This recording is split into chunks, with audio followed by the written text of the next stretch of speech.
But Chag Sameach, thanks for being here. So glad to see you.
Yeah.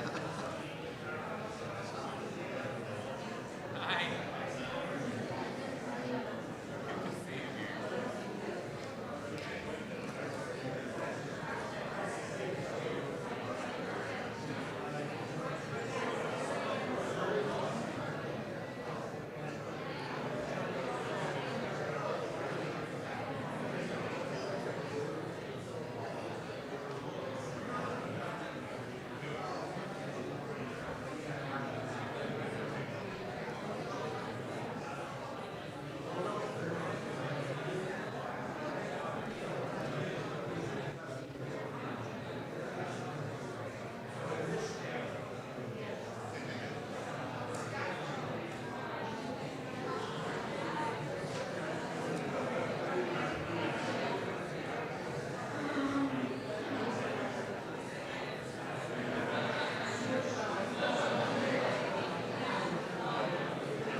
a pile of books.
Chag Sameach, I don't know.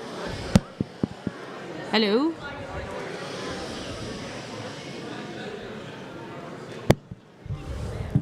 Chag Sameach. We're just waiting for the last few people to come in from the dinner. Sorry that it took us a little bit longer. For those of you who were here on time, we appreciate that always. Just a few pieces of housekeeping before we begin, since we're still waiting for people to trickle in. We're not going to be eating or drinking in this room, so if anybody has anything open that is a drink or any food, if you'll just take it outside, that'd be wonderful. We're trying to keep this place as clean and pristine as possible. Immediately following Rabbi Kasher's session, there will be another session in here, and then there will also be schedules in the back of the room and in the lobby for you to pick up, if you haven't done so already, that will tell you all the sessions that are happening all night long. They will only be on this floor or the floor below, so you don't have to go outside, you don't have to go to the school building. We're just staying on this floor or, again, the floor below. Every room is named, so even if you don't know Beth Am very well, you can just look above. There are also schedules on all the different doors of the things happening in that room. Just as a general kind of map of where things will be, if something is going to be musical or meditative or some kind of mindfulness session, it'll most likely be happening on this floor in Pilch Hall. And then text study and conversation will be happening downstairs. So as a general map, that will be where you can find things. Okay, people can still sit in these sections, by the way. Rabbi Kasher will turn as he's teaching. All right, so Chag Sameach again. It's really wonderful that for Shavuot, which is a holiday where we are supposed to imagine that we are going to receive Torah just like the Israelites did, that we're able to bring so many different communities together to receive all different kinds of Torah. We also stood at the foot of Sinai to receive Torah with people who we were very close to and people who became teachers of ours and friends of ours through Torah, through learning of Torah. And so I want to introduce Rabbi David Kasher by saying that it's been a real privilege having someone who can be a friend but also a true teacher of Torah. I don't think Rabbi Kasher and I have ever had a meeting where he didn't bring some kind of Sefer and teach some kind of Torah at a cafe or wherever we were to make sure that there was some kind of learning happening, even if we were just having a cup of coffee. It's really special to have people in your life that you call a chevruta, someone who you can see as a friend, but also who can be a teacher and can teach you Torah, the Torah of life, the Torah that comes out of the 5 books, etc. So not only am I excited for you to learn with someone who I think of as one of the greatest teachers of Torah, but also a friend and someone who can truly be a chevruta. On a professional level, Rabbi Kasher is about to be, and this is extremely exciting for the West Coast, Rabbi Kasher is about to be the new director of the new branch of Hadar of the West Coast, which is, as you can all hear, is very exciting. Hadar is a branch of learning, an organization that brings high-level learning to currently New York and Israel? And Boston, Rabbi Kligfeld thinks, but also now to the West Coast. And for those of you who are part of this community, you know that high-level learning is something that we are always thirsty for, and we're very excited that one of our colleagues is bringing yet more high-level Torah to our community, and that it's with Rabbi David Kasher. The other thing that I want to just mention is that, as many of you have seen in the PR for this, Rabbi Kasher just wrote this book, which you have probably heard of his, not blog, what's it called? Blog? Podcast? Okay. Where he was writing about the different parshiot and then put it all together in this book. So if you are inspired by the Torah that he will be teaching tonight, I suggest that after Chag, you also purchase this book so that you can learn constantly with Rabbi Kasher and his Torah. And without any further ado, Rabbi Kasher.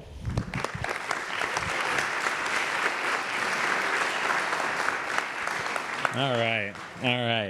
Chag Sameach. First of all, just thank you to Temple Beth Am. Thank you to Rabbi Kligfeld. I believe it's your birthday today, is that right? Yeah, so happy birthday, Rabbi Kligfeld. Thank you to Rabbi Schatz, who is a dear friend and a chavruta and brought me here, and I appreciate it. And Rabbi Chorny and Shapiro out there somewhere also. Thanks to everybody. Thanks to all of you for being here. Yeah, and I'm coming into this new, I want to say one more thing about Temple Beth Am, which is that I'm coming into this new position at Hadar, this yeshiva back east, and it's a yeshiva that's really guided, talk about it sometimes like halachic egalitarianism. We're guided by these principles of committed Jewish practice and equal access, egalitarianism. And this shul is really such a shining example of that blend. It's really like, it's not to be taken, there's 3 minyanim a day here, and that's not to be taken for granted. So it's just like, what I'm trying to foster and create and become a part of this shul is already doing so well, so just hats off to Temple Beth Am. And I also want to salute Temple Beth Am for the theme this year for Shavuot, which when Rabbi Schatz reached out to me, she said, this year our theme is just Torah. And I was like, what a concept, you know what I mean? Because I know what it's like I worked at a shul. I know what it's like to be in shul programming, and it's like, those meetings where the rabbis are planning the holidays. You have to pick a theme for the holiday, So it's like it always feels a little weird. Like, what's the theme going to be for Passover this year? It's like, and in your mind you're like, the Exodus? It's like the Exodus, right? Innovation is the theme this year. What's the theme for Yom Kippur this year? We could go with tshuva, but no, resilience or something like that, So, so the theme of Shavuot, it is Torah. That is the theme of Shavuot. That's what we're celebrating today. That's what we've come to celebrate. Originally it was agricultural, but we've come to celebrate it as the day of receiving the Torah, the great revelation. We're celebrating this book that has guided our people and been really at the center of our lives. So Torah, and so just Torah, just nothing, no other theme. And the way that we say just Torah in this tradition, the phrase we use, is Torah lishma. Torah, which we usually translate as Torah for its own sake. Torah for its own sake. Torah lishma. Literally, Torah for its name, for its own sake. Okay, just Torah. And I remember when I was a young man being in yeshiva, and the culture of yeshiva is just Torah. It's a culture of Torah. The central value is Torah. That's what we're doing all day. We're just Torah. And I fell in love with that culture. I fell in love with that practice of just learning. My brother once said, explaining what the heck I was doing over there in Israel, he said he's studying, and someone said, that's it? He's just studying all the time? And my brother said, Jews study the way Buddhists meditate. Like, this is our thing. Torah is our thing, and I loved that, and I identified with that value. And the way they always talked about Torah, they talked about Torah all the time, but the way they talked about it was not just Torah, but Torah lishma. That was, and it was clear that was the best form of Torah. That was the way, that was real Torah. It's Torah lishma, Torah for its own sake. And again, I identified that. I've said that many times. I've preached that. Torah lishma, that's the center of my religious life, of my spiritual life. But as I sat down to think about that phrase this year, preparing for this Shavuot, I realized that it doesn't make any sense. It doesn't make any sense. There's something wrong with that idea. There's something that doesn't make sense. There's something illogical about Torah lishma, Torah just for its own sake. So I want to try to prove that to you, that there's a kind of paradox at the heart of that concept of Torah for its own sake, and then maybe try to figure out why we do use that phrase and what it does mean. Okay, so we're going to do that by we have to sort of see the phrase in its usage, and so we're going to look at three classic expressions of Torah lishma, of Torah for its own sake. We're going to look at three of the most famous teachings on the concept of Torah lishma, but I want to save the most classic, the original, the first usage that we know. I want to save that for last. We'll get there. I kind of want to lead into that. But we're going to look at three rabbinic texts, because Torah lishma, after all, is kind of a rabbinic ideal. Rabbinic meaning the guys that brought you the Talmud. The rabbinic, the people who decided that once the temple had fallen, the new center of Jewish life should be Torah. And this was their phrase, Torah lishma. And so we're going to try and see how they used the term, okay? So you should, hopefully you have these sheets, and we're just on the first page of these sheets, and there are some in the back there. Maybe did anyone not have those sheets? Yeah? So if you're over there, maybe grab some and bring it yonder. Would be great. Okay. So let's dive in. The first pieces here are going to be from the Talmud, and then we're going to kind of go backwards a little bit. Backwards to the beginning, earliest teachings, sort of Mishnaic era teachings. But let's start with the Talmud, and we're in the Talmud in Tractate Tanit. And here is this text. I want to start with just to give you a sense of the gravity of the phrase, the weight, the seriousness of the concept of Torah lishma. a suggestion that Torah Lishma is not just an ideal, but actually a must. Okay? So here we go. Tanya, it is taught. Haya Rabbi Bana Omer, Rabbi Bana would say, Kol ha'osek b'Torah lishma, all who study Torah lishma, Torah for its own sake, Torato naset lo sam chayim. Their Torah becomes an elixir of life for them. An elixir of life for them.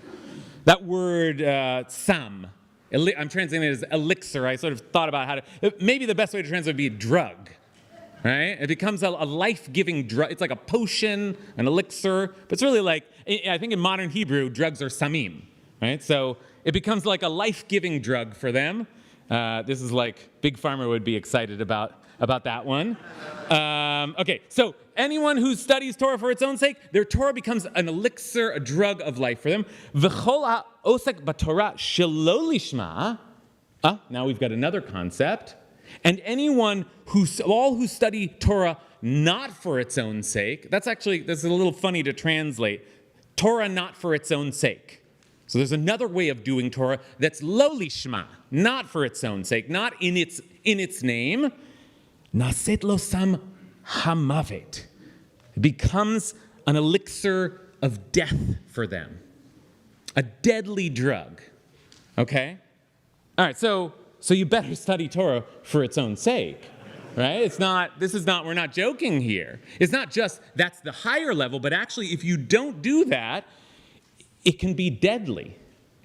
Now, so let's start there. I mean, the idea that Torah gives life, that's very, very common. We say it very poetically, Torat Chaim, it's a Torah of life, for those who hold fast to it, right? Like, Torah is life-giving, Torah has life flowing through it. We could wax poetic and philosophical about that. But what in the world would it mean to say, let's not even try to define the terms yet. We'll do that as we move forward. What does Torah Lishma mean? We'll get there soon. But first, let's just start with how could Torah possibly cause death? How could the study of Torah, the laboring in Torah, the immersion in Torah, lead to death? So let's start there. And I'm not a good lecturer. There's no way I'm going to talk for an hour, so I'm going to need some interaction here. So let's start to create, best we can in a big room, a conversation. What does it mean to say that Torah could be an elixir of death, a deadly drug? Okay, I saw a hand right there. Yeah.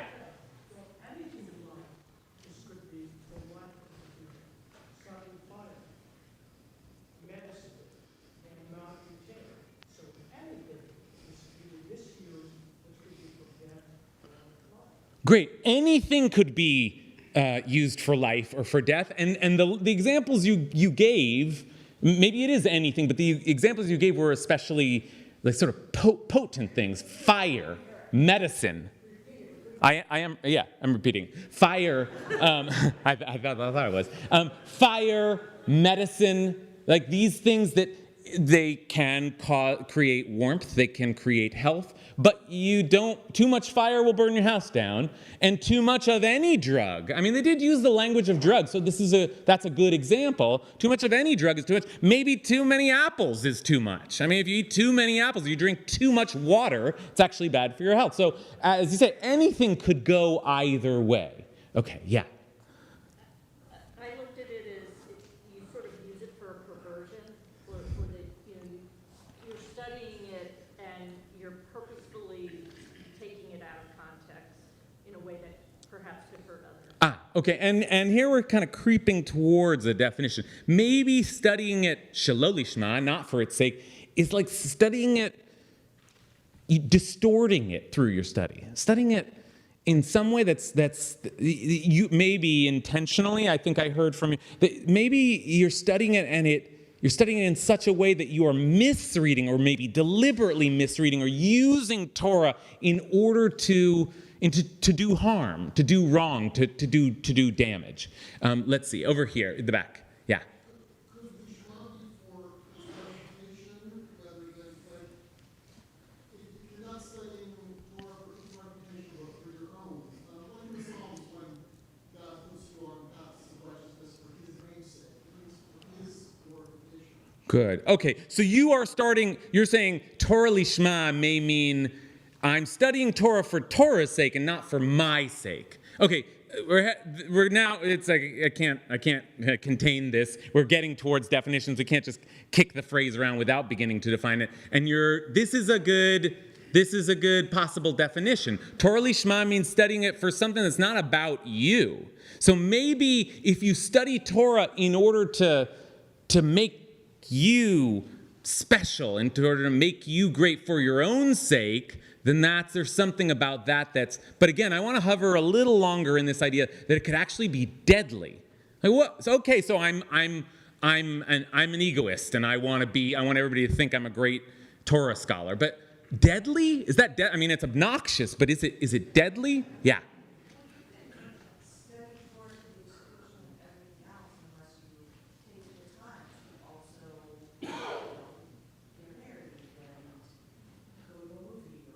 Oh, that's an interesting read. That's a really interesting. So she says you could study Torah to the exclusion of everything else, and then you cease to live. You cease to get married. You cease to eat. You wither away. And that's interesting because it's especially interesting because we do often use the phrase Torah Lishma in a culture that suggests that we should be studying Torah all the time. It is the most study. But maybe there's a kind of study that is it's so overkill that it begins to kill, that you start to lose your life force. Okay, a couple more. One. The death is a spiritual death, and the Torah Lishma is studying as a mother's art. The study itself becomes idol worship, and that is the spiritual death. Wow. The study itself can become a form of idolatry. As you can start to worship the Torah, and that there's something that you forget about. It's another version of this, but it's not that you don't attend to life. It's that you don't value life. You don't value anything but Torah. Torah is like your new God. You don't even have a God. You just have Torah, and that there's something deadly about that as well. Okay. Yeah. Oh, behind me. Yes, Rabbi. And a teacher in medical school was watching us feverishly write down every piece of Torah that someone else shared that was beautiful so that we would have something in our pocket to teach in the future, and reprimanded us saying, sometimes the text is just speaking for itself, not for you to complete a task. And I think that this is a hazard of professional Torah teachers, that the 20th time you sit down to study, because you have an article or a sermon or a class coming up, that can lead to a different kind of spiritual death. Yeah. Okay, so someone's pointing me to here. Who do they want me to tell? Yeah, maybe. And so they're saying that the Torah is like water, and when you water in the ground, so it's going to grow. It's depending on what sits like inside the ground.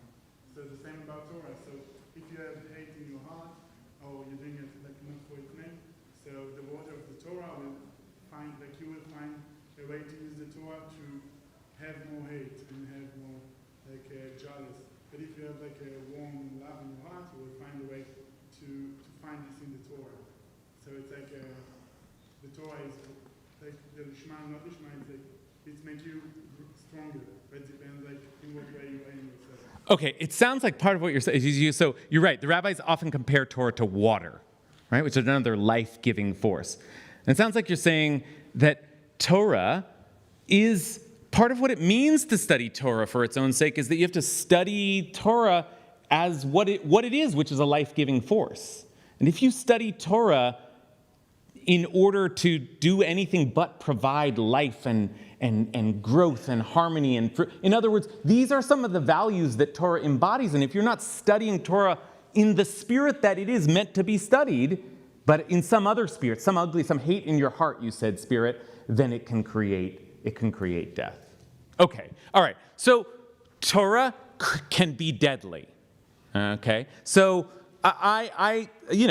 So what would make it non-deadly then? I mean, now I want to begin to think about the phrase Torah Lishma. How would you study it in such a way that it was non-deadly? And some of these answers have begun to speak to that term, to study it in order to bring life, with the idea that you're bringing life to Torah.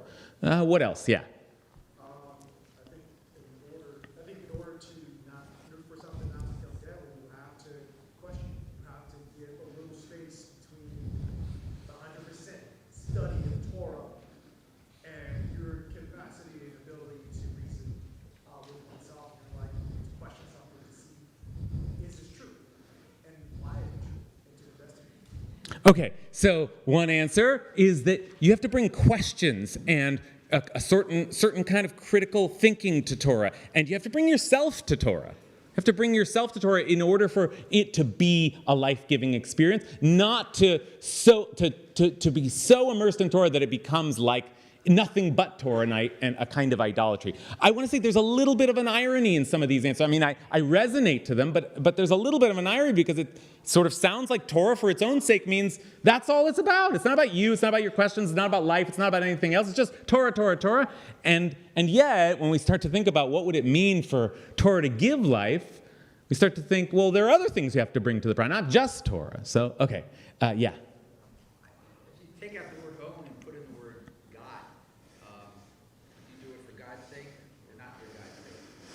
But to me, to make a living, it has to be interactive. It cannot be exclusively studying Torah. It has to be in relation to something tangible in life. And that, to me, in the broadest sense, is Torah. Because if it doesn't affect Tachlis in life, then to me that doesn't lead to a spiritual depth. It has to be interactive. And that, in the broadest sense, is Torah.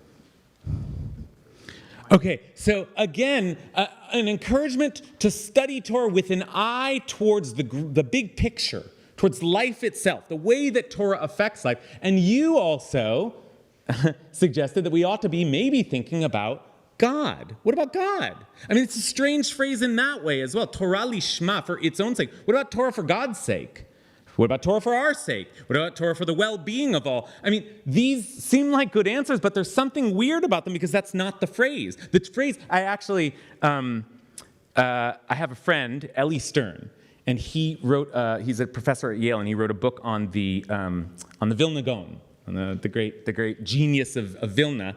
And so he was like going, which is, the Vilna Gaon sort of represents Torah Lishma, like nothing but Torah, Torah at the center of life, this sort of just geniuses sitting around in a room studying Talmud all day long.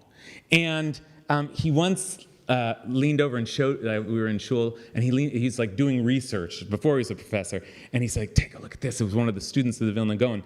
And the text was, Torah lishma velo lishmo. Torah for its own sake, for its sake, not for God's sake. It doesn't say for God's sake. Right? There's something like almost dangerous about the phrase. But you're right. That makes more sense to me. Study Torah because God gave it to us, and we're going to serve God. Or study Torah, maybe you're more of a humanist, and Torah is going to build a better society. And so that's why we study Torah. And yet the phrase keeps bothering me because the phrase is Torah just for Torah. All your answers are good, but it doesn't sound like Torah just for Torah. Okay, I'm going to take, let's see, this hand, and then we're going to move to the next text. Yeah. The more we deal with, say this, the more we tolerate, because I think that when I do Torah study, I actually am just interested in what the book is saying, because I don't bring to it my spiritual needs, so in a sense, this is saying, hey, I'm doing it the right way, and yet, don't we, if not to Torah, to something to say, well, but what is the right thing for me to do tomorrow when I go deal with so-and-so, and I look at Torah and I look at people who study Torah and written down to know what's right. And so what I want to do is say, maybe Torah isn't a book and Torah isn't law because we can make Torah. Oh, okay. So that's my. That's good. That's good. Okay, so Matt is bothered by the idea that we would just be studying Torah with no, like many of you have been, with no idea, no thought towards its application, towards, what is the Torah asking of me? What are the consequences of Torah? Don't we say Torah umitzvot? Aren't there things that we do? We don't just study Torah. We study Torah with an eye to what we're doing.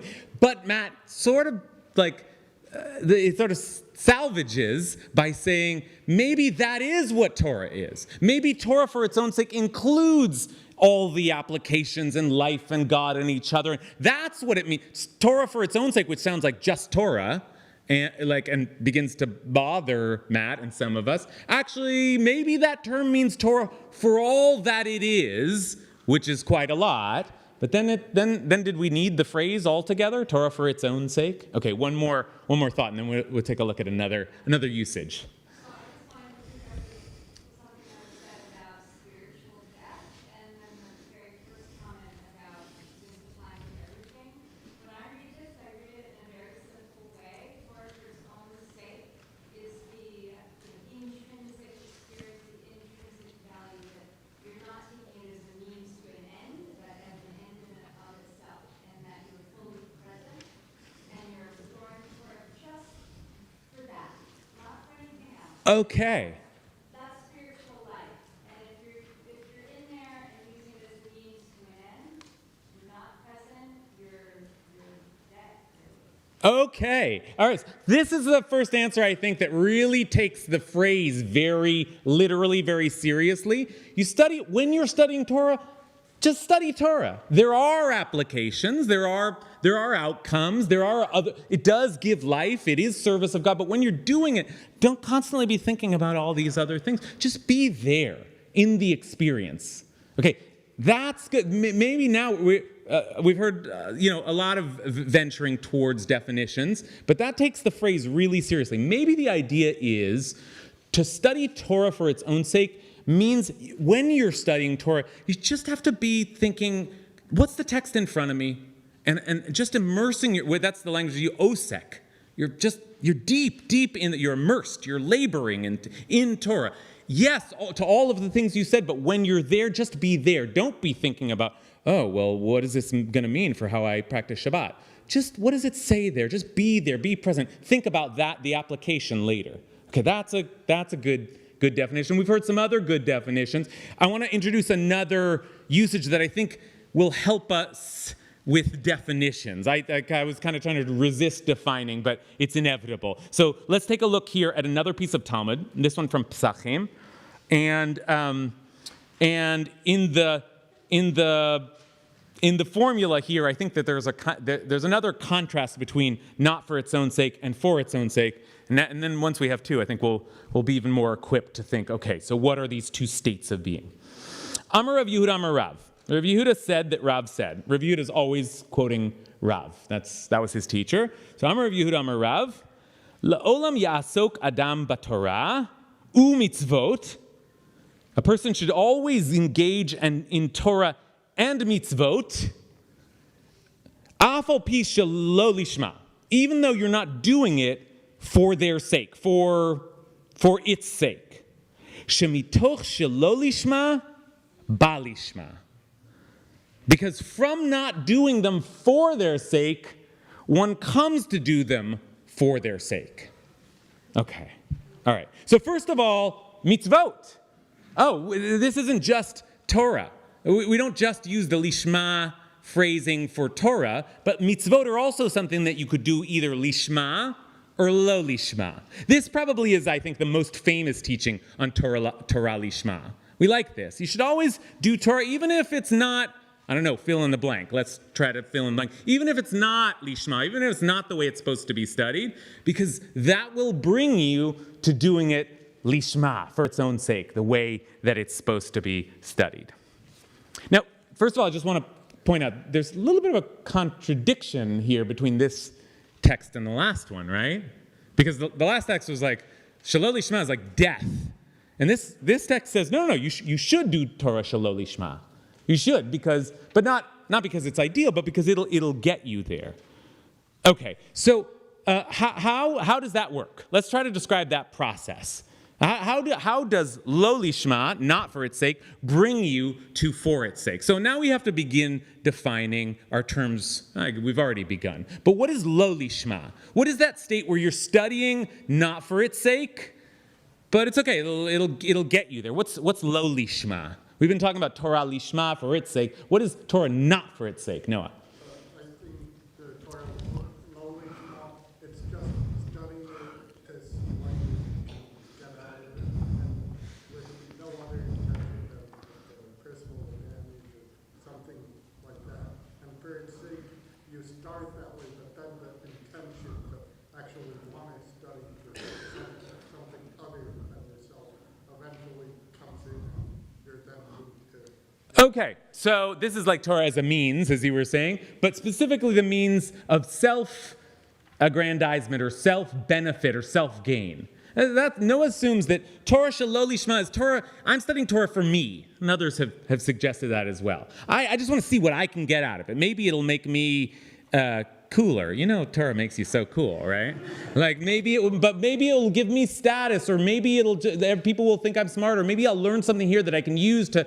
It's like I think about the fact that the Talmud was printed in China, and it was like a best. I mean, it doesn't take a lot to be a bestseller once it's in China. There's like such a population, but it was like translated into parts of the Talmud, and the way that they were talking about it, I read like an article. It was like anti-Semitic, but in a kind of a good way. Like they were like, these Jews very crafty, very impressive, they know how to wheel and deal, and if you read the Talmud, you too will be able to outsmart people, right? So it's like that kind of. I'm just like. Pardon me, I'm like paraphrasing an article I read years ago. I'm sure I'm not attributing it to anyone. But that idea anyway, that I'm looking, maybe if I study Torah, it'll give me esteem, or it'll give me something that I need as a gain in the world. But Noah says, the process is if I do that, Torah has its own power, its own magic, and eventually I'll just come to love it, and I'll forget about myself. And I'll just start doing it for Torah's sake, or for life's sake, or for God's sake, maybe, but something that's not my sake. Rabbi Len. This is a takeoff, this great conversation is a takeoff on what Noah said, which is, let's say we're studying because people want us to teach them about a sukkah, right? So we're going with a purpose, but lishma then comes out, and within it you go, wow, here's this whole other phrase or whatever that I wasn't coming here for this, but we have to have the hashkafa to be open to finding something beautiful, and not only what are the dimensions, people might ask it, so it's to, because I think the real world is sometimes you do have a purpose, if as Rabbi Vayikra says, someone is expecting you, but even within being a professional teacher and studier, be open to nuggets that are just going to be there. So read past the list and like just be ready to have your heart moved, even if you're doing it for a particular purpose. Okay, so that's a really interesting way to think of these two categories. Rabbi Len suggests that Torah shaloli shema is a kind of closed approach to Torah. I don't know. Noah suggested it's about me, but whatever it's about, Rabbi Len says it's focused in on one thing, what I think I'm trying to get out of Torah, but I'm not coming to it open, just to whatever Torah might present me. I have an agenda. I have a framework. I have a thing I'm looking for. That's shaloli shema. But again, I think both of these comments reflect a certain kind of faith in the Torah, that it will eventually entice you. It will eventually convince you, because, I love the way you put it, you'll see something that you didn't expect. Wow, that's in there? Wow, that isn't what I expect. It'll reframe your perspective, and you'll just start to be open to whatever the Torah has to offer. And wow, that's lishma. I'll study Torah, whatever it is. Whatever it is, I'll study it. That's a good definition, yeah.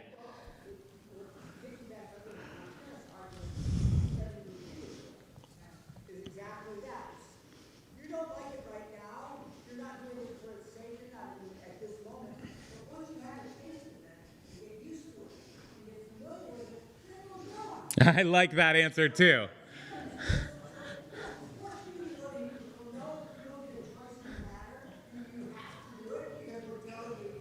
I love that answer. It's study Torah, shalol lishma. Study Torah even if you don't like it. It's the Hebrew school model, as you said. Even if you're not that into Torah, study it anyway. You will come to like it. I mean, that is basically the gist of this formula here. Even though it's not working, but in this description, even though you didn't really want to study Torah, again, eventually it will capture you and it will bring you. It's that powerful that it will capture a hold of your imagination, Rabbi.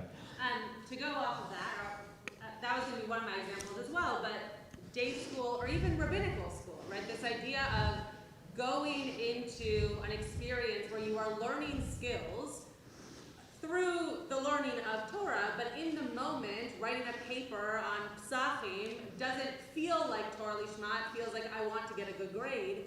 But what it's doing for you is giving you skills and giving you the ability to learn Torah, so that when you are preparing for that class or preparing for that sermon, you're coming to those books with not only an ability to love what you're going to learn, but an ability to know how to deeply learn it. And so day school, religious school, rabbinical school, becoming a chaplain, anything that you're doing in learning text, but coming from a place of needing to learn those skills before you just dive in to a sugya or a midrash, and then being able to really love what you're doing. Good. That's a beautiful, as you suggested, a layering on top of the last comment, because isn't it just that you don't like it? It is actually tough at first. And it can be boring because it's skill building, and you got to just know the basics, and you got to learn the letters first, and then you got to learn the whole framework. And there are things to and we in this tradition we encourage repetition, reviewing again and again and again, so that you have it in your bones. And that stuff's not the exciting, oh my gosh, I've got the coolest piece of Talmud I have to show you. No, just read it again and read it again and read it again and memorize it and get it in. Learn the skills, learn the terms. Go to the dictionary. It's hard to learn Torah at first.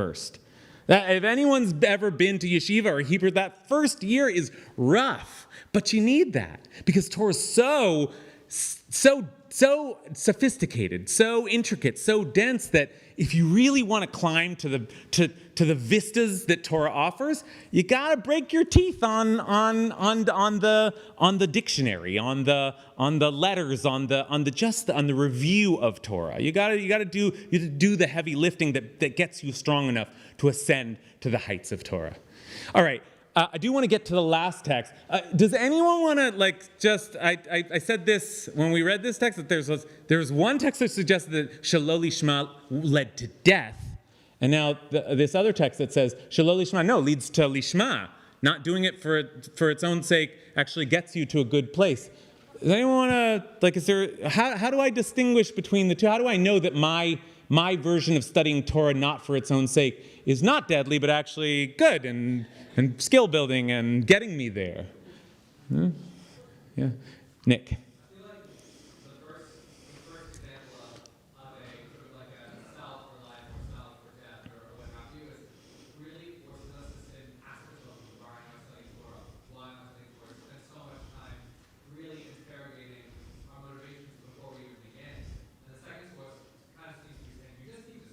Right.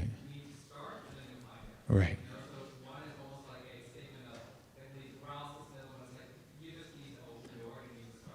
Great. That's a great resolution of the seeming contradiction there. There is a way of coming to Torah with hate in your heart, with looking for status and some kind of bad agenda. And that really, Torah can be destructive, or reading it to distort, to support your political point, to get somewhere that you want to get to make other people look stupid. Right? There is a kind of evil that you can bring to Torah, but there's a Torah lo lishma that's more neutral. That's just like, I don't know, I guess I'll start and we'll see what happens, and maybe that'll get you there. Gary. This text is posing a mystery. Everything you're talking about here is a mystery. Is to say, well, what is lishma? What is lamavet? What is for life? And then this whole next part of it, I mean, it's like it's tangled up in a very mysterious way. And I'm thinking we should probably, that when you study Torah Lishma, you're open to the mystery of where it's going to bring you. And the mysteries that are coming out of it, rather Good, I love that. I love that. The phrase is, as Gary puts it, it's mysterious, and there are contradictions in here, and it's just vague. Torah for its own sake. We're trying to define it. Maybe Gary suggests it's supposed to be a little opaque. Actually, that's the idea. Just study it. Just trust in the mystery. Be open to the mystery. Okay, great. That was the beautiful version. The more cynical version is, what's going on here? Like, none of this makes any sense. This is all a bit confusing.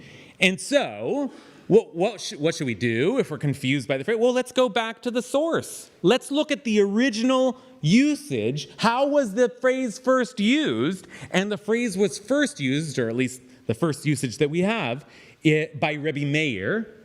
And it begins the 6th chapter of Pirkei Avot. And the 6th chapter of Pirkei Avot itself is interesting, because the 6th chapter of Pirkei Avot, which is the collection of the Mishnah that is distinct, and we study it all the time because it's more wisdom and ethics and less prescription and law. But the Mishnah of Avot originally had 5 chapters. And the 6th one they added on. And here, you can turn your page, and they even say that they added it on. Shanu chachamim bilshon hamishna. The sages taught in the language of the Mishnah. They actually borrowed the 6th chapter from Masechet Kala, I think, one of the minor tractates of the Talmud, and they sort of stuck it in because it sounds like something that should be in Pirkei Avot, and they call it Perek Kinyan HaTorah, the chapter of acquiring the Torah. Okay, so this is the 6th chapter of Pirkei Avot, which is not really part of the Mishnah Avot, but it's all about Torah, and it opens with this teaching from Rabbi Meir, and he begins by coining the phrase Torah lishma. Okay, so this should solve our problems, but it's not going to, because I think this actually is the most confusing text of all. And when I called Torah for its own sake a paradoxical idea, this is the paradox. There's a paradox in here. There's something in here that I just can't make sense of. And so maybe you will help me. So I'd like us to take 10 minutes. I may cut you off a little sooner because we're short on time, but let's take 10 minutes. Turn to the person next to you, or the row, or whoever you can cluster with. And I'd like to just read this through, and there are some discussion questions to try to figure out, either answer the questions that'll help, or just does this help you understand what Torah Lishma is?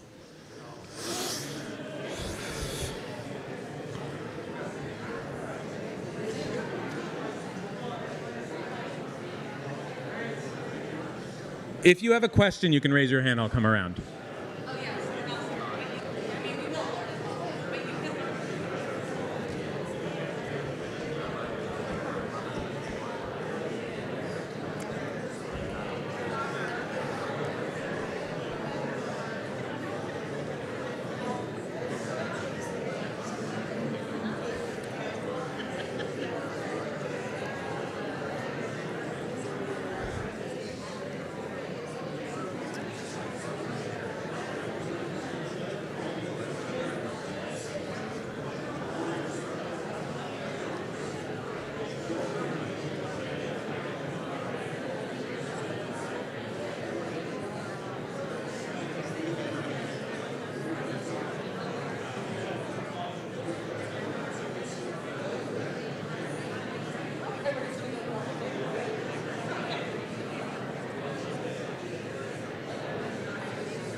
9:20. So even if 9:20 it's for sure. 9:25, it's fine. Right, okay. I just want to tell people where to go and whatnot. Right, makes sense.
Okay, 2-minute warning, 2-minute warning.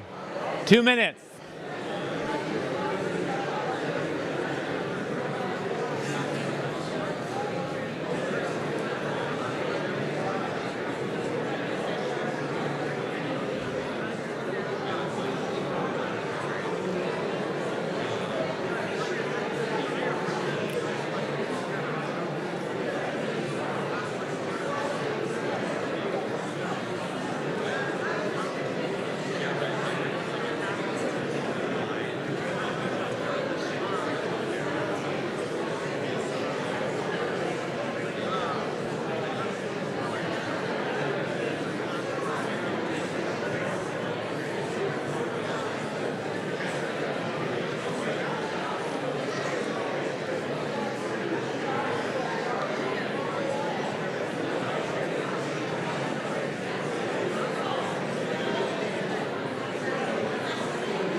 All right, everybody, 30 seconds, 30 seconds.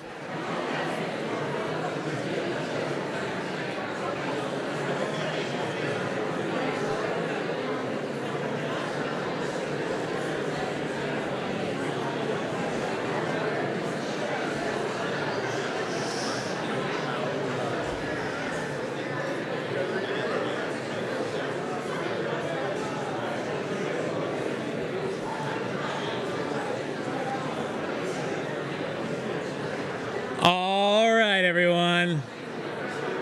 I'm going to try to wrangle you back. All right. I do hate to do this. I really do. I'm going to give you all the answers. You want the answer? You ready? I'm going to tell you the truth. No. There's nothing I have ever taught or will ever teach that sounds as beautiful and as sweet as that sound right there. That's Torah. Like this is presentation, but that's what it's all about. But so I hate to be the person that cuts it off, but let's try to wrap up together. We're deep in it, and I'm sorry to have cut you off. But wow, right? Torah Lishma is pretty great, right? I mean, my goodness, it's like a lover of God and a lover of humanity, and like a river that never ends. And it makes you great, right? It makes you great and raises you up over everything. Now you want to study Torah Lishma, right? Okay, so what's the problem? What's the paradox? What's the contradiction that I'm struggling with? What's the trouble with this list of, if you study Torah Lishma, you get all of these things, and in the end, you rule over all. What's the problem, Eli? Yeah. No matter what, there's always an outcome. Right? Like it's leading to something. Other formulations of it. What's the problem?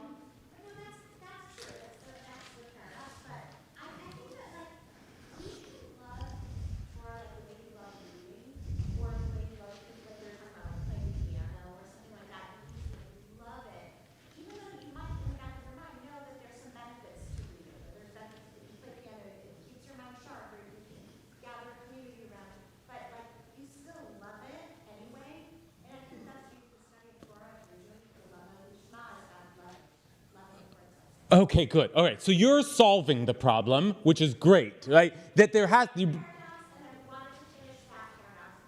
Yeah. No, thanks for wrapping it up for us. And now we can just... No, so let me state the problem, at least as I see it, and then maybe you can either disagree or state it differently. But it's like, okay, so it leads to all these incredible things. If you study Torah Lishma, it keeps you far from sin. It starts off by saying, Zoche lidvarim harbeh. Anyone who studies Torah for its own sake merits many things. But if you study Torah in order to merit many things, well, that's not Lishma. That's not Lishma. So that doesn't work.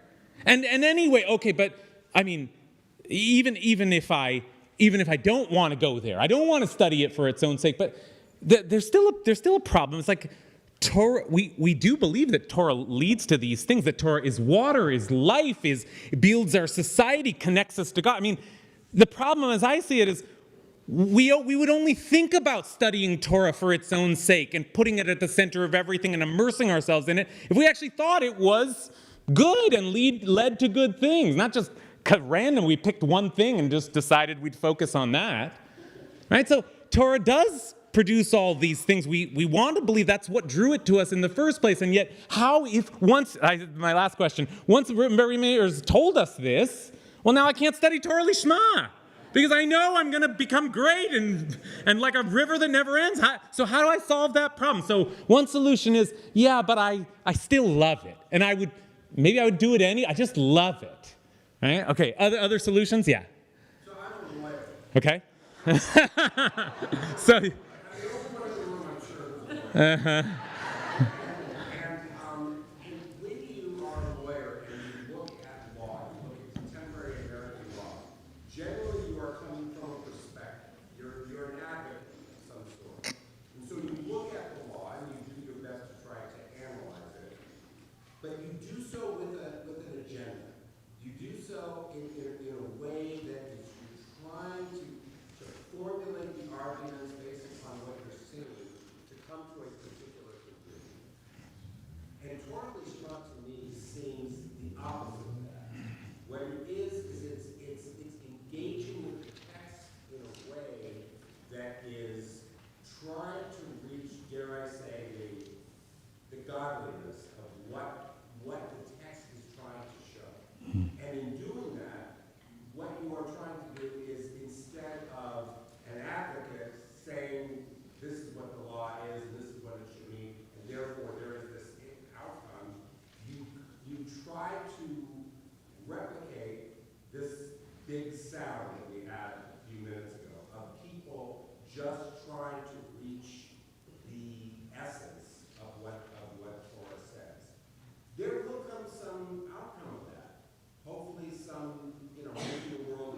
Good. Okay. So if I can take what you're saying and sort of apply it to this list, if I was studying Torah with the agenda of gaining all these things, advocating for myself, I'm missing it, right? So though, yeah, surely it may lead to those things, I kind of have to take myself out of that pursuit and just be in the experience of it. Great. Let's see. Who has not spoken? Yeah, Rabbi.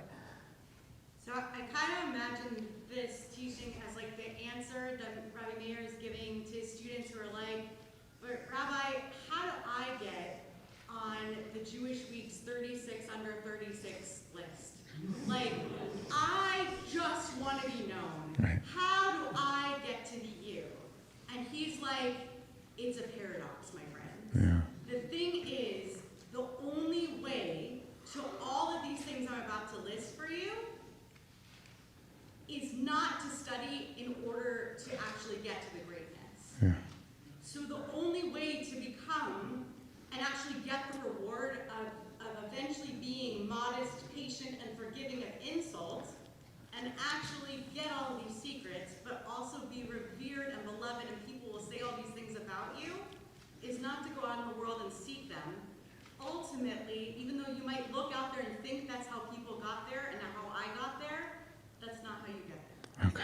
Okay, that's beautifully put, because you're embracing the paradox. Maybe Rabbi Meir means to give us a paradox because of that student. And you went to yeshiva and I went to yeshiva, and I know that character. I think I was that character. It's just like I'm gonna study so much Torah and I'm gonna become such a spiritual master. I'm gonna become so great. And I looked at my rabbis and wanted to be like them, but that's not what it's about. In fact, that's like sort of annoying, right? Like that's not what we think of as the lover of Torah. There's some agenda that's in the mix. Okay, I think I have time for maybe two more. One. I think the paradox is that it's impossible not to study Torah for its own sake. So even if a person comes to Torah with an agenda, Torah requires that you release that agenda the minute you encounter real Torah, because of how complex Torah is. And how deep Torah is and requires you to be to finally understand it. And the people who tend to come to the agenda, once they share that Torah, it's typically not understandable to the folks around them. And it's evident. And so it forces one to go back to Torah, to ask Torah, what is Torah saying? It's impossible. Good. So you're reminding us of the text just before, of the Gemara in Psachim, where even if you came to Torah and were that annoying yeshiva student, and you're like, oh, I'm going to become a river that never ends, and all the secrets of the Torah will be revealed to me. It's like, okay, sit down and study, and it'll take you away. And you will just be in it, and like, yeah, I know you wanted to be, but eventually you just love it. I was that annoying yeshiva student. Eventually I just love Torah and I just want to study it all the time. I hope it leads to these things. But Torah, you're saying, you're reminding us, the rabbis teach, has a power of its own. It'll break you of your agenda. That's hopeful. Okay, one last comment back there. I think that this is the answer to the question of what's Lishma. That you know at the end of the day that you've done Torah Lishma when you find that you walk the world in these ways. That it's not that it's bestowed upon you like, oh, okay, you've studied it, now you're all of these things. It's that when you look and you reflect and you realize that you have gained a friend and you have gained a beloved and you have gained modesty and humility and people want to come to you, you're like, oh, then I've done it Lishma, and you only know in retrospect. Good. Okay, so you're separating between the act of studying it in order to get there and what perhaps Rabbi Meir is teaching us, which is this is how you will know that you really studied Torah. And you don't study it to become great and raised up above everything, but if you find yourself elevated, you find yourself saintly and upright, you find yourself a friend, a beloved, a lover of God and a lover of humanity, then you know you did it right, and you only know after the fact. That's beautifully put. I'm hearing a lot of versions of the same kind of resolution here, and I think Abigail started us off here, which is some idea that even though surely we want the Torah to be life-giving, want it to be connecting us to God, want it to be all of these things, when we sit down to study Torah, we have to try our best to put that aside and just be in Torah. Just enjoy the experience or break your teeth on the experience. Just study Torah and worry about the results later. Worry about what it leads to later. Try. There is a paradox, Rabbi Meir says. I know. You know Torah is historically, our people have celebrated all of the gains, the benefits that it brings. But if you're going to get there, you got to put all that aside and just study Torah. Right? If we're studying Torah, trying to become good, trying to become great, trying to become virtuous, it's kind of obnoxious. It's very self-centered. But most of all, you miss something. You missed the joy of Torah. You missed the experience of Torah. You missed Torah Lishma. So tonight, as we head out into the rest of the night, let's just enjoy the evening. Let's worry about it. Will transform us, but let's worry about that tomorrow. Tonight, let's just be in Torah. Let's just soak ourselves, labor in the love of Torah. Let's just be in it. So I give us that blessing tonight. Thanks for your time.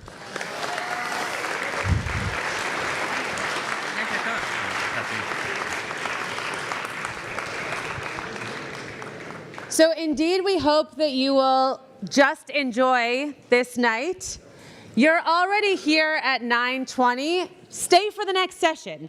At 9:30, so just enough time for you to get to where you're going, there are 7 different sessions happening in this building. Rabbi Josh Katzan will be in the library downstairs, 1 floor down. Rabbi Dara Frimmer will be in Adelson Hall, which is right across from here. Dr. Ethan Pack and Rabbi Miriam Glazer will be downstairs in the chapel. Rabbi Carrie Chaplin will be in Pilch Hall, just that way if you could walk through the wall. Jewish Big Brothers, Big Sisters will be in Kopilov Hall, which is downstairs. Rabbi Joel Rembaum, our Rabbi Emeritus, will be in this room in the sanctuary. Rabbi Jonathan Aaron will be in Hirsch Hall, which is also downstairs. Immediately following the first session, there will be dessert and snacks that will stay out all night long. They're not going to be out right now because we were sure that you'd be rushing to the first session, but they will be out after the first session. Before we go to the first session, there are 2 very important things we have to do.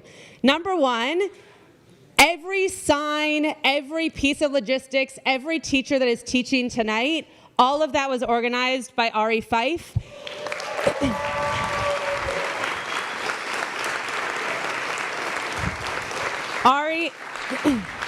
Ari's our Director of Programming and Engagement, and just this night could not have happened without him, so thank you, and he will be around. If you have any complaints, come to me, but if there is anything that is wonderful about this evening, you can go straight to him. The other thing that we have to do, and he'll hate me for it, but we're going to do it anyway, is today is Rabbi Adam Kligfeld's birthday, so we're going to all sing to him in both English and Hebrew, just to keep the hatred for me going a little bit longer. And though he was honored earlier this week by our community, it is always an honor to be able to study Torah with you, and so it makes a lot of sense that your birthday is happening on a night where we are able to study Torah with and from you. Yom Huledet Sameach, Yom Huledet Sameach, Yom Huledet Sameach, Yom Huledet Sameach. Happy birthday to you. Happy birthday to you. Happy birthday, Rabbi Kligfeld. Happy birthday to you.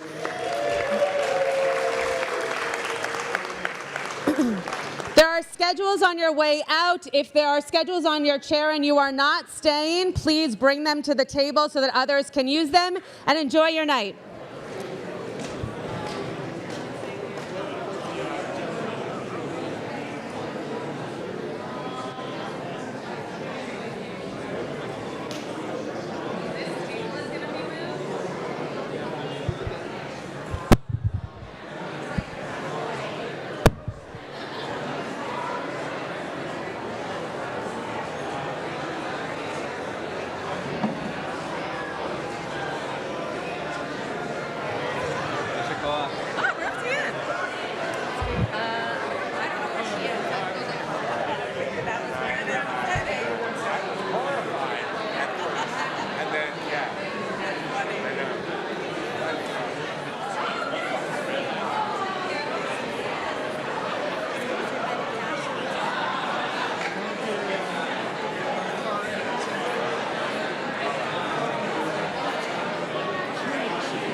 Your sessions are starting in 5 minutes, so go to your sessions.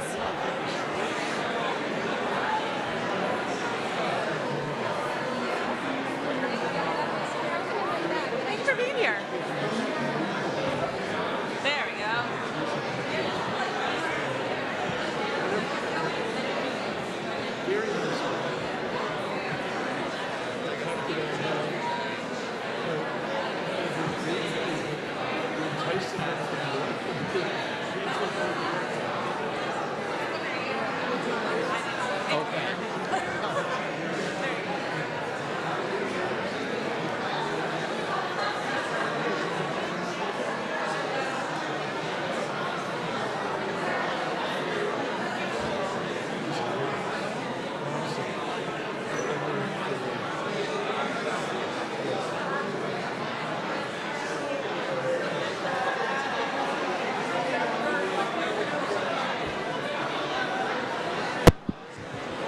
Not the only lawyer in the room?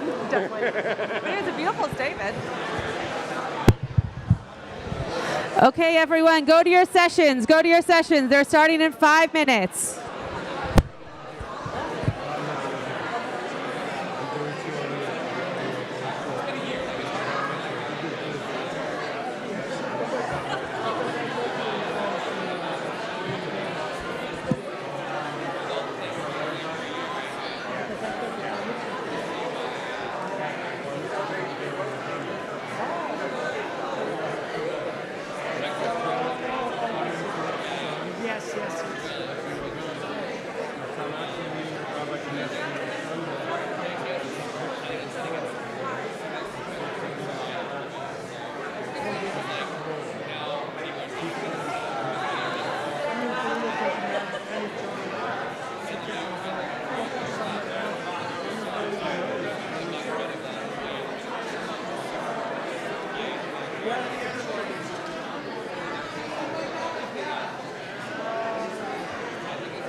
Thank you.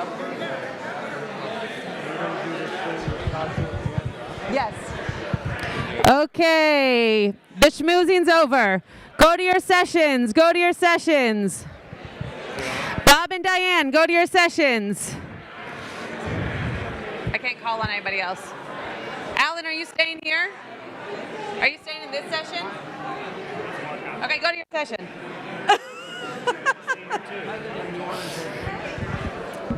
Well, are you still down to have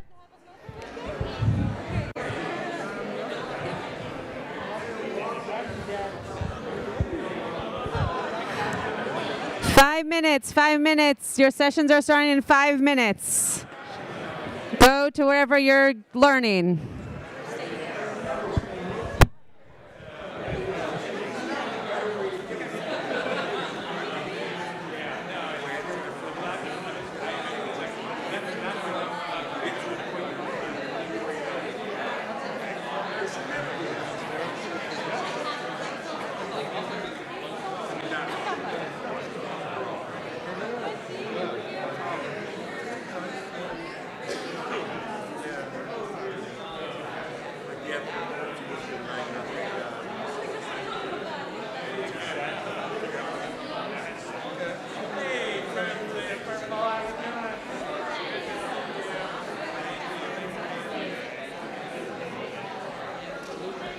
standing over here. Okay, Rabbi Rembaum is going to start his session in here in 2 minutes. So he's lovely, and if you want to learn with him, stay here, and if not, go elsewhere. Yeah. My Rabbi, I'm staying in here. All right. Good. Sit there. You wouldn't suffer.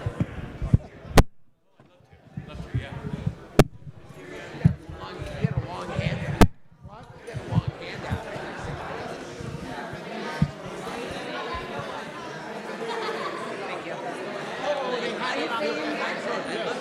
Very good. Yes.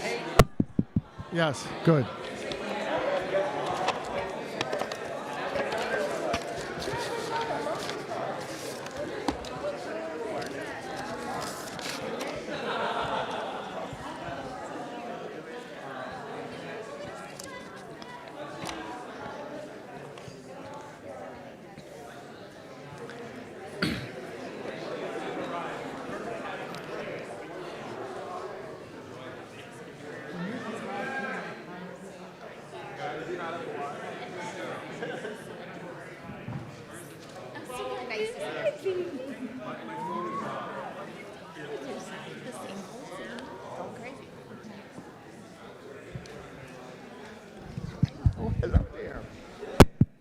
Okay, good evening. Can you hear me? Is this working okay? Yes. Okay, because I can't tell. All right, very good. Chag Sameach. I have handouts. If you did not print them off, please, can we distribute these? It's a lot of material. I don't know if we'll finish it all, but at least you'll have it and you'll get the gist of what we're going to talk about.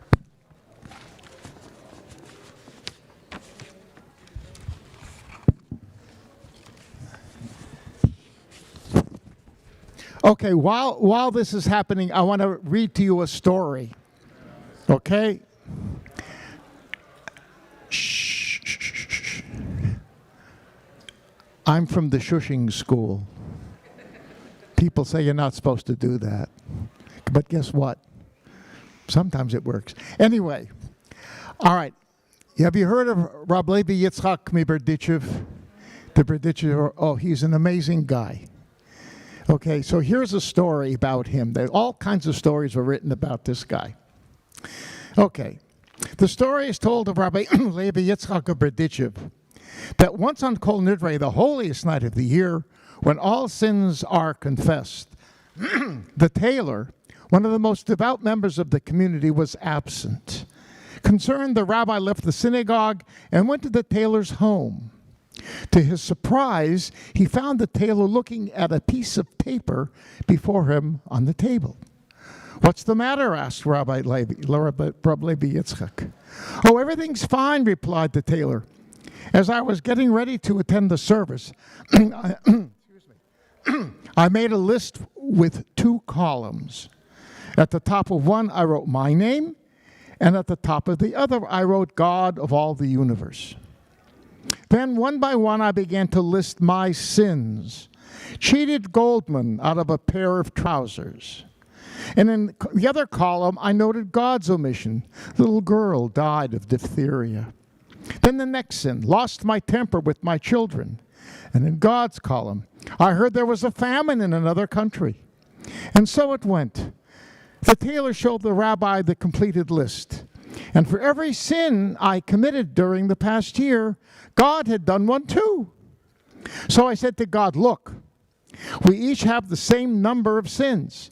If you let me off, I'll let you off.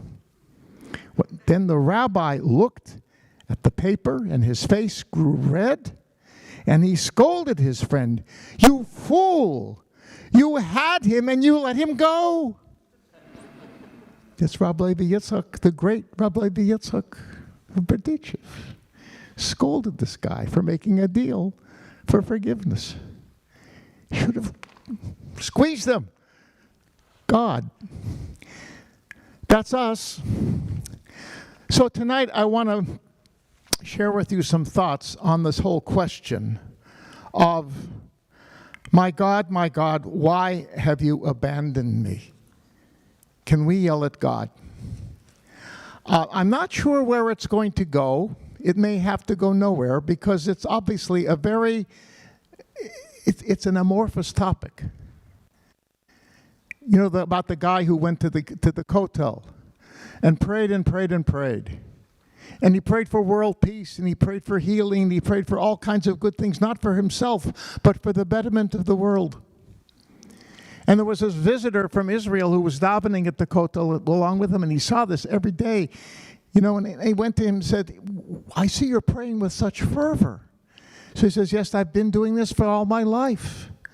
I come here and I pray to God. And he says, so what do you pray for? And he told him. And the guy says, so what happened?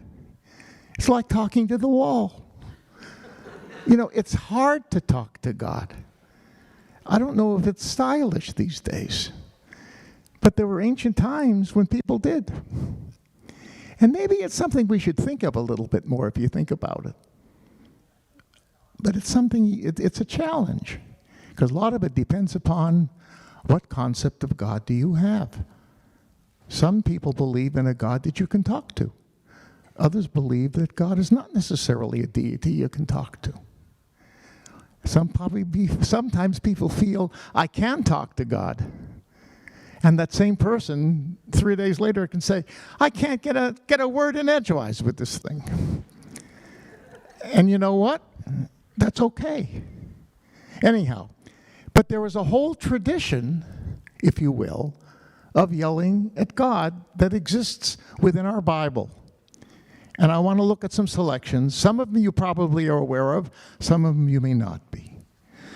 So if you look on the first page of the notes, page 1, it begins with a section of Psalm 22. And this line, the second line here is actually quite well known. Okay? So let's look at the English. If you want to look at the Hebrew, you may. I put it here because some people would like to see the Hebrew, because there's a lot of nuances in the Hebrew, of course, the English cannot actually convey.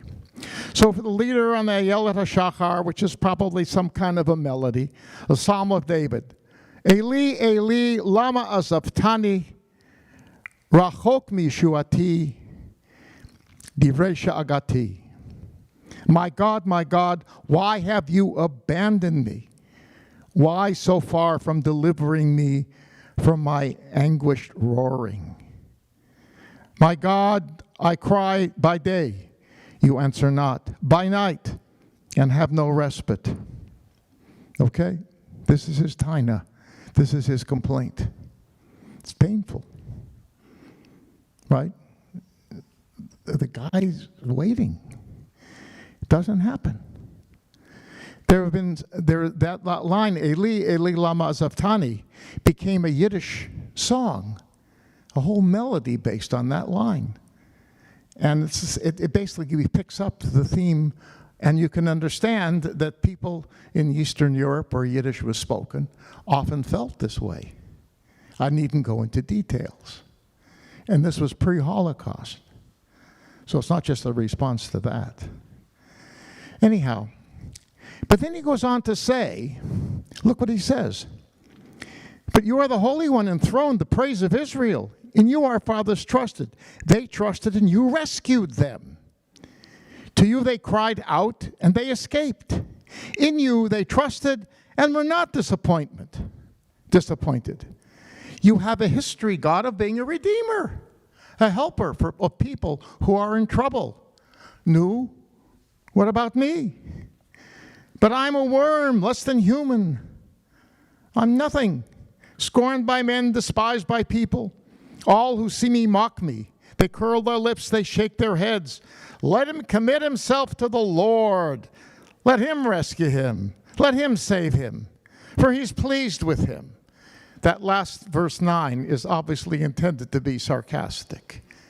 That's what the people are saying. What kind of a person is this? Who is saying this? Who's crying out? Tell me. An outsider. A what? An outsider. An outsider. Someone who is being mocked perhaps for their faith.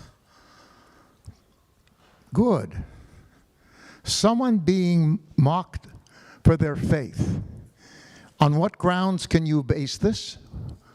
Well, he seems to be saying that the others are saying, okay, let God take care of it. We don't. Right, and what did he himself say about God? In the lines before that, that you have saved people. You are known as a saving God. Okay? There's a line in another psalm that says that the righteous suffer. It's a given. The righteous suffer. And I think it may be exactly what you've suggested. That this is a person who probably lives at a higher standard than other people in the community, and they look upon him as a weirdo, strange, challenging. He's good. He's a believer in God. He lives with righteousness. Well, how does that make me feel? Okay? He puts me to shame by his righteousness. Well, this is a person who puts me to shame by his righteousness. What am I going to do? I'm going to take it out on him. And he goes on to talk about that. We're not going to look at it, but he says, they're like dogs, they're lions. They're coming after me. They want to eat me. It's all a metaphor for the fact that the evil that he is facing is not God-caused evil, it's humans. Okay? And so he ends up by saying, you're God, you're this great God, I will praise you. He says, I will declare your wonderfulness. Now, is he bargaining with God? Saying, if you make me feel better, I will do this? Or is he just simply, he doesn't seem to be doing that. He's saying, what? This is what I have to do. I'm hoping that perhaps my prayer to you is that you'll respond accordingly.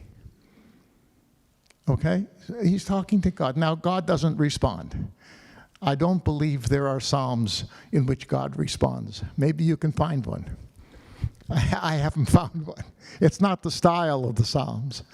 But there are a number of psalms that have this motif. I can guarantee it. You can go through the book. I mean, I didn't go through the whole book of Psalms looking for that, but I quickly found 3 or 4 more. So this man is yelling at God. Yes? I think there's some, we've all seen Psalms that have both complaints but yet an affirmation of it. Yes, exactly. Right, so this is just a complaint. No, there's an affirmation. In the middle, there's an affirmation. And I said a moment ago, maybe you didn't hear it, I wasn't clear. The whole last part of it is an affirmation. That's the point. But I said maybe he was bargaining, but I don't think he was. It's not there. The psalm is 30 verses long. Okay, I couldn't put the whole thing in. We'd be here all night studying it. Okay, so this is one example, okay? The next example, but you can see here, again, we don't know how God responded, but clearly this person felt enough of a personal connectedness with God that he could unburden himself. Okay? It's probably a good thing. But hopefully he got some help. Okay, the next one I think we all know. Sodom and Gomorrah, right? Okay, you can quickly review the Hebrew or the English there. Obviously, you know what happens. Abraham is arguing with God eventually. God says, first he says, I know that Abraham's family are going to be righteous people. Well, there too, God was a little disappointed down the line, I think. Read the Bible, read the Torah, read the Bible. Anyway, but at the same time, though, so he said, I got to tell Abraham what I'm doing. It's almost like he is setting him up for, even though he doesn't call it a test, that comes later. And we'll get to that briefly. The binding of Isaac, the Akedah, says right up in front, God tested Abraham, right? It's there, just straight out. Here you don't know. Okay, so he goes, he says, the noise, the evil of this people has come to me. I'm going to take care of him. He doesn't say what he's going to do. But then somehow Abraham understands it could mean all-out destruction. So he starts saying to him, if there are 50 righteous people in this town, are you going to destroy everybody? For the sake of 50 people, shouldn't you save the place? After all, and here's the key line, Hashofet kol haaretz lo ya'aseh mishpat. It's on page 2. The judge of all the world shall not do justice. Okay, he's really laying it out, yelling at him right in his face. Okay, right? And then he bargains him down to 10. But in the end, apparently, there weren't even 10 righteous people in the town, so they were destroyed. Okay? But here again, Abraham is not afraid to confront God and yell at him if he thinks that God is about to do something unjust. It's great. Yes? Is there a difference between yelling and questioning? No, I use yelling in a broad sense. But here in the sense, it could be. But sometimes you get the sense that these people are really saying with fervor. Because I'm not sure in this particular text if Abraham is angry, if he's coming to God with like an angry passion, just a questioning of God's justice. Well, I think it's somewhere in between. He's admonishing God. He's saying, "You really want to do this? This is true to you and me." He may not have raised his voice, but at the same time, though, those are powerful words. The judge of all the earth won't do justice. It's sort of categorical there. It just says, "What? This is you." Right? So that's what it says. It's beautiful. It's powerful. It's a great example of really, in a serious way. It's not a crying out, but it's a confrontation, asking God, judge yourself, analyze yourself. Who are you really? It's almost a helpful approach. But sometimes, you raise your voice when you want to be helpful. Ever have children? Yes. Yes. Do you know why God was not trying to do justice to begin with? Like, why did he have to be in that state? Well, I think that's why I say I'm wondering, he says, shall I withhold from Abraham what I'm going to do? It's almost as if he's asking for this. In other words, God, that's what I'm saying. It's almost a test. He says, I know the children, they're going to live, theoretically, ideally, a righteous life, which means in the end they will receive Torah and it will become their constitution and they'll live by that, which means they will have an open door to justice. Okay, and that'll be a value of theirs. Okay, but he says, let's see what happens. Okay, I think that's it's not clear. You raise a good point. Okay, but I think that's sort of what's going on here.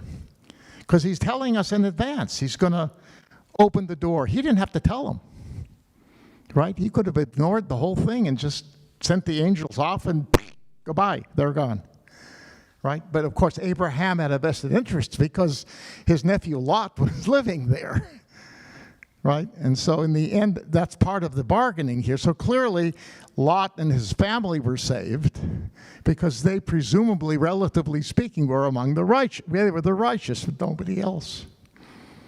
Okay, yes? What? Abraham get more leeway to argue with God because he's Abraham. Yeah, but does Abraham...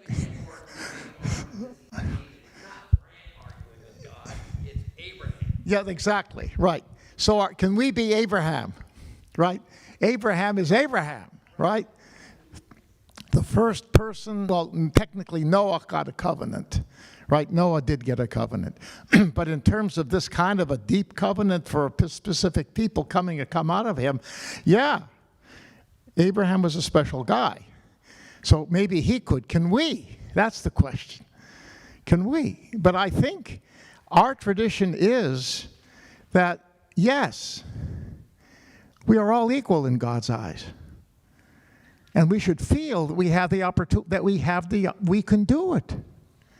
We should feel as if we can. I would argue that you should feel that you can argue with God. Yes, constructively, in the sense. Or maybe even just yell at him. All right, hands up. 1, 2. It's hard to, you don't have all the Hebrew here. Was there some sort of definitive idea of what it meant to be righteous or not righteous in Sodom and Gomorrah? No, I mean, the only thing we know is that they wanted to kill the angels. There were strangers in the house. They didn't know that they were angels. Are they strange? We don't like strangers in our midst. Okay? Hand them over to us. So that served as... Right, and that would show that that's their hatred. Their hatred of other people. That was supposed to be an example of their innate evil. Yeah. Yeah, just to respond to Brent, that, like, can we say this? We quote this psalm in our holiday liturgy, and we quote, these other scenes with, Abraham expressing angst about God in Magen Lach in our daily Amidah, and right. those pretty Jewish, right? Like, these are these pivotal moments of doubt are all things that we invoke in our ritual prayers. Yes. So the answer seems to be that we are supposed to. Right, they're supposed to be role models for us. Right, we look at our heroes as role models. Right. Moses was the most humble person on the face of the earth, it says. All right, we should try to be humble. Right, so yeah, that's a good point. Correct, yes? You mentioned the parent-child relationship here, and I can't help but seeing that throughout, because I think that we learn about the human-God relationship a lot through our parent-child relationships. So there's a part of me that brings me to my daughters when they're young, and there are certain ways that they challenge us as parents that we understand is part of their developmental development to question Right. us in Yes. ways in certain ways. It's part of who they are at that place and time. Yes.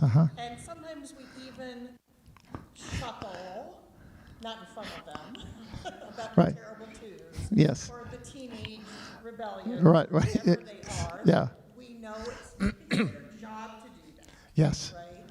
So I wonder if God perhaps looks at humans and understands humans enough that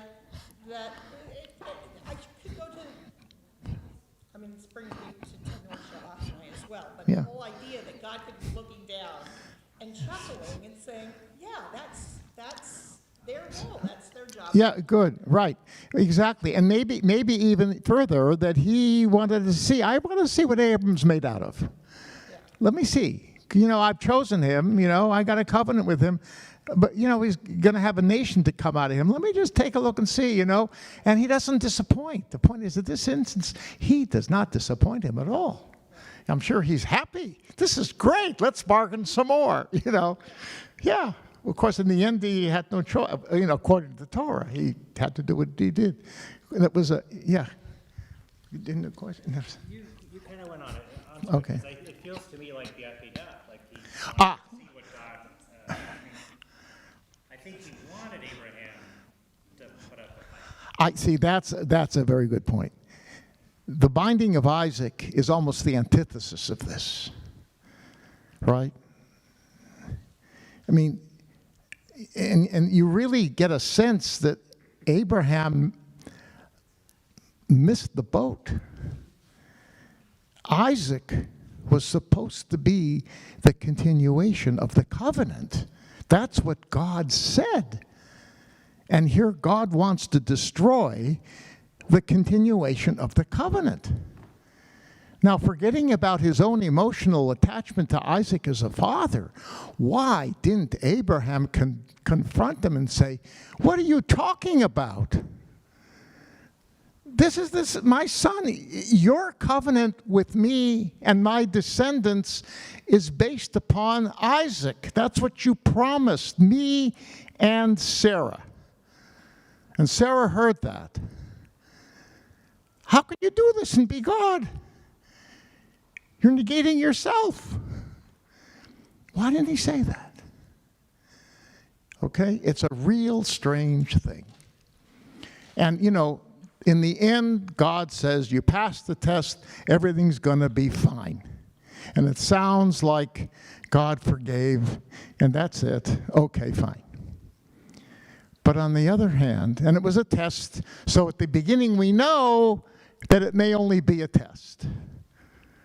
But here's the thing, and I'm not the only one who's thought about this. Think about what happens with Abraham after this. What happens with Sarah? According to the Torah, well, I mean, the rabbis emphasize this, but the juxtaposition of her death after this, and she's not there, right? This happened at Moriah. She's down in Beersheba. According to the rabbis, she died because she heard that Abraham had offered her son as a sacrifice and just killed her. So he was responsible for her death, according to that rabbinic midrash. Okay, just one second. Secondly, you know who else he never talks to again? Isaac. No more communication, never. And third, who else does he never talk to again? God. So the question is, did he get off scot-free for this one? Is it just by coincidence that these three situations emerge afterwards? Should he have complained? Should he have yelled at God? And the fact that he didn't was his problem. Yes, I think somebody else, yes, Rabbi. You know, I think Abraham has some, he wins some and he loses some. Yeah. You know, Rosh Hashanah, the day before that Kedah, we talk about, we read about God telling him to banish Hagar. And Abraham says no, and Sarah has to, or listen to some God has to intervene. He loses that one. And then there's the Akedah. It didn't happen that quickly. All right, well, yeah. Rosh Hashanah, we're seeing those two things. But what's interesting is after the Akedah, the Malach says, Atayadat. Now I know. Now I know that you've made it. It implies that the previous ones left some doubts. But this one, where Abraham didn't complain, Yeah. that was the final one that turned for God. So it kind of makes you wonder how many times did it take? Right. And did he pass him? Did he not pass him? But why was he always pushing and pushing instead of? It could be, right. Yeah, well, the rabbis say he actually had 10 tests. Yeah. So. It was that last one where we think he maybe failed. Yeah. That's the one that made it fail. Maybe, it's possible, right. But at the same time, you know, how do you explain these three coincidences afterwards? You see, so if we say that God is somehow, you know, how shall we say, designing responses and consequences to people's actions here, you know, I don't know for sure.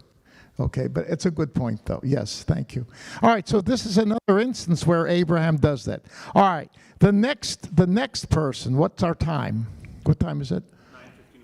9:59. Okay, all right, we're all right. We'll be okay. All right, so these, again, some of these, I'm looking at pages 2 and 3. I don't know if you realize that Moses actually confronted God and quote-unquote yelled at him 4 times. Okay? One of them was the golden calf, of course, where he says to God, what are the Egyptians going to say? You know, your PR from this, if you take them out to the desert and kill them, they're going to say, what kind of a God is this? But secondly, he says, you have a covenant with these people. You made a promise. You can't do this. And so God relents. He changes his mind. 1 point for Moses. I was on a Zoom call with a scholar, a woman, I forget her name, from Hartman, and she says there are midrashim that say, either looking at the grammar, we can talk about otherwise, or Moses, like you're saying, standing up for the people by saying, you spoke to me, right? So that's the first. The second is, the people weren't there, right? And they did not know what you expected of them. Right. Yes. Exactly. Yeah, well, he's in these instances, you will see, he is really standing up for the people. That's absolutely true. All right, so, but what's the second one? The one at the bottom of the page in the English is on the top of the next page. It's the notion of who is going to lead the people into the land of Canaan. God says in an earlier verse, I can't do it because as soon I'm so angry at them that if I get close to them, in other words, the plan originally, remember, Moses knows the plan of for the tabernacle. That was already given to Moses. It wasn't given to the people yet, right? So it calls for God to bring the divine presence into the middle of the people, right there, close, intimate, present, right? Shekhinah, residing in his residence. Okay, God says, I can't do that. I can't be close to you because I'm so angry, I'm liable to kill you. He says that to Moses. So this is the aftermath that says, so tell me, you didn't tell me, who's going to lead the people in? Me? I should do this? Who's going to help me? You can't do this. You got to lead them. So God says, okay, I'll do it. And then he reminds him a second time, like he wasn't so sure that God's going to commit. So a second time, you look at it over. It says God commits twice. Fine, I will lead them in. Well, he yelled at him a second time. He said, you got to do it, a yelling, quote unquote, right? He confronted him. You can't do that. I can't do it. You got to do it. And he does, right? Fulfills the commitment. Okay, the next one, Numbers chapter 14, the scouts, right? You know the story, right? 12 go out, they come back, 2 say it's great, 10 say you can't do it. The people are too strong, we're like nothing, right? Powerful cities, right? You're not going to have giants. Yes. Right, they're a bunch of NBA basketball players, you know. All right. Okay, and God says once again, Moses, I'm going to get rid of them and start over with you. We heard that with the golden calf already. And what's Moses' response? What does he do? Same line, right? How could you do this? What are they going to say? What kind of a God are you that you can bring them out to the desert, let them die? What is this? The PR point. But the second one here is very interesting. What's the second one that he mentions in that paragraph? Read it over. There's a second point that he makes about God. I'm on page 3. Huh? God's what? Powerless. No, that would be what they would say about him. That's the bad PR. God's powerless. But what's the second one? Yeah, what is it? What? The 13 attributes of compassion, right? It's a modified version of what we read about earlier in Shemot, right? You are supposed, you presented yourself to me and to the people as a great God of compassion. That this is your essential element. And this is how you're going to look, that's what you're going to do? You're going to violate the very same principle? So God agrees. It's a partial agreement, right? Because what does he end up saying? Okay, I'm not going to kill them. They'll die a natural death in the wilderness. And their children, whom they say, we're going to be killed with us, we're all going to die, blah, blah, blah. Your kids will go in instead.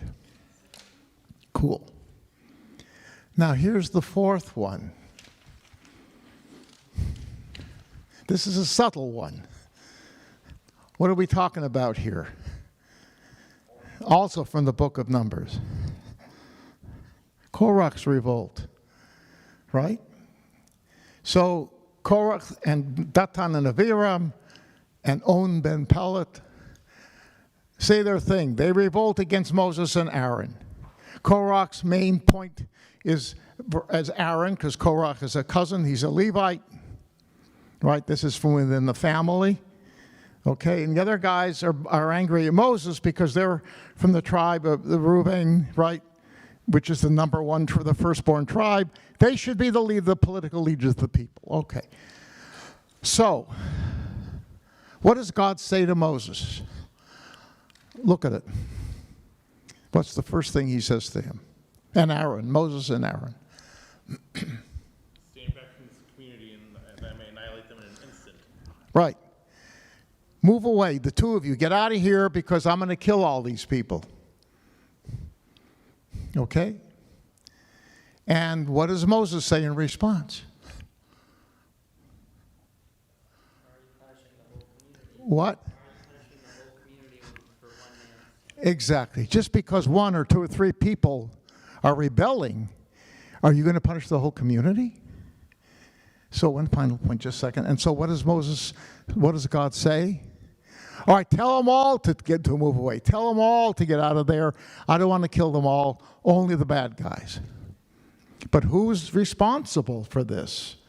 Moses, once again, is calling on God to act the way Hashem should act.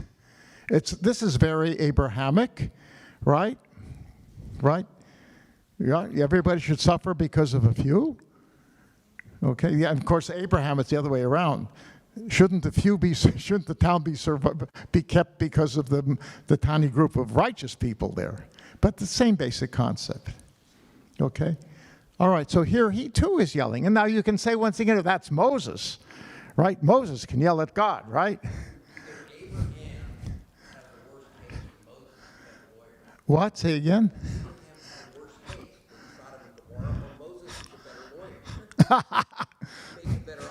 Well, but I think Moses, remember this, Moses of all the people was the one closest to God. There's no question about it. Read the stories, in Exodus, after the golden calf, chapters 33 and 34, where it ends up with, Moses gets to see God's back, which is a sort of an indirect view, not his face, can't see God's face, but he saw his back hiding behind the rock on the mountain, okay? Famous, it's a very famous point, yes? And that's when God says, I am the righteous God. Okay, so Moses, and remember what happens when Moses comes down with the 10 Commandments, the second set. What's going on with Moses? His face, no. It all says his face was radiating, not his head. Read it. Panav, his face was glowing. Michelangelo got it wrong. I know, yeah, right. But everybody thinks of that, right? The carne or came from, no, they came out of his face. Karan Panav. All right? Okay, yes. And he had to cover himself. Okay? It's the first person to wear a burqa, right? He had to cover his face when he addressed the people, and then when he could talk to God, he would go and he could uncover his face. It's as if there was this divine energy that was imbued within him that the people were scared stiff. And so he had to be, and apparently it doesn't say when it stopped. I mean, the implication is that was until the very end, but who knows for sure. Okay, yes? I think that this raises a challenging theological question, though, which is who gets to question God, right? Because Korah, in questioning Moses and Aaron, is actually questioning God's command of authority, and then they still are swallowed up by fear. Yes. So I think it's challenging to say that this is another text of positive questioning, even though Moses had some questioning for Hashem about destroying all of the people. Korah and Dathan and Abiram are still swallowed by the earth. Right, I think, but the question is, it's also the nature of the question. What was Korah's question? Why should you be close to Hashem and not us? Because all the people are holy. It never has said, that's the first time that is said. That all Yes, it never has been said before. Nowhere, all of the statements, the only place in the book of Deuteronomy, you'll find 2 or 3 references where the Deuteronomic author says the people are holy. All the other references to the holiness of people is you will be holy. If you do such and such, you will be holy. Okay, and the people still have, with the whole thing with the spies and everything, they had not yet proven themselves to be a holy people fully.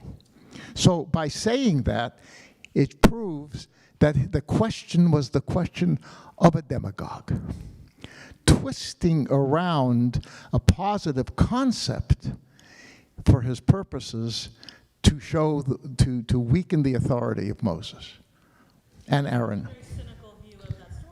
What? I think it could be read as a person wanting to be close to Hashem in ways that he's not. Who? Korach, you mean? Korach and Korach. Well, he could have said that in different ways. He was a Levite. He was already close to God.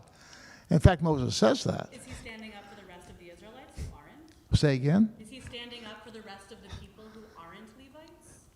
No, but I mean, the point is, who was saying that the people were not close, they were covenanted by God?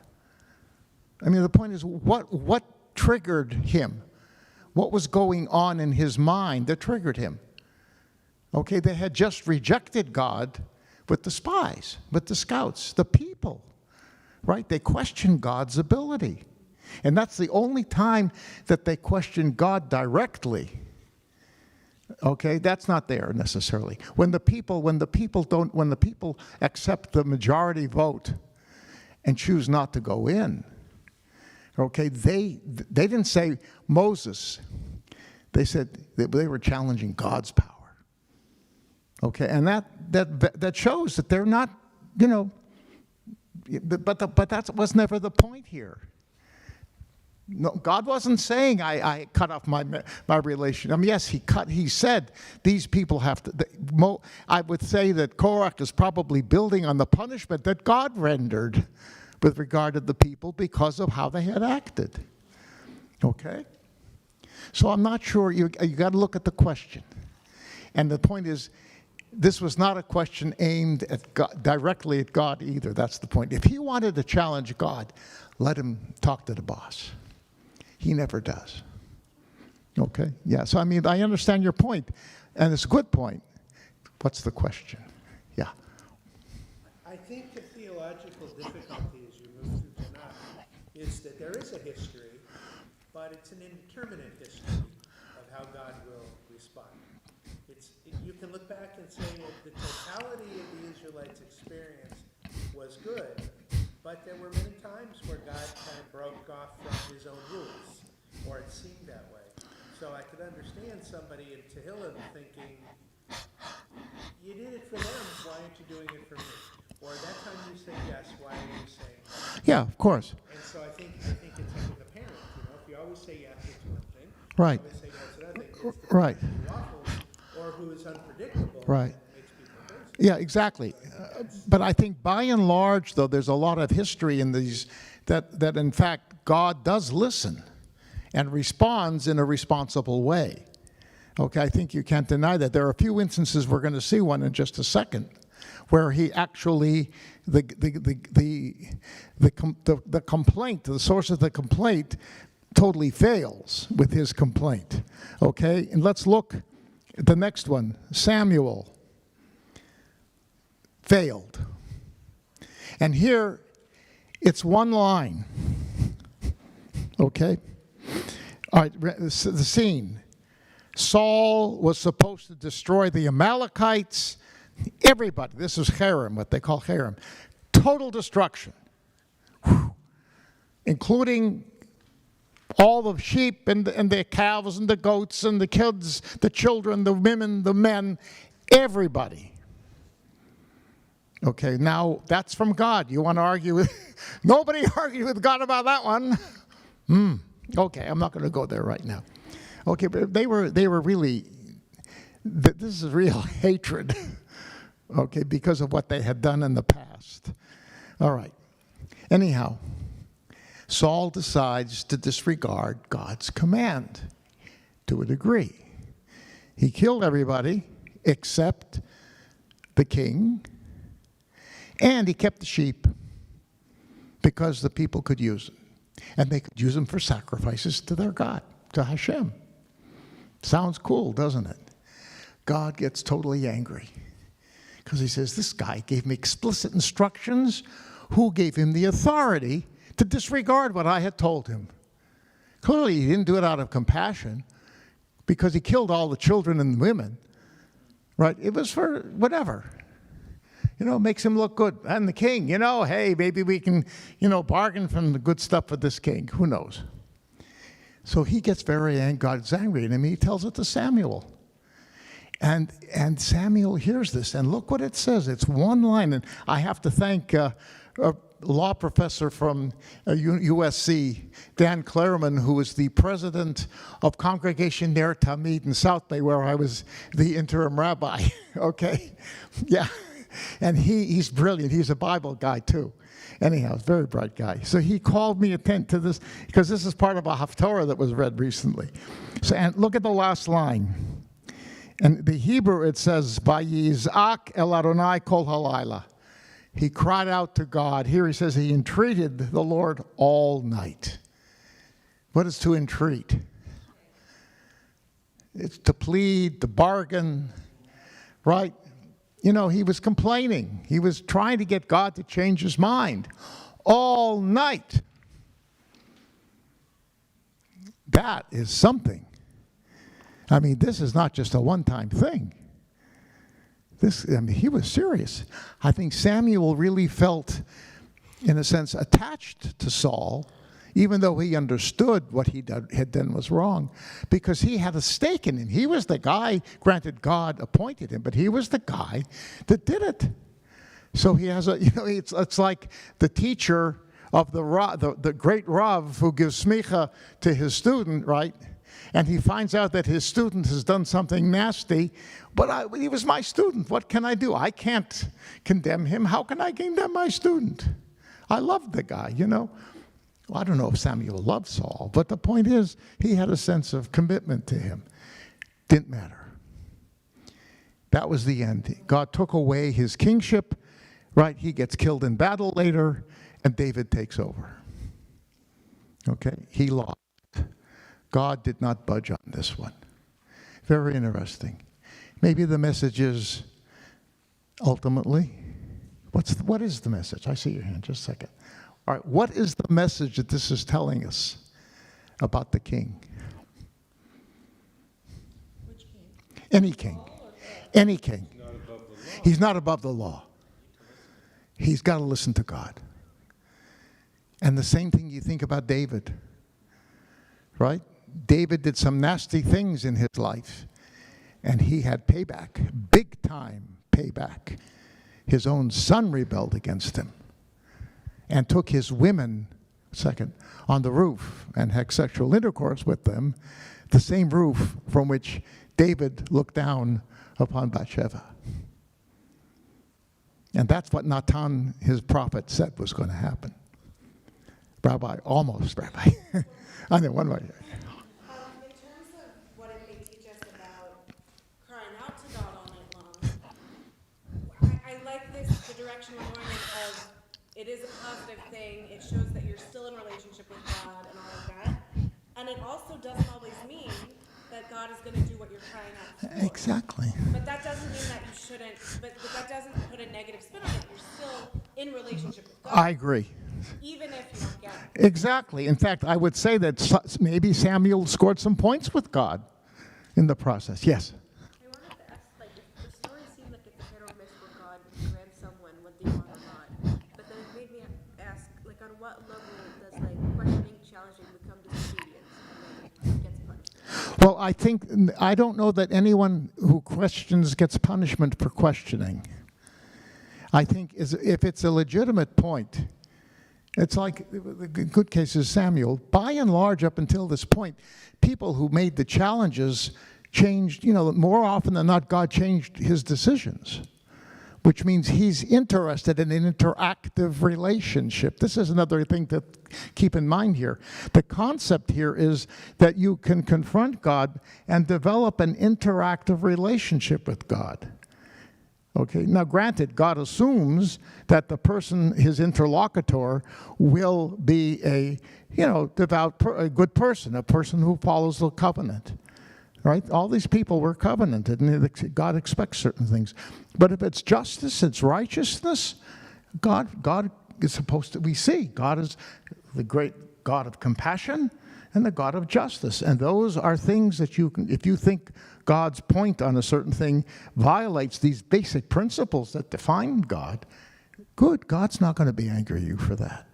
I don't think so. I don't see that if it emerges from these things that much. Samuel was not punished for yelling at God here or for doing whatever he did all night long. Okay? God had a strong cup of coffee in the morning, and probably Samuel did too, and they went about their business. Wasn't such a pleasant business, but that's what they did. Okay. Now, Jeremiah, what time is it? Oh, good, I still have time. Oh, good. I was afraid I wasn't going to get through this. All right, now Jeremiah also, the English is on page 5. Jeremiah, look how he begins. You will win, O Lord, if I make a claim against you. Yet I shall present charges against you. Why does the way of the wicked prosper? That is not it's an old question, right? Do we not ask this frequently? Okay, he's confronting him. And he goes on to give details. The point is, what he's saying is, the wicked people who are polluting the Jewish people, I use that word not advisedly. I mean, that's, I think, what they were doing. They were bringing tumah. They were defiling the holy people, if you will.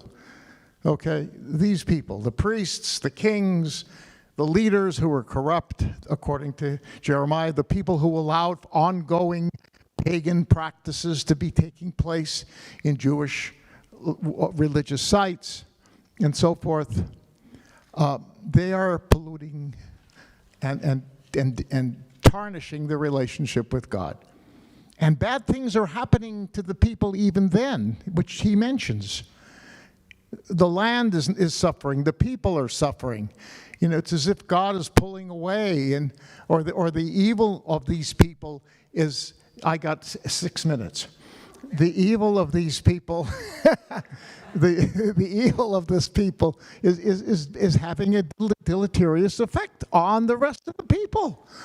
How long are you going to let this happen? But look at verse 5. That's God now responds. And he says basically, don't worry. I'm going to take it out on them. They're going to be punished. I'm not, I had to let this play out. It doesn't go in all the details. I want to see what's going to happen. Okay? And it's clear that nobody seems to be responding to changing their ways. You've been yelling and screaming at them for a while. You're going to have to yell and scream with them some more. But guess what? It may not help. Because these evil people, this miasma that confronts that our people, that is operative within our people, is horrific. And they're just, I will bring it to an end. And then Jeremiah continues to prophesy of the fall of Jerusalem and the exile and all that stuff that happens. And it happens.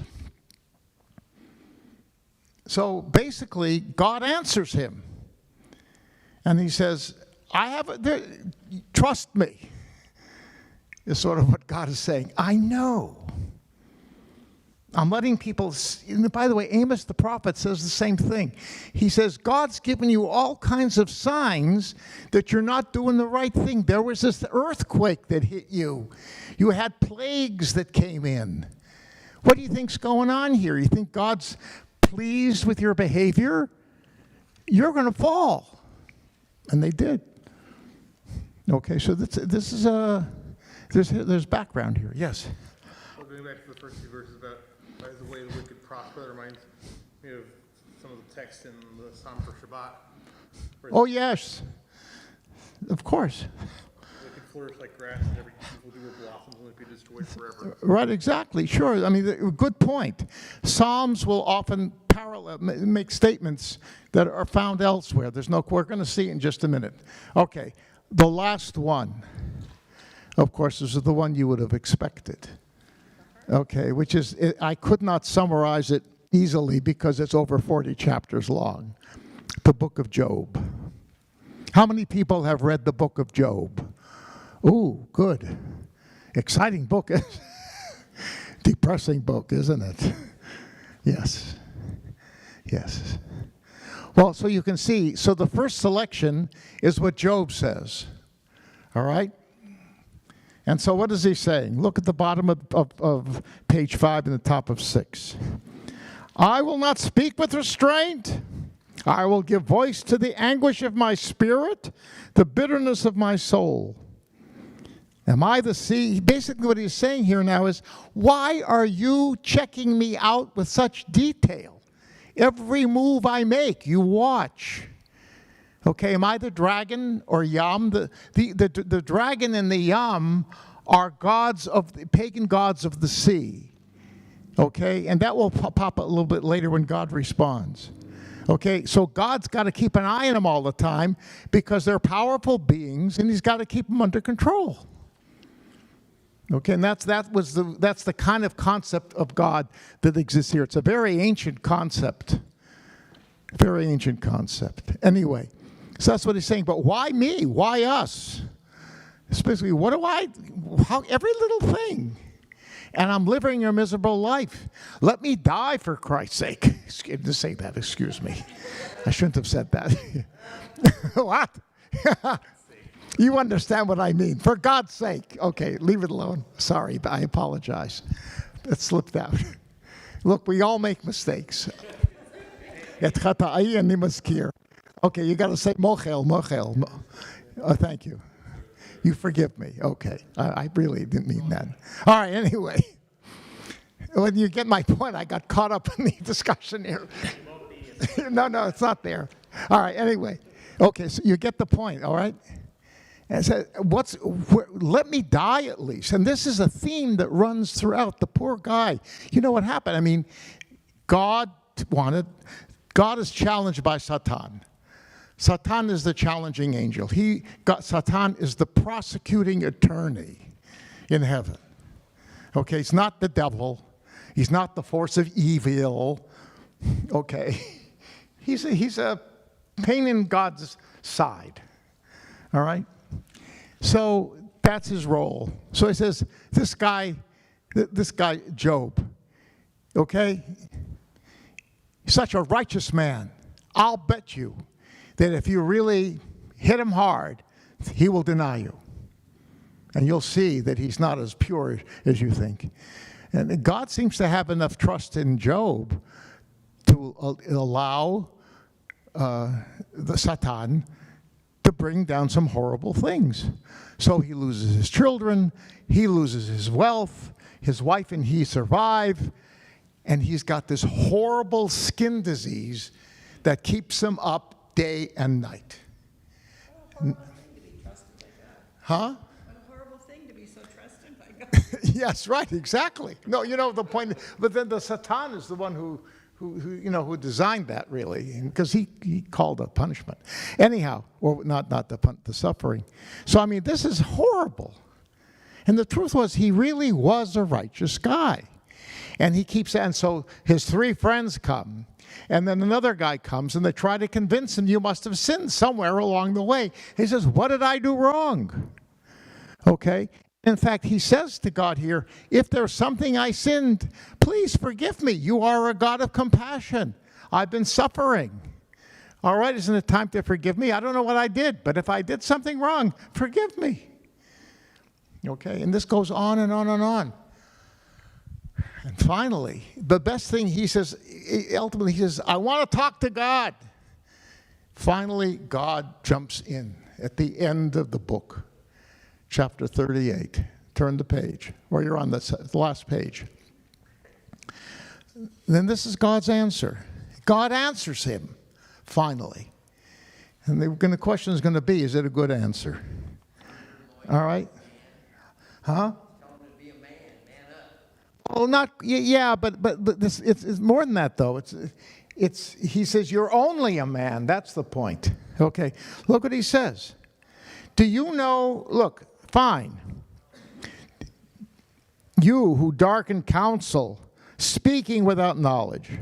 Yeah, gird your loins like a man. I mean, be strong, because I'm going to ask you some challenging questions. Where were you when I laid the earth's foundations? Speak of have some understanding. Do you know how I fixed the dimensions, measured the line onto where its bases sunk? Who set in the cornerstone? When the morning star sang together, all the divine beings shouted for joy. Have you ever commanded the day to break or signed the dawn in its place? Or sees the corners of the earth and shakes the wicked out of it? Have you penetrated the sources of the sea, walked in the recesses of the deep, etc., etc.? What do you know about this world? What do you know about death? You want to die? What do you know about death, Mr. Know-it-all? Okay? In other words, what's he saying? What is he saying? What is God's answer? Know your place. Huh? Know your place. Know your place. More specifically, that's right. What else? It's a little bit like don't question because I'm God. Who are you to question? Well, but why should he not question? Right. You don't understand what I am, what I do. You have no conception of it. So how can you call me for something that happened to you? I couldn't begin to explain it to you. That's really overwhelming for regular people. Yeah. Okay? No. Do you think he was satisfied? Was Job satisfied with that answer? I think he was happy that God finally spoke to him. Because he realized he just wasn't speaking to the wall. Remember the joke? The wall talked back. Okay, so that is satisfaction. But is the answer helpful? By the way, in the end, according to the ending of the book, everything gets put back, okay? And he ends up, everything's fine. And a lot of modern scholars say that could have been a pious ending to a book that actually ended with a big question mark. Yes? I find it satisfying. I mean, it's not nice, but it's satisfying because the other stories were about the Jews and their portion of it, which is a covenantal thing that God had promised and seemed to be breaking his promise. This is like, why did I stub my toe? Why did I get cancer? Why did somebody die? Yeah. You're never going to find a satisfactory answer. Right. And God's not going to give you a satisfactory answer for that. And if you wait for that, then you don't believe it. Yeah, that's a good point. I'll tell you this, and this will end. By the way, anyway, bottom line, you can yell at God. Okay to yell at God, as long as it comes from a faithful heart. You can challenge, be questioned, but don't be nasty.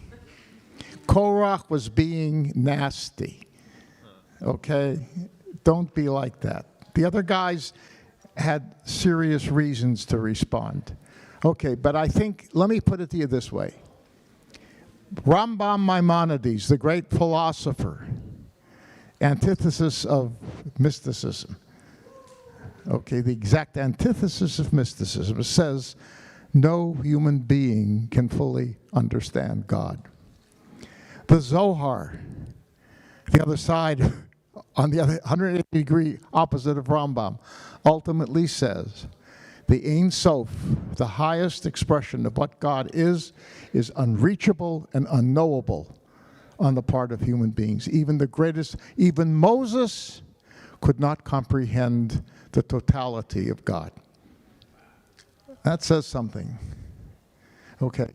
Now, I'm not sure that you can satisfy a man who suffered like that. Okay, we still deal with those questions today, don't we?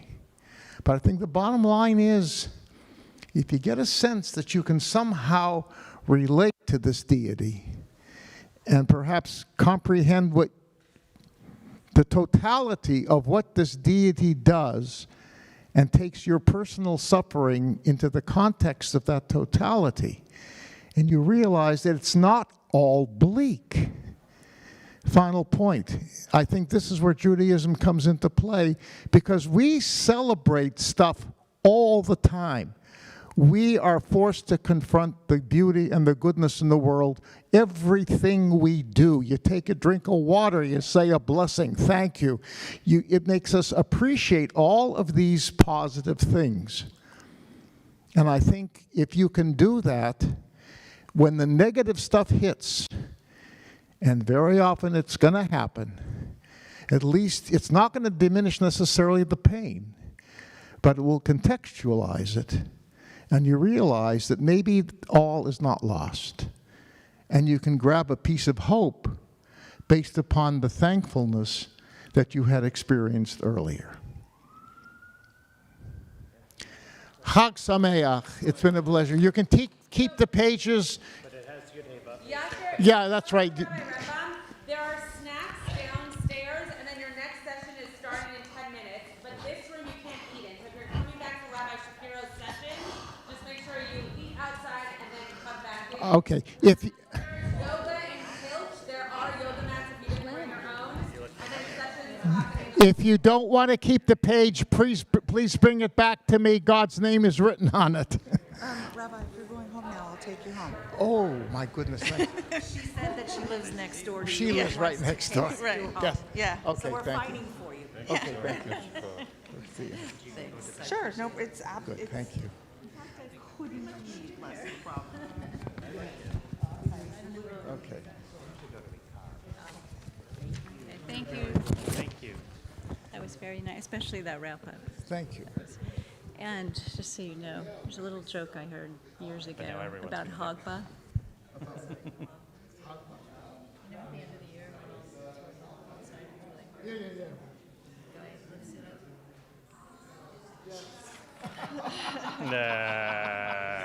It happens, yes, I know. So two quick things that 40 years. We both have hearing aids. Maybe that's part of hearing.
I was. Thank you, Hector. You will never know the brilliant truth I just shared with this room. It was mind-blowing. The problem, of course, is that the cheesecake was out before I made it downstairs. If I had had a piece of cheesecake, none of this would have happened. This is not a spectator sport. I know in Judaism it's the inverse of concerts, and the further away the seat is, the better the spot. But if you want to come closer, there will be a participatory element of this. I almost lost my fun prop. Okay, here we go. This will be the book chair because definitely no one's going to sit there. All right, book chair. Not once you put books on. Book chair. I think we have just about enough. I'll tell you what the topic is. So I also really enjoyed that at about 11 a.m. a blank source sheet was sent out because that's how the Google Docs work. But if you go into the email and you click on the source sheet, it is now fully populated with the text that our friends have here in front of them as well.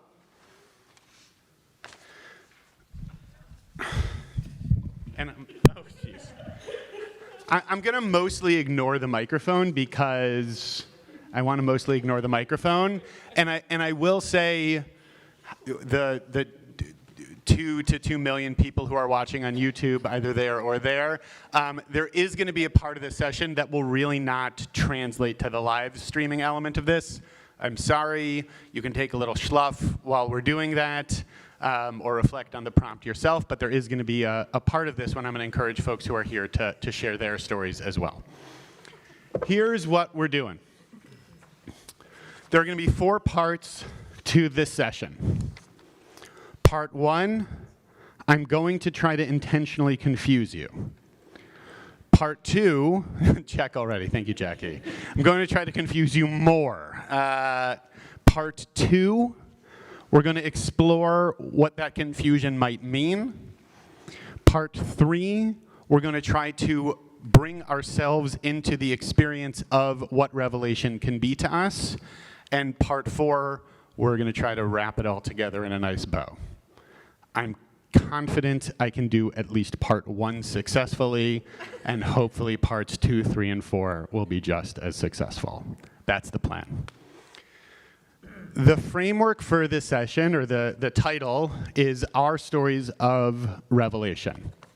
And so what we're going to dive into first is, I'm going to speed through this because we can spend a lot of time on any one of these verses, but I'll sort of foreground the point that we're going to, which is that, well, I'll ask it as a question first. What happened at Sinai? Give me narrative details of what happened at the revelation at Mount Sinai. What happened? They saw lightning, right? That's an evocative phrase that folks might have seen before, this idea that not just that they saw lightning, but also that they saw thunder, right? There's something about like the verbiage around that, that's something that is usually just perceived auditorily, was also perceived visually. So we're going to get to that for sure. That's one piece. What else? What else happened? What else happened narratively at Sinai? Right, so there's the famous midrash, right, that God held the mountain over us and said, you have to accept the Torah, which kind of seems problematic for sure. I thought about bringing that. We're not going to do that. Tell me Torah-idically, right, not rabbinically. Like, what do folks remember? Although we have a brand new rabbi in the house, so it makes sense you'd be thinking rabbinically. Multiple. So many. The new rabbis per capita in the room is the highest in the nation. Verses of Torah. What happened at Sinai? Yeah. Okay, great. So here's my question to you. Didn't that, and this may or may not be a trick question, didn't that happen afterwards? Didn't the golden calf happen after Revelation? Great. So the trick question is it depends how you read some of these verses. And I'm going to use that as jumping off point to say there are, for an event that is so central to our consciousness as a people, the more closely you look at these verses, the more confusing it is what actually happened. And it seems like a linear narrative of what happened at Sinai is very difficult to discern. And what I would name in that is, I think that's the Torah telling us something about the Torah. That's my leap there, is that it's the Torah telling the story of how the Torah came to be, which you would think, if a text is kind of give its own kind of creation story, as it will, it would be very straightforward, right? Here is how the Torah came to be, and it's really not. And it's really not, and I think that's going to be our jumping off point. Okay, so, and I think that tells us something about the role of stories in our lives. So there's the quote there at the top that folks might have seen before from Elie Wiesel, God created man because he loves stories. And so that's sort of an overarching framework for what we're doing here. I'm going to buzz through these points. We could spend a lot of time on any one of them, but the hour is late and time is short, and we have oh so much to do, my friends. So, what was revealed? What was revealed at Sinai? Traditional commentaries cannot decide whether we heard all of the Big Ten, not the football conference, the 10 utterances, the 10 commandments, the first 2 commandments, or nothing more than an incoherent voice or just the aleph at the beginning of the first commandment. Folks might have heard me riff on that before. It's one of my favorite Shavuot texts. But even in the initial interpretation, what did we hear? We don't know. Tough to tell. And going back to this golden calf idea, it seems like if you go in, this could be its own shiur in and of itself. There's the Aseret HaDibrot, the original, in chapter 20 of Exodus.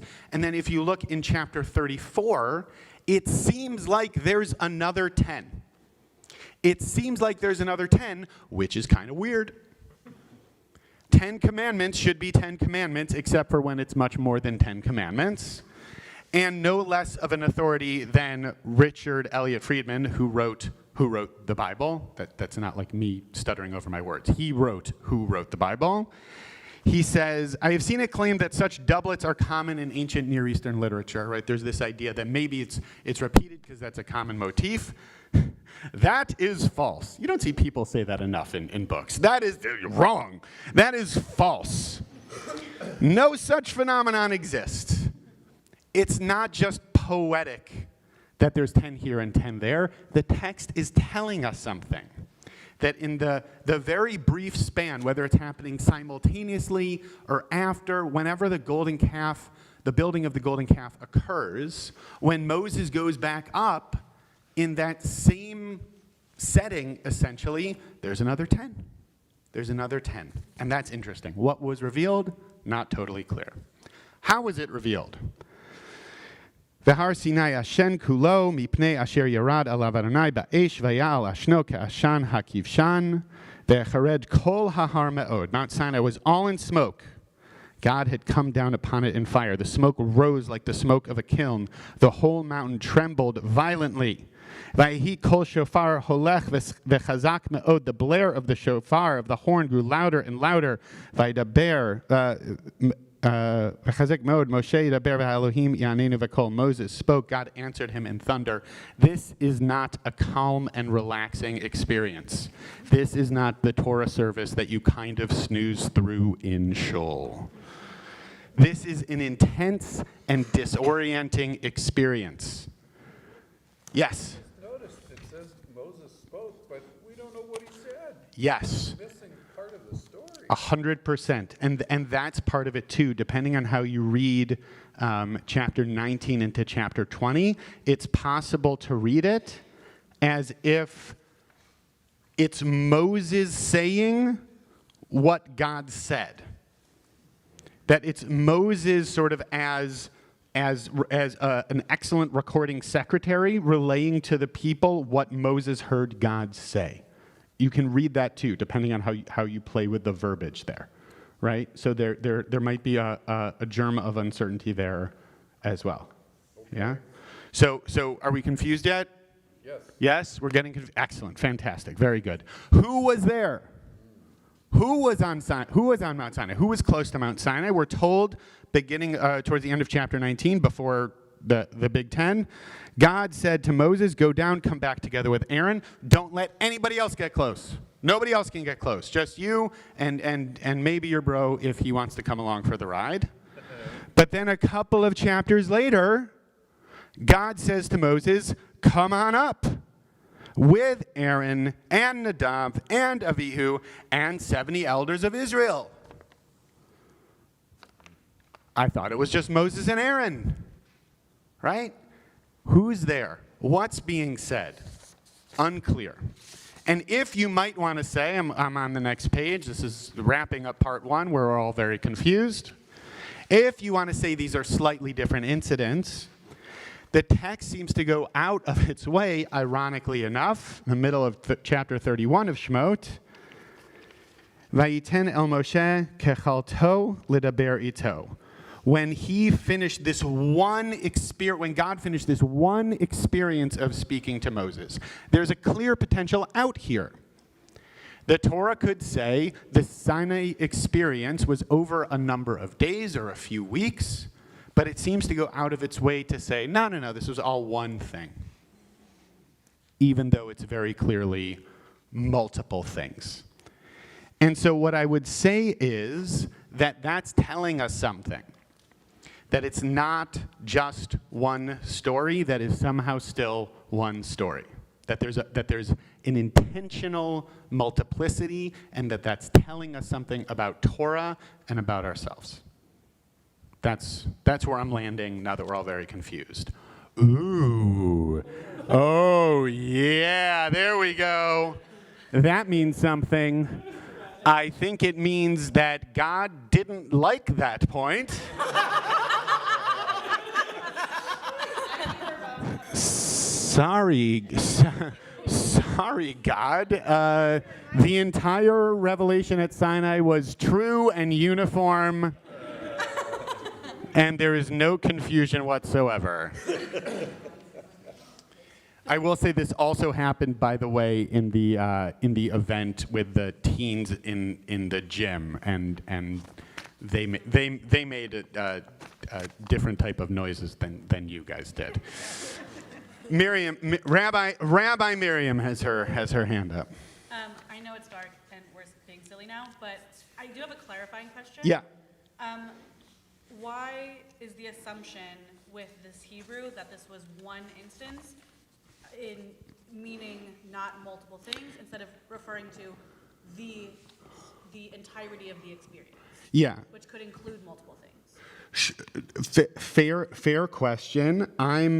I'm reading that singular kechalto as I'm extrapolating that sort of possessive vav a little bit to say that it's all one. There's another like piece or two there, and I streamlined it a bit. Oh yes, good job streamlining, Matt. Yes, thank you so much. So I streamlined that a bit, and that is an interpretive move on my part. And I would say, even if we're going to say, not sure I buy that, hopefully you're still at least a little bit confused. Still a little bit confused? Okay, good. Other thoughts? That was part 1. Part 1, we're all very confused, and the lights went off and are now back on, and we're all very excited. Okay. Why they went on, I'm in the dark about that. Ah, very good, Joey. You're in the dark about that. Thank you so much. Try the veal, tip your waitress. Okay. Shavuot, try the cheesecake. There was no cheesecake. Okay, Matt, focus. Very good. So, it's late. I think the text is telling us something in the fact that it's indicating in the story/stories about how Torah is revealed that there's multiplicity. The Torah could be telling us a different type of story about how it's revealed, and yet any number of ways in which this narrative is anything but linear. Okay. So the next piece, Jackie, because we're just in sync like that, anticipated that this verse would be here. Yeah, shkoyach, shekivant. And this is a pretty famous verse, right? If you've thought about what Revelation looks like, haha. V'chol ha'am ro'im et hakolot ve'et halepidim ve'et kol hashofar ve'et har ashen vayar ha'am vayanu'u vayamdu mirachok. All the people saw the thunder and the lightning, right? So there's also something confusing there, and Rashi picks up on this in his commentary. He said, the people saw that which is usually heard. Also disorienting, also confusing. I don't know about you. I have heard thunder. I have never seen it. Same here. Right? Samesies? Yeah. So, and the blare of the horn. And again, this overwhelming sensory experience, but particularly this idea that the thunder and lightning, both of them are seen. And so what we have here is I brought all my books. I like bringing all my books with me. So this is a quote out of Rabbi Art Green's translation of the Sfat Emet. Sfat Emet, the Gerer Rebbe, famous Hasidic rabbi, late 19th, early 20th century. And the Sfat Emet picks up on the fact that there seems to be kind of a doubling here, right? That it says that they saw twice. So why would it be that it would say that they saw twice? And I love this line, because through these visions, their own selves were revealed to them. I think we could linger on that for a very long time, right? Through these visions, their own selves were revealed to them. The sages read face to face as a mirror. Each one saw his own form. And then quotes Proverbs. This is the meaning of face to face as in water. As the inner person is revealed to Torah, so is each Jew's inward portion in Torah revealed to us. Every Jew has a particular portion within Torah. That is why Torah appears to us as water, like Rabbi Kasher referred to it in the opening session, reflecting our own souls. This idea that the multiplicity of Torah is there, we each see ourselves reflected in Torah. And I think that that's a really beautiful idea and gives sort of an additional depth. It's not just multiplicity for multiplicity's sake. It's this concept that within the way in which revelation is described, we're being told something about what it is to really see ourselves in Torah.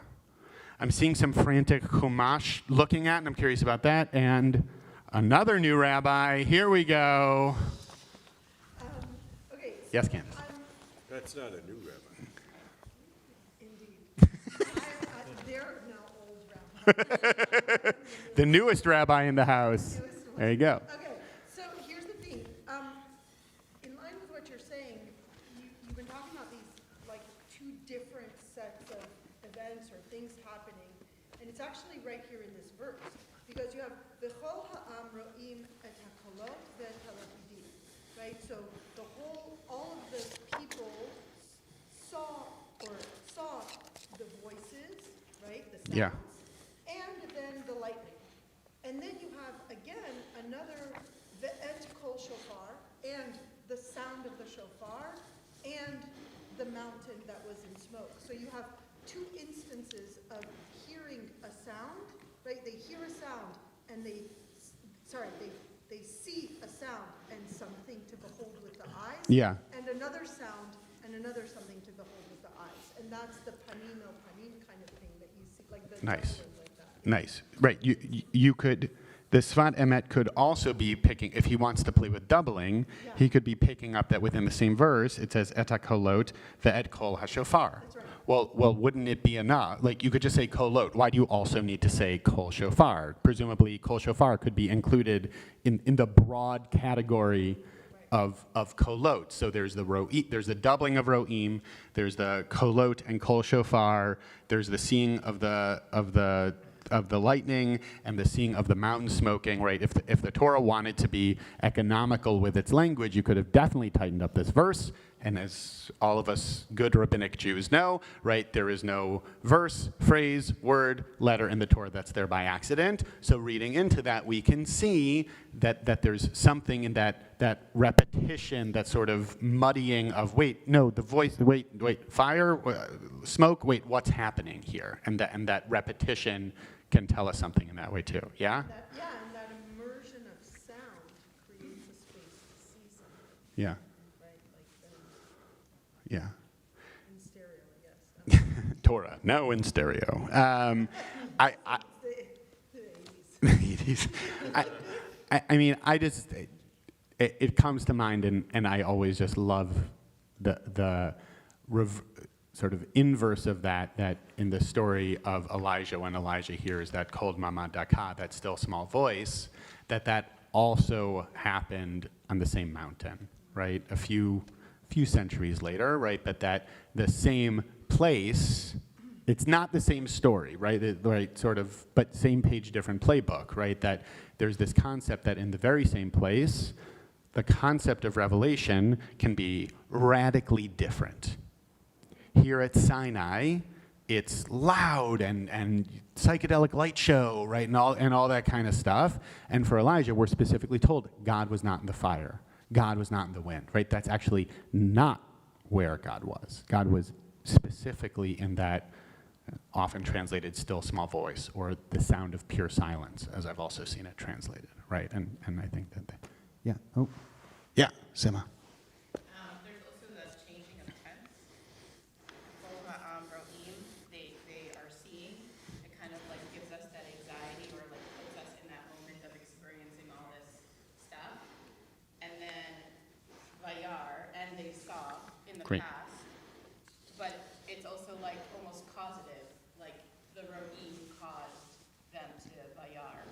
Oh, interesting. That the shift in tenses v'chol ha'am ro'im, which seems to be present, or as my biblical grammar teacher in the back of my head, the perfect tense, right, as opposed to the imperfect tense of the vayar, right? So what's happening there? You would imagine in the same verse, at least some integrity in the tense of the verbs, right? And yet there's not.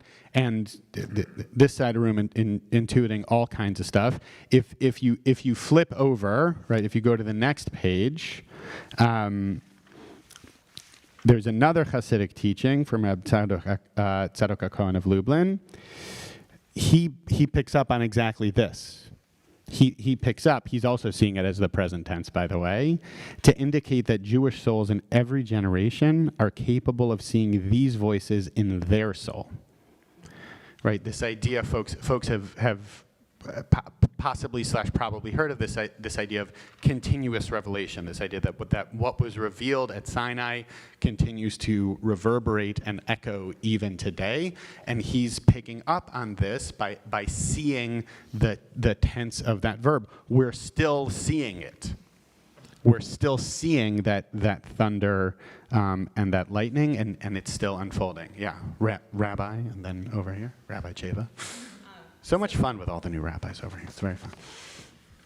So it's interesting to pull out all the different conflicting voices here, because I had a teacher once who pointed out that if you track how many times Moses goes up and down the mountain, they don't match. And it's impossible for him to be up and down at the same time. Right? But the other place in which there's a lot of conflicting information is at the point at which the sea parts. And is it walls, or is it receding? And is it receding, or is it coming back in? And like, what is happening in that moment? And both of them are moments in which there's like the collective experience. So there's a lot of different points of view, literally, like people standing at different points, experience something dramatic in nature around them. Nobody can be in the same spot seeing exactly the same view as everybody else. And also, these are the two places that we're supposed to relive over and over, right? Like, this is the place, right, what we're discussing here is what, you were all there at Sinai, but in the Haggadah, it's like we were all there at the Exodus from Egypt. Yeah. Right? And like in every moment that we were all supposed to be, none of us can agree on what happened, but we all know why we were supposed to be there. Nice. Beautiful, this idea that these are sort of our the two major key moments that we're told to relive annually, if not daily, right? Like that there's something about that when we read Shirat Hayam, like you can think about that every day you're supposed to be reenacting that, right? And that these two, and maybe there's something in the fact that they're collective, if, you know, show me an event where 600,000 people were there where everybody gives you the exact same report, right? Like, of course it's different. And the other thing that comes to mind is you're sort of comparing and contrasting and connecting those two events, is there's the Midrash, I don't know the citation off the top of my head, but that talks about, it's a great Midrash when you're thinking about multiplicity of how you think about God, right? The idea that at Kriyat Yam Suf, when the Israelites crossed the sea, that God appeared to them as a warrior, and at Sinai, God appeared to them as you know, sort of the classic image of like the gray-haired, gray-bearded father figure. This idea that depending on the situation, depending on where you are and what's happening, the way in which you see and experience God is actually different, and that's also embedded in our tradition. So you talk about something that's going to destabilize the narrative, right? The image that we have of God, the way we think about God's very godness, not a word, God's very godness, right, is going to be different depending on that situation as well. Yeah, I saw your hand. So not a rabbi. Okay. And not really, but that much. But one of the things I noticed, which I thought was amazing, is in your interpretation of the second time that people saw themselves, a reflection of themselves, is right after that they fell back and stood at a distance. Mm-hmm. It's like that's when they were shocked and couldn't take it. Oh, interesting. You know, that's when the whole thing kind of blew up. Yeah. Maybe there's actually something disturbing about having that clarity, right? How many of us confronted with our true selves like what we see? And it's shocking. Yeah. In many ways. And also, you know, when God, you can't see God's face and all that, it's the same thing. It's like it's too shocking. Yeah. So that's, and I would say, traumatized, this whole thing. Which is why the story changes and is different and everybody's got a different, and it's all because everybody's in some form of, you know, good trauma, it's revelation or whatever, but it's some form of trauma, all Yeah. this stuff happening. So who's in their right mind when there's trauma? Sure. I think the adjective I would use is like disturbing, right? Like I guess trauma has a tricky valence, right? But I think it might work. But disturbed in the classical sense, like, oh, that's so disturbing. But it's something that kind of like shakes you, right? It shakes you totally. And there's a lot of dance, like another whole avenue we could be going down here in terms of how the narrative is murky, multiple, is how close are the Israelites, what are they comfortable with, not comfortable, all this kind of stuff. Sometimes it seems like they're close, they want to be far, they're listening, na'aseh v'nishma, wait, no, maybe not, right? Like, that's also murky, and I think that aligns very much with what you're saying. Yeah?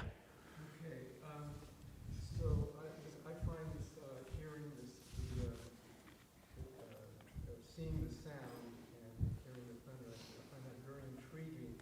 And if you think about it, you know, when you throw a rock in the water, you see the sound waves. So sound and light are just different frequencies of the same. If you look, you know, ascribe to them as being waves, they're just different frequencies of waves.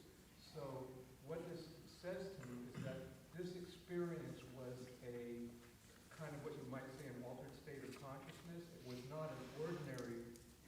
Yeah. We were not in an ordinary state of mind. Yeah. And then I was also thinking, okay, but there's also quantum physics, which believes that the wave can also be a particle. And the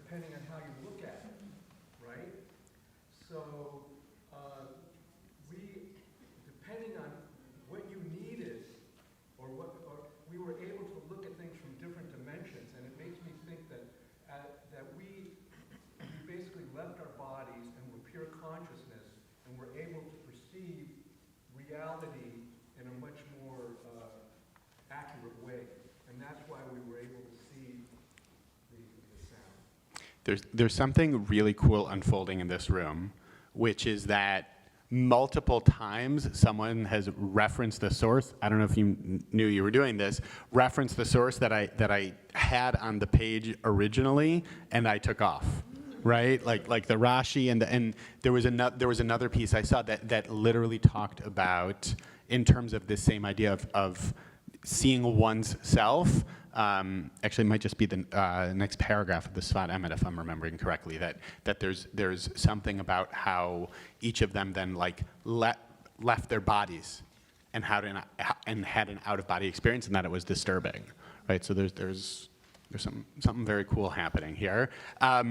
This is still part 2, and I have 22 minutes left, and part 3 is really important, and part 4 is anybody's ballgame. So I want to get to part 3, because what I want us to think about is, if you were sufficiently confused, we're all very confused, and you're with me enough to go with this idea that the Torah is intentional in its multiplicity, in its narrative of revelation. There's another source. This is the problem with continuing to flip through books after it's already Chag. I found a great source, and it's not on the source sheet. Sorry, YouTube. This is a thought from the Maggid of Mezrich, who says the Torah is eternal and does not exist in time. The question then arises: how can the Torah tell stories? How is it possible to tell a story in an entity that exists outside of time? Right, if something is beyond reality, right, which is a core rabbinic idea. The truth is that the story always exists at all times. Man is also a microcosm, therefore each story in the Torah also exists in man. Every single story in the Torah is in you. That's the leap, right? That's the out of body, seeing oneself experience. When I'm seeing Torah, I'm seeing myself. That's the move. That it's not that it's something that's separate from me. It is me. It's deep in the essence of me, and that's what makes it so powerful. And therefore, then, that actually means that I'm carrying Torah within me, and the stories that I hold are the holiest book, the holiest writ of our tradition, and that's in me, and that's in all of us. And I think that's a pretty cool idea. And I want to play with that idea a little bit now, using this. And here's what we're going to do, and sorry, the two of you who are still watching my shenanigans, but this won't translate as well. There's a practice called counsel that some of you might have experienced, which is a practice of story sharing. And the way it works is there's a prompt given. Tell a story about a time where something happens. And people are invited to share the story that comes to mind. You're supposed to speak leanly, speak from the heart. You're supposed to listen, and you're supposed to share with intentionality. There's a lot to get into there. But what I want to invite us to is, into an abbreviated but real version of that. I've been talking a lot. I often do. But if what I'm positing here is that we each carry within us Torah, then the stories that we hold within us are Torah and need to be shared. Because if we're going to hear about Revelation and we're talking about Revelation, then each of you has that within you. If folks are willing to come in a little bit closer, so we can have something resembling a circle. I don't think we're not gonna have time to get to everybody. I'll go first, and then I'll stop talking for a little bit, I promise. And we can popcorn it, right? Maybe we won't throw the Torah. We'll pass the Torah. It's probably bad form. I don't want the lights to go out again. But what I want to invite us into is to respond to the prompt. I wrote it out nicely here, and I want to make sure I get it right. tell a story about a time when something was revealed to you. Revealed to you. Tell a story about a time when something was revealed to you. I'll go first, then we'll open it up. This is the talking piece. We'll pass it around when someone else is going to talk. So I remember I was going through a rough spell at work, at home, and I fled to the desert, kind of. I stayed at a hotel outside Joshua Tree. It's about as deserty as I can go. And I went for a hike, I think my second or third day there. And I needed something, and I didn't know what I needed. And I went on a hike, and I came to the top of kind of a rise.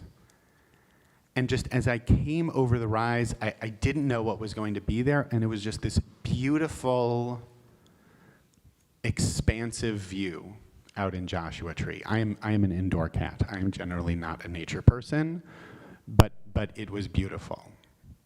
And right as I came over that rise, the wind picked up, and it just kind of washed over me, and I let it, and the sun was shining, and I kind of let it like turn my face a little bit, and you know, Rabbi brain, I'm thinking about Ruach Elohim and all of that. And it was really, really powerful. And then as I was wrapping up the hike, I've never seen anything like this before, and I've never seen anything like this again. I looked up, and the clouds were shaped almost exactly like the profile of a face, just the way my profile was when the wind was hitting my face. And I can't really put it into words, but I remember how it felt. And to me, that's part of what Revelation is. That's my story. Tell a story about a time when something was revealed to you. I was similarly going through a rough time in January, and then I'd been obsessed with this one electronic artist for forever, and she had like never come to the US. And she was like doing, I think actually her first show in San Francisco. So I drove up, and I thought, like, has happened to me in my young age, I would just like go to essentially like a music festival and just like have a revelation like while I was there. So I went like got front row, like got to meet her because she saw that I like drove to see her, and then I like went to the concert in like the right state of consciousness, and then like nothing happened, like I felt nothing. I was just like okay, and then I was driving the next day to get breakfast with my cousin who lived there, and it was just like out of nowhere. I was just like, oh wait, I've been in a maximalist death spiral since New Year's. Like everything's fine. So I have no idea what triggered it. But it wasn't at the moment when I thought it was. It was just like in the moment of nothing, not the moment of like some maximalist aesthetic experience like what you had.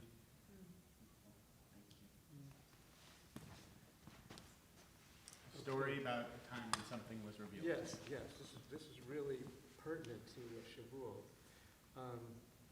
So about a week before Passover, I was just going to sleep, and I lay down and I closed my eyes, and all of a sudden I see, and I'm not sleeping, I see these strange symbols that they're like pictograms, and I'd never seen anything like that in my life, but I was awake, and it was like a vision.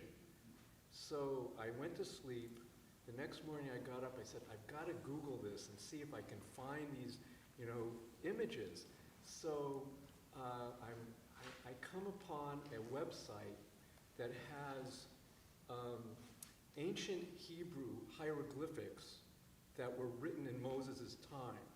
And it's an example of the Ten Commandments. And I said, that's what I saw. And apparently, see, what they say is that I think Moses or Joseph created the phonetic language out of Egyptian hieroglyphics. And that's how our phonetic, letters were, the seminal creation of those letters.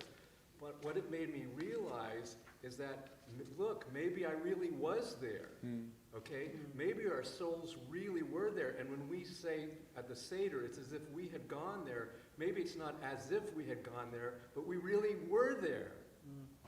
Beautiful. Thank you, Warren. So this is very touching for me today because it's my parents' yard site. They died together in a car accident 24 years ago. And when they died, I got one phone call, one did, and then the other one did, and they were on the East Coast. So they died on the same day, which was beshert in a million ways, as horrible as it was. So at the time, of course, I was in shock. And when I found out about the second one, I kind of collapsed in the house, and I had to take care of getting everything going to get on the very last plane to get out. Sure. And in those days, they held the planes. They held the plane 10 minutes for me. And the plane was packed. I called, got a last-minute seat. The plane was packed. It was a middle seat, and I'm sitting there, and I think I have to sleep before I get back to New York. I obviously packed I did all these practical things, make sure my cat was taken care of, the whole thing. So I get on the plane, and I sat in the seat, and I said, okay, I'm gonna close my eyes.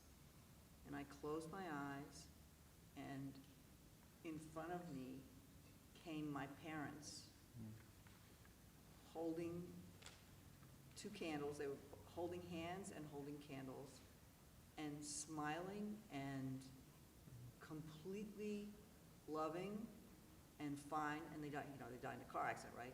So they're completely beautiful, loving, shining, just telling me they're okay.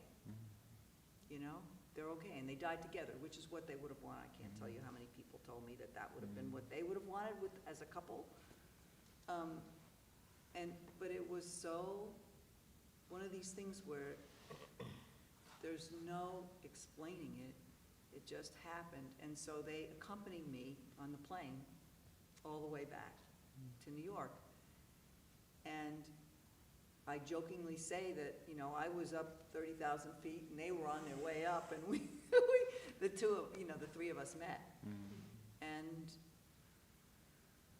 it's just, I've shared it with close friends, but I've never shared it in a group like this. And since this is their yard site today or before midnight, it's just,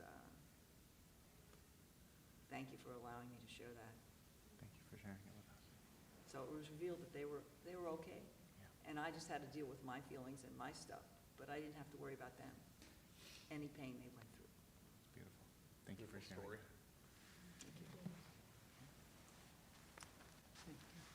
Thank you for this opportunity today. I didn't know that was going to happen.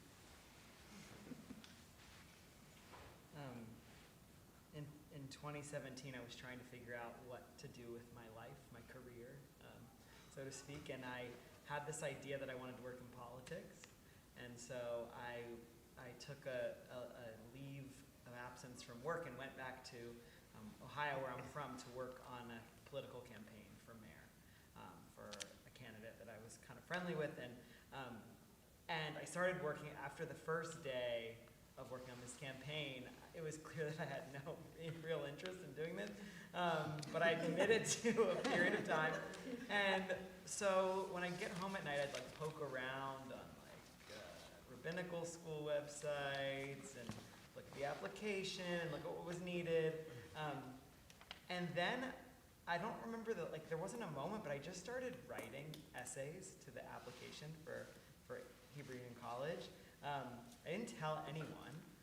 I just started working on these essays at night, and then I would even kind of skip out on some of the it's supposed to be knocking on doors. I'd go home and just start working on this essay, and I even told myself, I'm probably not going to do this. I'm not really that interested in becoming a rabbi, but something was pulling me to just write and write the essays and then edit the essays and then send it in. And then like the next thing I knew, I had sent in this application. I hadn't told anyone about it.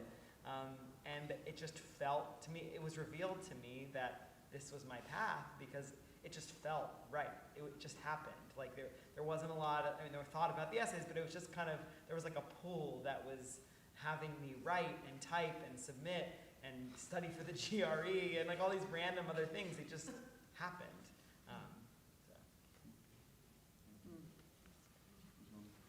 Let's get one more.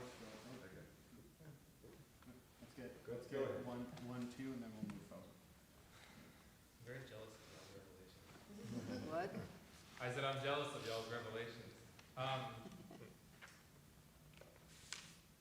It was my first year in school, and I was writing a paper.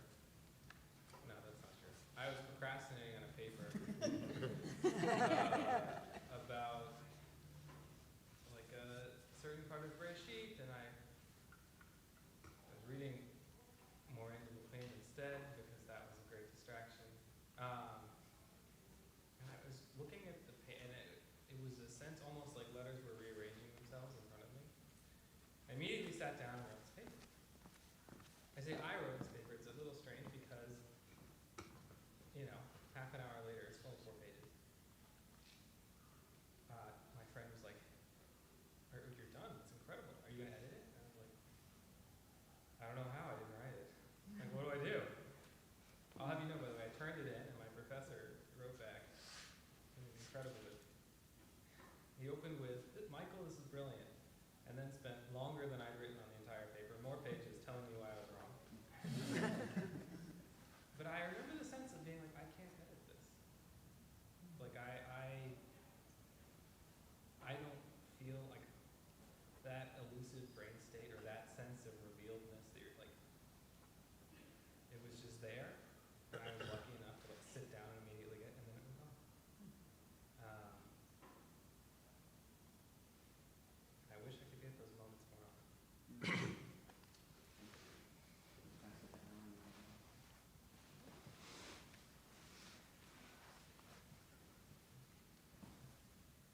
My sense of revelation occurred my junior year in Israel, which was 74, 75, in a class with Rabbi David Hartman, Sefer. This was before the Hartman Institute. I had a class with him, philosophical implications of rabbinic thought. And it was mind-blowing on many levels. But there was one piece of Torah that he taught that I remember like it was yesterday. It's had a profound impact on my life and my identity as a Jew. And I had some questions in my junior about what I really want to be doing, how much I want to identify. And this is a story that I'm sure many of the newly minted rabbis here are very familiar with, and it's about with Tanusha thing about what it really means. And briefly, the dispute among Rabbi Eliezer and the rabbis at Chazal about whether or not this oven is kosher or not. And there are all sorts of signs saying, well, Eliezer saying if it's according to me, have the river flow backward or have the trees be uprooted. And if it's like me, have the walls fall down and they go halfway just to be able to go through. Finally, he says, if the law is according to me, let a heavenly voice call out. And the heavenly voice calls out, the law is according to Rabbi Eliezer. And the rabbis say, quoting from Varim, that Torah lo bashamayim, the Torah is not in heaven. In other words, he's saying that you don't listen to a heavenly voice anymore, the rabbis decided. But he goes on, and he says, Elijah at that point then goes up to God and says, God, what was your reaction when all of this happened? And God laughs, smiles, I forgot which right now, and says, Natzchuni banai, Natzchuni banai. My children have defeated me. My children have defeated me. But here's the hook that he made, the insight that he made that was so profound and had the impact on me. He said, don't read it as Natzchuni banai, ela nitzchuni children have eternalized me. My children have eternalized me. Because when Torah is in the hands of the rabbis to determine what's going to happen, Torah becomes eternal. And it was like a lightning bolt that hit me. This happened over 48 years ago. And I remember like it was yesterday. And I reenact it and think about it every Shavuot. Because it's so powerful for me to say, yes, the Torah is eternal. The Torah is eternal. And it is part of me and part of all of us in what we do.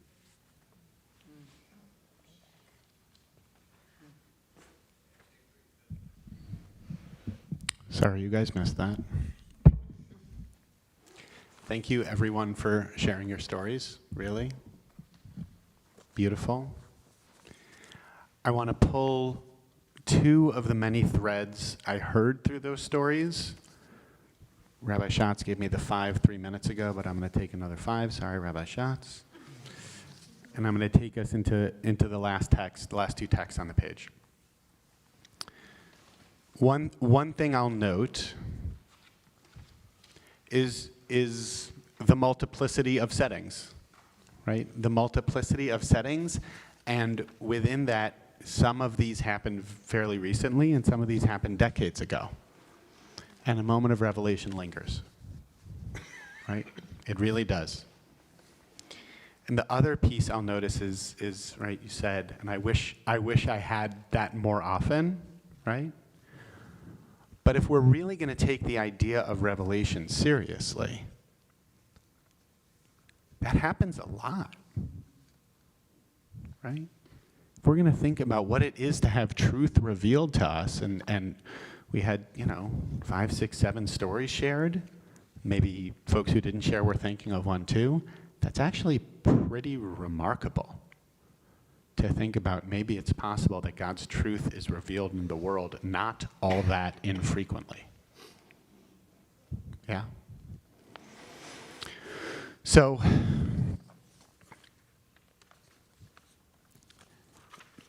the last Hasidic source here, I didn't get into my friend Hans-Georg Gadamer and his philosophy of hermeneutics, but we'll have to save that fun for another time. Everyone's very disappointed. There's a famous midrash that folks might have heard, that this idea that the Torah is black fire on white fire. When you look at the Torah scroll, that there's the white fire of the scroll and the black fire of the letters. And the Kedushat Levi, Reb Levi Yitzchak of Berdichev, famous Hasidic master, he riffs on this, and he says the color white includes all colors, for it absorbs all colors. This alludes to God, who's inclusive of all, right? This idea of God in God's fullness, encompassing everything. This is not the case, however, with the color black, for it does not include the other colors. It is simply black. This alludes to people. This is what it means that through Matan Torah, the children of Israel merited that the black fire would be on, right? Black fire on white fire. On, that is to say, above the white fire. And Alan, this actually connects a little bit with the text you cited. Israel would be above God, so to speak. The words of Israel would be more operative than the words of the divine. As in the saying of the rabbis, the blessed Holy One makes a decree, and a tzaddik can annul it. Which is an incredible concept that we could linger on for a very long time in and of itself. I know.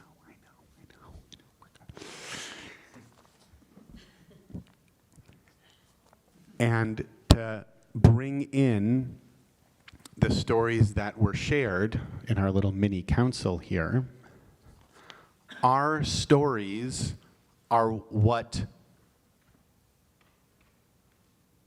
writing Revelation looks like now. I think that's true.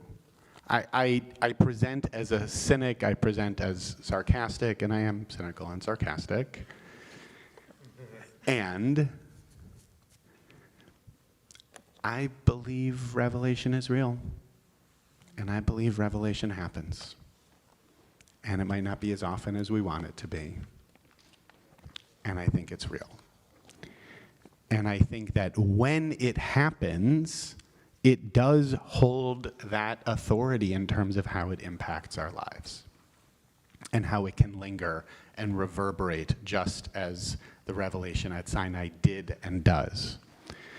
And so she's not technically a Jewish thinker, but the author Joan Didion has a famous quote that folks might have heard before. We tell ourselves stories in order to live.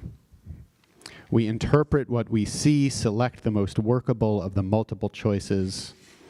We live entirely, especially if we are writers, by the imposition of a narrative line upon disparate images, by the ideas with which we have learned to freeze the shifting phantasmagoria, which is our actual experience. We walk in this world trying to make sense of it. Right? One of my favorite things that I learned when I first became a parent is not that babies don't focus their eyes because they're not paying attention to everything. It's that babies don't really know what to focus on because they're paying attention to everything. They can't yet discern, they haven't figured out how to focus their attention, what quote unquote matters and what doesn't. And as we get older, we decide, right? We decide what we're really paying attention to and why and how it matters and why it matters. And there's always that multiplicity. There's always the phantasmagoria is a good word for revelation based on the verses we were looking at, right? There's always that. And we, if we take this text from the Kedushat Levi seriously, and we think about how it's the last mitzvah in the Torah that we're each supposed to write a Torah scroll, we are writers, each one of us. And we each have our own revelation in this world. We each hold the stories of the Torah within us. We always have, and we always will. And what we commemorate tonight and what we can celebrate every day is that revelation is always possible and it's real if we're able to remain open to it. Thank you for sharing your stories. Thank you for learning with me tonight. It's been a pleasure. Rabbi Shapiro, one of my favorite humans on the planet. And I just want to make 2 announcements. Number 1, you have a little bit less time to go and get some snacks for your next session. Is there more cheesesteak? I don't know the answer to that question. And I wanted to mention one of the, Chayva's about to teach, right, in this room. Rabbi. Oh, sorry. It's hard to transition. Rabbi Chayva will be teaching in here in just a few moments. And I just want to mention the one session that's a bit different than the other things that have been happening tonight. There will be a singing, nigun, meditative session happening in Pilch Hall. So if that's something that you want to do, this will be the opportunity to do that in this whole evening. At 12:30, but if you're going to Rabbi Chayva session or another person's session, you can come after, no problem. Rabbi David Kasher and I will be teaching for 20s and 30s-ish, if you would really like to come to it, we're not going to kick you out, in Adelson, and there will be special snacks, etc., to get that crew together as well. So just keeping those 2 things in mind, go get some snacks, go get some coffee, go to your next session. You're already here. Just go to the next one. Rabbi Shapiro kept you long, so just go to your next one. Not that long. It's 5 minutes over. That's not long. Okay, I know. Thank you so much for sharing that. I'm so grateful. Yes. What's your name? Marion Klein. Thank you so much. I really, that it was sort of painful when all these things happening. Oh my God, this is the time to share it. So I really am touched by the opportunity, and I was touched by your stories. I'm really touched by the opportunity to do that here. I'm looking around. I was here last show, and I loved it, so I decided to come back. So I'm kind of looking around for. Do you live nearby? It's on the other side of 405, so it's not great. It's not great. It's a little, depends on the time of day. Yeah. But I remember about Toronto with Rabbi Miriam, but we sort of lost our home, kind of, when we were in it, but it's not all the time reliable the way it was. And the new rabbi, is incredible. She's, she's fabulous. So I'll probably, if I did it, I would do both. But I'm looking at this, and you have just kind of nudged me a little bit. this way, I appreciate, because I don't really like to, there's too many people here for me. Right, there's too many people in this synagogue. And I know people, or I do know people here, right? I have several people from this, But I love the opportunity to all the different teachers. But yeah. So I've been moving. Anyway, and I also really appreciate coming over to talk to me. So, New York Times. I felt all kinds of things today. Sorry, I just wanted to go back. So anyway. It's cool to see you do the thing, you know? Thank you. Yeah. I'm glad you're here. Your whole tequila session and this are two of my favorite Betham sessions. So just I want you to know. And that means something because you're always here. That's true too. So anyway, I don't want to hear from other people. Thank you so much.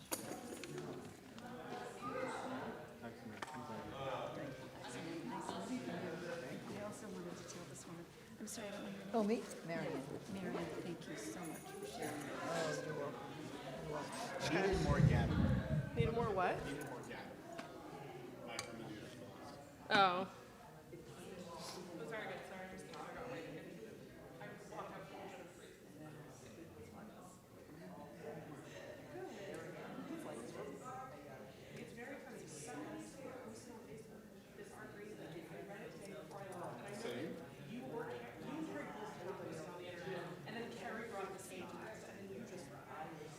It's not the same one? Yeah, Carrie just taught this last hour.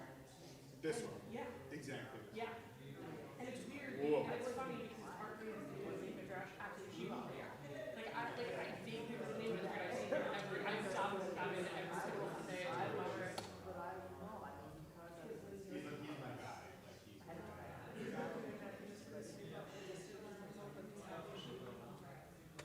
He recommended you see here.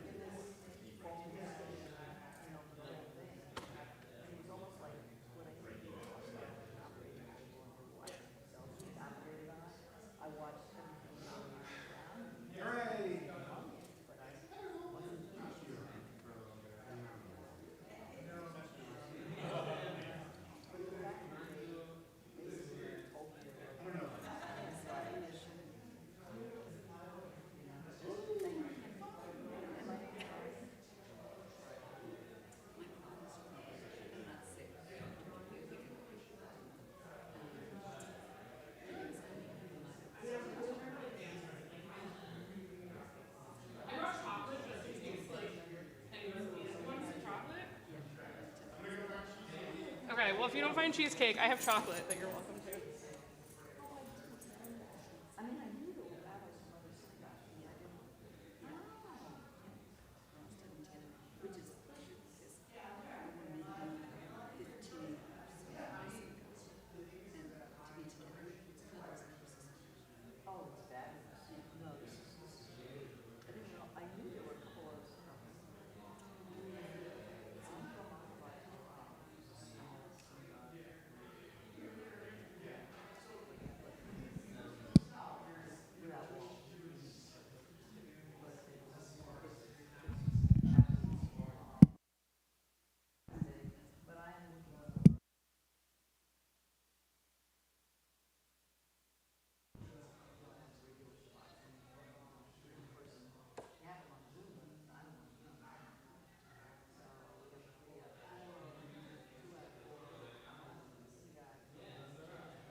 theology are not necessarily the same thing. Yeah. It's going to be a good class. Biblical theology is just a tad. They overlap. They do. All right, I'm very conflicted. Their source sheets on the table, or on the chair there. Who's been studying all this stuff? Yeah. We're just talking knowledge, right? Yeah, well, but that's why I'm conflicted, because it's probably at his age better to be talking about it. That's usually stocking. Stockings, no, you can't get better than that. So we go until 1 o'clock, is that right? 12 to 1? The next session's 1:15. So that would be, yeah. Okay. That's a great piece. Okay. So let's get started, and then those who want to join us can filter in. I think we start hitting at midnight, the hour at which people start to, pitter-patter off into the nether. So it's a good question, but there are people watching on YouTube for this room specifically. Am I loud? Okay. Thank you for telling me. I appreciate that. Can everyone still hear me if I speak like this? Great. Okay. So before we dive into the source sheet, I'm going to tell you where I'm coming from on this, which is that I'm someone who has always loved to pray. I remember looking out at my bat mitzvah and thinking, wow, I could do this forever. I remember leading confirmation services in Jerusalem. There are source sheets on the chair here. And always being very moved by prayer, and also never feeling like the theology presented in prayer spoke to me. And since I was moved by prayer, when I started rabbinical school, people would always assume things about my personal theology that were wildly inaccurate. And what made all the difference to me in being able to align my sense of God and my love of prayer was what we're going to talk about now. That said, if you disagree wildly with what's presented here, bring it on, bring it out. Like that's what this is for. I raised the material to a mentor of mine, and he said, I disagree with every read of the text you have, which was great. But the thing about Leviticus is that it's not a personal God. That's what we're going to get to tonight. But we're going to start with the more familiar theologies of Tanakh, right? We start with Bereshit, and then we'll go to Shemot, kind of fast-tracking the arc of the evening so far. And in our hot second chavruta that we're going to do for each of these books, we're going to read each text, and then you're going to find someone near you, or if you prefer to reflect internally, that's fine too, basically a 10, 15-second insight that you get from your first read of the text. And the framing for each of these initial texts is, if you took this text without any outside knowledge, what would this text tell you about God? How would you understand the nature of God from the initial text? So we'll start with Genesis 1. Very basic. And God began to create the heaven and earth, the earth being unformed and void, darkness over the surface of the deep, and the wind from God sweeping over the water. God said, "Let there be light," and there was light. God saw that the light was good, and God separated the light from the darkness. God called the light day, and the darkness night, and there was evening, and there was morning, a first day. Genesis 1. Okay, hold that in your mind. We're going to do 3 Genesis texts back to back, and then you do your chavruta. Genesis 2, not chapter 2, second text. Now Adonai had said, "Shall I hide from Abraham what I'm about to do?" This is going into Abraham's bargaining over Sodom and Gomorrah. "Since Abraham is to become a great and populous nation, of all the nations on earth are to bless themselves by him. For I've singled him out that he may instruct his children and his posterity to keep the way of Adonai by doing what is just and right, in order that Adonai may bring about for Abraham what has been promised by him." Then Adonai said, "The outrage of Sodom and Gomorrah is so great, and their sin so grave. I will go down to see whether they've acted altogether according to the outcry that has reached me. If not, I will take note." The agents went on from there to Sodom, where Abraham remained standing before Adonai. And Abraham came forward and said, "Will you sweep away the innocent along with the guilty? What if there should be 50 innocent within the city? Will you then wipe out the place and not forgive it for the sake of the innocent 50 who are in it?" And finally, the introduction for the Akedah, take your son, your favorite one, Isaac, whom you love, and go to the land of Moriah and offer him there as a burnt offering on one of the heights that I'll point out to you. And the final one, because it's hard to just pick just three texts from Genesis, is when God gives Abraham the promise of covenant and says, because you've done this and not withheld your son, your favorite one, I will bestow my blessing upon you, make your descendants as numerous as the stars of heaven and the sands of the seashore, and your descendants shall seize the gates of their foes. All the nations of the earth shall bless themselves by your descendants because you have obeyed my command. Okay, so we have really three texts from Genesis. The last two are paired. We have creation, we have punishment of Sodom and Gomorrah, and we have the Akedah. Take 30 seconds with someone next to you and say, what attributes would you ascribe to God from these moments?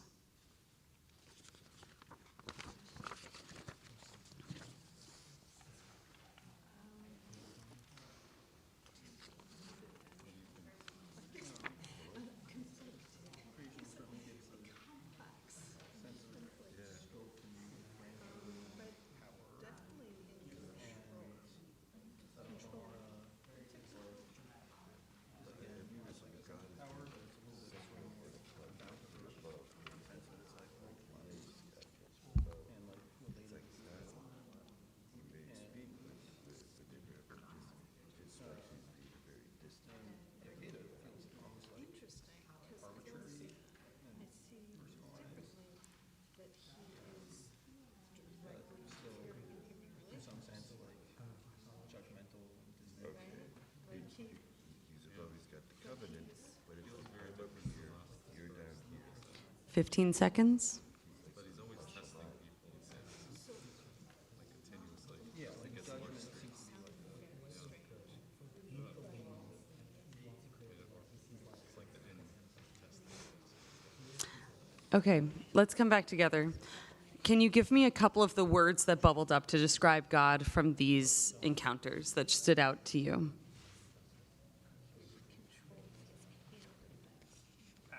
Power. Controlling. Responsive. Up in heaven. Up in heaven. Words that bubbled up as you read these texts that reflected the God that you see here. Judgmental. Engaged with humans. Commanding. Arbitrary. Are there positive words? They don't all have to be negative. Controlling's not only negative. God is, sometimes it's helpful to think that God has control. Creative. Yeah. Concerned. Yeah. Anxious. Human. What are ways that you see the Siddur considering or offering that God to you, or other ways of connecting to that God? So I feel very much reading these texts like I do when I read Pesukei de Sefer, or Shachar and Pesukei de Sefer. A more connected God, a God that's in control, a God that interacts with humans, a God that we have to be grateful for too. I don't know, I got the same feeling as I do when I daven. That Pesukei de Zimra and Birchot Shachar give you an opportunity to connect to a God that creates, a God that has a hand, yeah, that protects and cares. On both sides. Yeah, on both sides. Yes, Yeah. primarily. Okay, great. Henry? To play the contrarian, since I mentioned God, it sounds God as human. Someone who emotionally molds up. And for someone like Jude, would I want to, to interact and engage with someone who's emotionally molds up? The answer would be no. Because if, one man is like, I'm mad at what's going on in Sodom and Gomorrah, I'm just going to turn this place down. You have that one man, and also you have someone who has the power, is like, you know what? Create night and dark, like just like that. That's not someone you want to, trouble. He tells you to kill your son. The- Yeah, Yeah.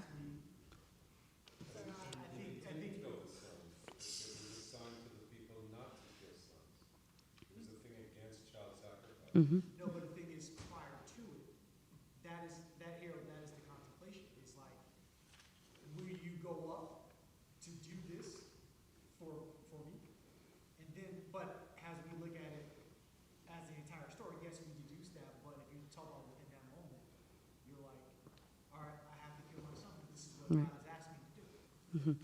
So just for anyone on YouTube at this hour, Kennedy's saying that the God here feels somewhat emotionally volatile, and that's, it sounds like you're saying that's distancing for you. That's hard to connect to a divinity that feels volatile, but also that there's a God here that is testing, that is looking to see how we perform in unpredictable or unknowable situations where we don't know what God's intention is in that moment.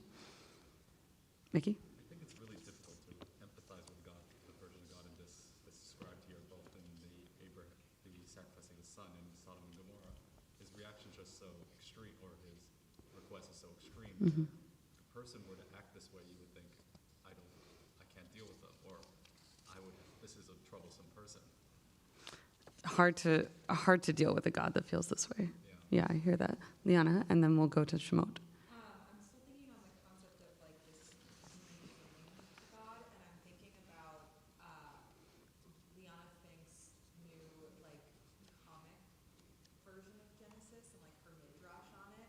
And the midrash is that God in this moment is a child, and not in the sense of like in a diminishing way, but in a growth way.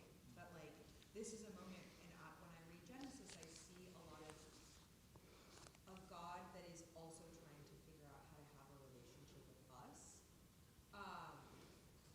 And it's, it's a back and forth work in progress. We're trying to figure out the best way to stay in relationship with something so powerful and also like be full, free will human beings. So perhaps a little emotionally dysregulated. Maybe, but also just like trying stuff out, right? Like, is the way that I want to interact with this response where I just wipe evil out. Maybe that's a positive thing. No more evil. That's awesome. But no, we don't like that because God is trying to figure out why. And then you have this moment where God's like creating tests. Is that a way? Is testing a good way to engage with humans? And no, that also isn't a great way to engage with humans. And yeah, I mean, we end up at the end of Torah with a God that is loving from a lot further away. So that's so interesting that you raise Liana Fink's midrash that God is growing and at this point still figuring out how to relate to us. That as the parallel of as we learn how to relate to God, God learns how to relate to us. It feels very process theology, which is particularly well written by Rabbi Bradley Artson, that there's that how we engage with God affects God, changes God, which is not something we usually associate with Breshit. Right? Like this is in a sense like the old man in the sky God, right? Like a lot of those stories come from these first two books. So let's move on to Exodus. The first text is, I tried to pick like the classic key points among each book. So now the cry of the Israelites has reached me. Moreover, I've seen how the Egyptians oppressed them. Come, therefore, I will send you to Pharaoh. You shall free my people, the Israelites, from Egypt. God sending Moses, free my people. Next text. God spoke all these words. We have now, if you were at Rabbi Shapiro's session, we were reading from this section of Torah, Revelation. I, Adonai, am your God, who brought you out of the land of Egypt, the house of bondage. You shall have no other gods beside me. You shall not make for yourself a sculptured image or any likeness of what is in the heavens above, or on the earth below, or in the waters under the earth. You shall not bow down to them or serve them, for I, your God, Adonai, am impassioned God, visiting the guilt of the parents upon the children, upon the third and upon the fourth generations of those who reject me, but showing kindness to the 1,000th generation of those who love me and keep my commandments. And finally, another moment of revelation where we have this mix. Well, I'll let you decide what you decide. what you think it is. Adonai came down in a cloud and stood with him there, proclaiming the name Adonai. Adonai passed before him and proclaimed, Adonai, Adonai, a God compassionate and gracious, slow to anger, abounding in kindness and faithfulness, extending kindness to the 1,000th generation, forgiving iniquity, transgression, and sin, and yet not remitting all punishment, but visiting the iniquity of parents upon children and children's children, upon the 3rd and 4th generations. So take another, we're going to try to keep it closer to actually a minute this time, of what pops out to you of how either God presents God's self or how you read God from these texts.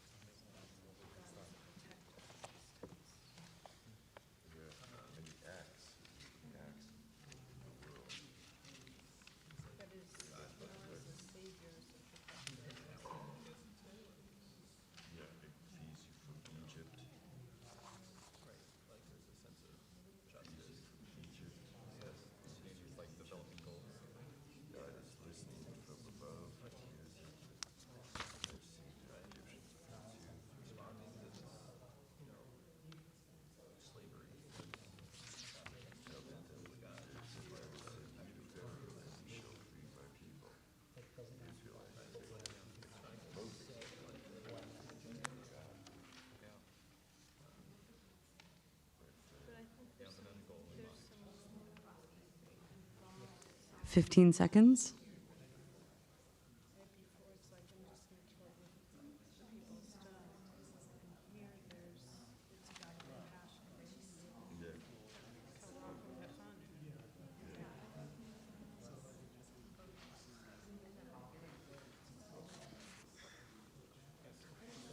Okay, let's bring it back in. Give me adjectives that pop out from the text or from your analysis of the text. How can I get these people to love me? Yeah. No, you disagree? Go ahead. Okay. All powerful. Commanding. And go. Yeah. Doesn't give a damn if they, well, he wants them to, he's going to make them love him. In God and God's power will make the people love God. Yeah? Okay. That's interesting, because I definitely saw the commanding in the first part, and in this part I see more that, yes, they're still commanding, but I see more compassion. Compassion. Yeah. Before he was, let's wipe out stone, let's, but here he's saving. He's saving the Jews, the Israelites. A God compassionate and gracious, slow to anger, abounding in kindness and faithfulness. Mm-hmm. What do you have to say about it? I'm not saying that. And why he's going to destroy Sodom himself, he's embarrassed about it. He doesn't want to tell Abraham because he doesn't want to be diminished in Abraham's eyes. That's interesting. I like that. That's interesting. So there's a mutuality to the relationship as opposed to a just top-down relationship. Yeah, the God of Bereshit is much more anthropomorphized in terms of his psychology and his emotions. Mm-hmm. The God of Shemot is the all-powerful God who's come down to save the Israelites. Great. Okay, Liana? I would say that this brings up for me aspirational. Aspirational. Okay. Because one of my favorite things is that God's saying this about God's self in this moment. Not Moses saying it about God. So this is God proclaiming this about God's self. And this is immediately after the golden calf episode. And God was very quick to anger. Very quick to anger.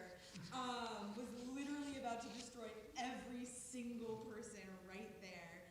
And Moses calmed God down, and then God's like, I am amazing, I'm slow to anger. And I think that there's a feeling of like, I'm learning and I can do that. Great. So we're not actually going to linger on Shemot too long because this class is about Vayikra. So, okay. Turning to the next page, Leviticus 1. Adonai called to Moses and spoke to him from the tent of meeting, saying, "Speak to the Israelite people and say to them, when any of you presents an offering of cattle to Adonai, you shall choose your offering from the herd or from the flock. If your offering is a burnt offering from the herd, you shall make your offering a male without blemish. You shall bring it to the entrance of the tent of meeting for acceptance in your behalf before Adonai." Okay, now tell me what you think God is. From this text, no outside knowledge, no Breshit, no Shemot.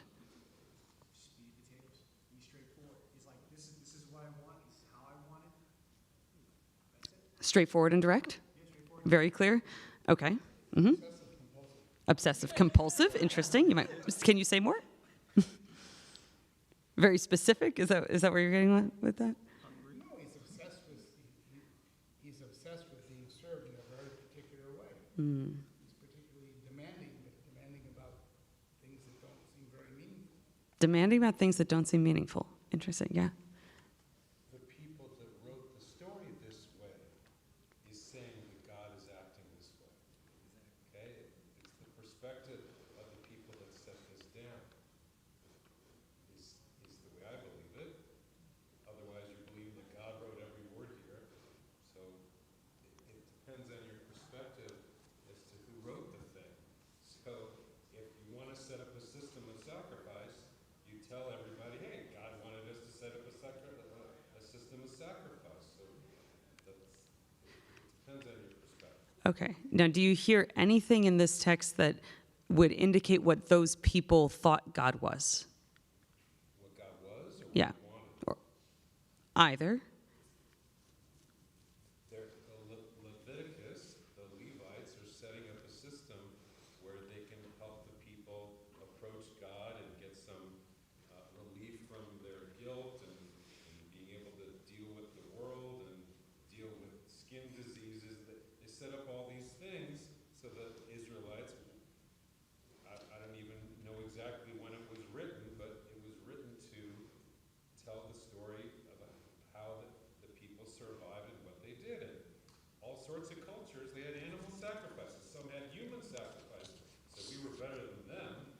But this is all about perfecting an animal sacrifice system that you could feel good about doing your thing and then going on with life. Okay. Great. Hannah and then Alan?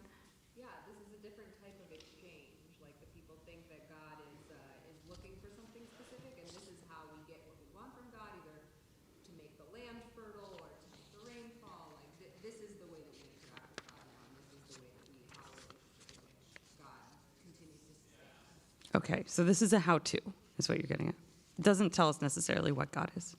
Okay. Huh? It seems that God is more presently somehow relating, speaking from the tent of meeting right among them, and then he's telling, okay, now you Levites, go tell the people to bring these offerings to me and do it this way. It's kind of like a mediated relationship. A mediated relationship through the Levites and the process. Yeah. Yes. Okay. Kenry, Stevie, Mickey. No. So I think to kind of touch on what you mentioned about, is this God or is this man talking about God?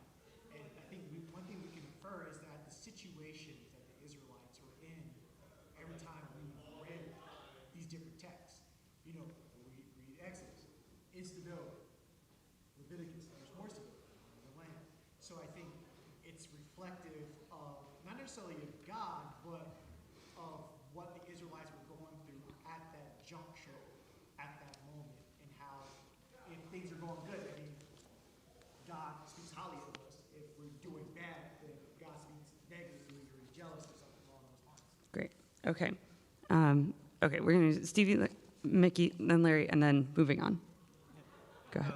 There certainly are, we know, later on, obligatory sacrifices, but like the fact that God is simply sort of categorically accepting of sacrifices is not like, it's not nothing. It says that, God is in some sense accessible and like open. It's right. I don't think that the medium of it should blank out the just willingness of it. That we are given a tool to connect to God here. Is that what you're saying? Yeah. Yeah, right, In a way we haven't seen so far in the other texts. exactly. Yeah. Can they eat the cow that they sacrifice? It depends on the type of offering, and there's some of that in the next page. And since that's also a how-to, we'll move through it quickly. But yeah. God is allowing them to keep the, heifers. Mm-hmm. Because they're, I think, much more useful for the whole keeping of society. They produce milk and they can be used in the same way. I think you need more of them in any sort of environment, in any sort of Oh, I see. The heifers as opposed to the bulls. you mean? Yeah. Yeah, yeah. So what's implied in what I'm hearing you say is that God is having an eye out for the function of society. It's like making sure that the people are sustained while also having a way to connect to God. Okay, that's great. Yeah. Yeah, I mean, I think to answer your question, I don't think this first text tells us anything about God. I don't think, I mean, I'm reading this without knowing anything. This is all I'm reading. It doesn't tell me anything about God. I mean, God is, there's just this instruction, okay? I mean, so it's a very kind of just very impersonal thing that I mean, a lot of these comments, we know a bunch of other stuff. But if we're supposed to just read this as a blank thing and this is all we know, this doesn't tell me anything about God. Great. So that is such a good segue. We're going to skip the next text and turn to excerpt from Reclaiming Priestly Theology by Dr. Elsie Stern. She is a professor at the Reconstructionist Rabbinical College. She was the provost there at the time that I studied there. And this is what she wrote about this first part of Leviticus. Also note, this is just the first part of Leviticus. We're not getting into Holiness Code. That is a very different theology, and so we're holding that separately. Okay, so she writes, the texts of Leviticus are not theological tractates. Rather, they are exempla of a genre of cultic institutions for cultic professionals. Some of the source sheets are on the page. Ben has them there. Thanks.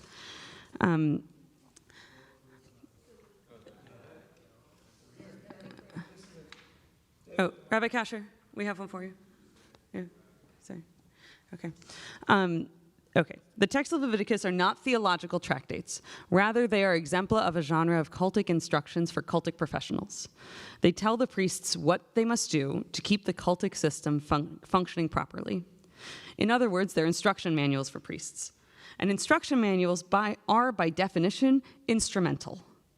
Their goal is to tell their readers how to use an object, not to describe an object's essence. A contemporary instruction manual for a microwave oven does not explain how microwaves work to heat food. If one were to read the owner's manual for information about the nature of microwave technology, one would come up like Wellhausen and Kaufman do when they try to read this as a theological tractate, empty-handed. So with this metaphor in mind, that this is an instruction manual for God, how we have to go back and do you know the term retcon? Yeah, okay, some yes, some no. So we have to retroactively construct what God is from this instruction manual of how to relate. Right? You don't know because a teacher tells you what they know or the teacher tells you that they have some position of authority. You don't know who that teacher is and what makes them tick and what's going to drive them. How do you relate and have an intimate relationship with that sort of God? Do you? Is there a way to do it? Do you find anything that allows you to have a personal relationship to God in the instruction manual of the early Levitical texts? No? Anyone disagree? Anyone see, like, yes, I have a way to relate? That's what this was. On page 7, Adam ki yakriv mikem. It was a way for people to come close to God. Mm-hmm. That was the whole idea, that they wanted to have some kind of mechanism to do that. True. It does say that this is a way for people to come close to God. And the question is, like, what is it that they're coming close to? Like, in a cultic system, we might not worry about what's on the other side. You trust the process, you trust the system, that like we will sacrifice because this is how we relate to the divine, right? In a rabbinic system, there's a very different dynamic, right? We don't have that set of instructions. I'm getting ahead of myself a little bit, but we are rabbinic Jews, and therefore when I look back at the text, sometimes I want to know what's behind, what's on the other side. Like if I have clear instructions on how to sacrifice, who am I sacrificing to? What am I sacrificing to? What am I praying to when I come to synagogue? Do I get that information from Leviticus? Can we? Maybe this is far out of left field, but a lot of this that we see is based on a lot of the Semitic traditions of the area. I mean, Israelites are one of many Semitic people who have this very similar belief system. And I think when it comes down to animal sacrificing and things like that, that was common amongst not just the Semitic people, but just people across the world. And this is their like the belief system at that time too. It's like, hey, we need rainfall, thus we need to go ahead kill the cow in order to get rainfall. That was I think that's the thought and the thinking. I think it was much more of a very pragmatic viewpoint of that, very pragmatic belief that if I do this, I do A, I do B, I do C, thus I get D, E, and F. Mm-hmm. And even beyond the Levitical text, we have another way of getting that quid pro quo kind of sense of connection and also perhaps sense of control of our own destiny in Deuteronomy, where we have V'hayim Shemoah, which we have in the daily liturgy. And there's an interesting discussion about that because the text says, if you follow my laws and engage in my commandments, then the rain will fall in its season and everything will be fine. And the response against that is like, yeah, but is that really true? Like if I, make sure to like do my tithing, is that going to actually mean that California's not in a drought next year? Well, no, but there is a system in which we engage, right? There is a bigger system that like, if we all commit to, caring for the environment, perhaps then we can engage in a system towards the good. But it's too complicated, it's too big, it's too unknowable for us to actually have that simple quid pro quo that perhaps the Brit would imply that we have. Sandra? So I'm looking at this, I'm looking in the context of what came before, and in Bereshit, we were meshed with God in a way, in a spiritual way, in a very kind of one-on-one sort of way. And here, it reminds me more of how we practice Judaism today. We get our spirituality from what we do on a day-to-day basis, right? By following the laws, by keeping kosher, by keeping Shabbat, by davening, by, I don't know, if you tie your shoes the right way. Like, we have a rule about everything, right? So we are a very OCD religion. We have a rule about everything. And this reminds me of that. And it's a different way of interacting with the divine, but it's a way that a people that's maybe more separated from the divine connects. Great. Okay, so a way that, like, this presents a way that people more separated from the divine connects. One more comment, and then we want to come back to that thought. This is more me than you, so don't take this as a criticism. What you just described in terms of the ritual is the path for spirituality is exactly what I was talking about in my question and answer in the plenary. That when the ritual becomes so routine, and that's what you do, then to me the killing of the spirit, because we're simply following these rules, these very arbitrary rules, either set up in the text that you put here for Vayikra, or in the rules about Kasher, and you're very makbid about this and about that. The fences and to me, that's soul crushing, even though I observe it. So I think it's an and situation, right? It's a yes and yes. And each person perhaps has to find their place to find that balance. But I think to some extent by design, because it's going back to Vayikra, or even before perhaps, but certainly we see it here in Vayikra, is this way of connecting by doing seemingly arbitrary things, absolutely. But I'm not saying you're wrong either. I think both are right in some ways. So I want to bring this over to Israel Knoll's commentary on this piece, because you mentioned that this is the way that modern Jews who might feel very distanced from God might relate. And as I read this text, I want you to hold in your mind the question,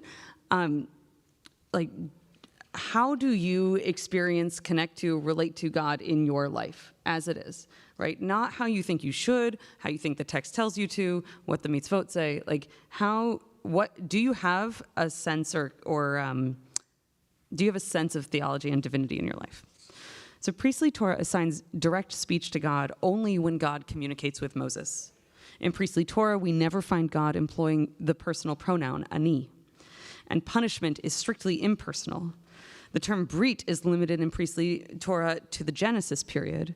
In establishing the brit, God commits himself to rewarding God's creatures if they observe the moral commandments. The revelation of the name of Yahweh to Moses signals the replacement of the brit by the edut, by the pact, in the realm of Israelite faith. According to priestly Torah, the relationship between God and Israel is no longer defined through providence and recompense, nor is it related to the observance of moral laws and the practice of justice. The center of religious life is henceforth to be divine command, the edut, demanding the worship of God without any expectation of reward, a worship completely detached from the basic needs or the shaping of the social order. The universal moral covenant, the brit, remains in force in the realm of relations between man and his fellow man, and it determines the Israelite social order as well, but he implies that it no longer applies to the relationship between man and God. You don't have to agree with this.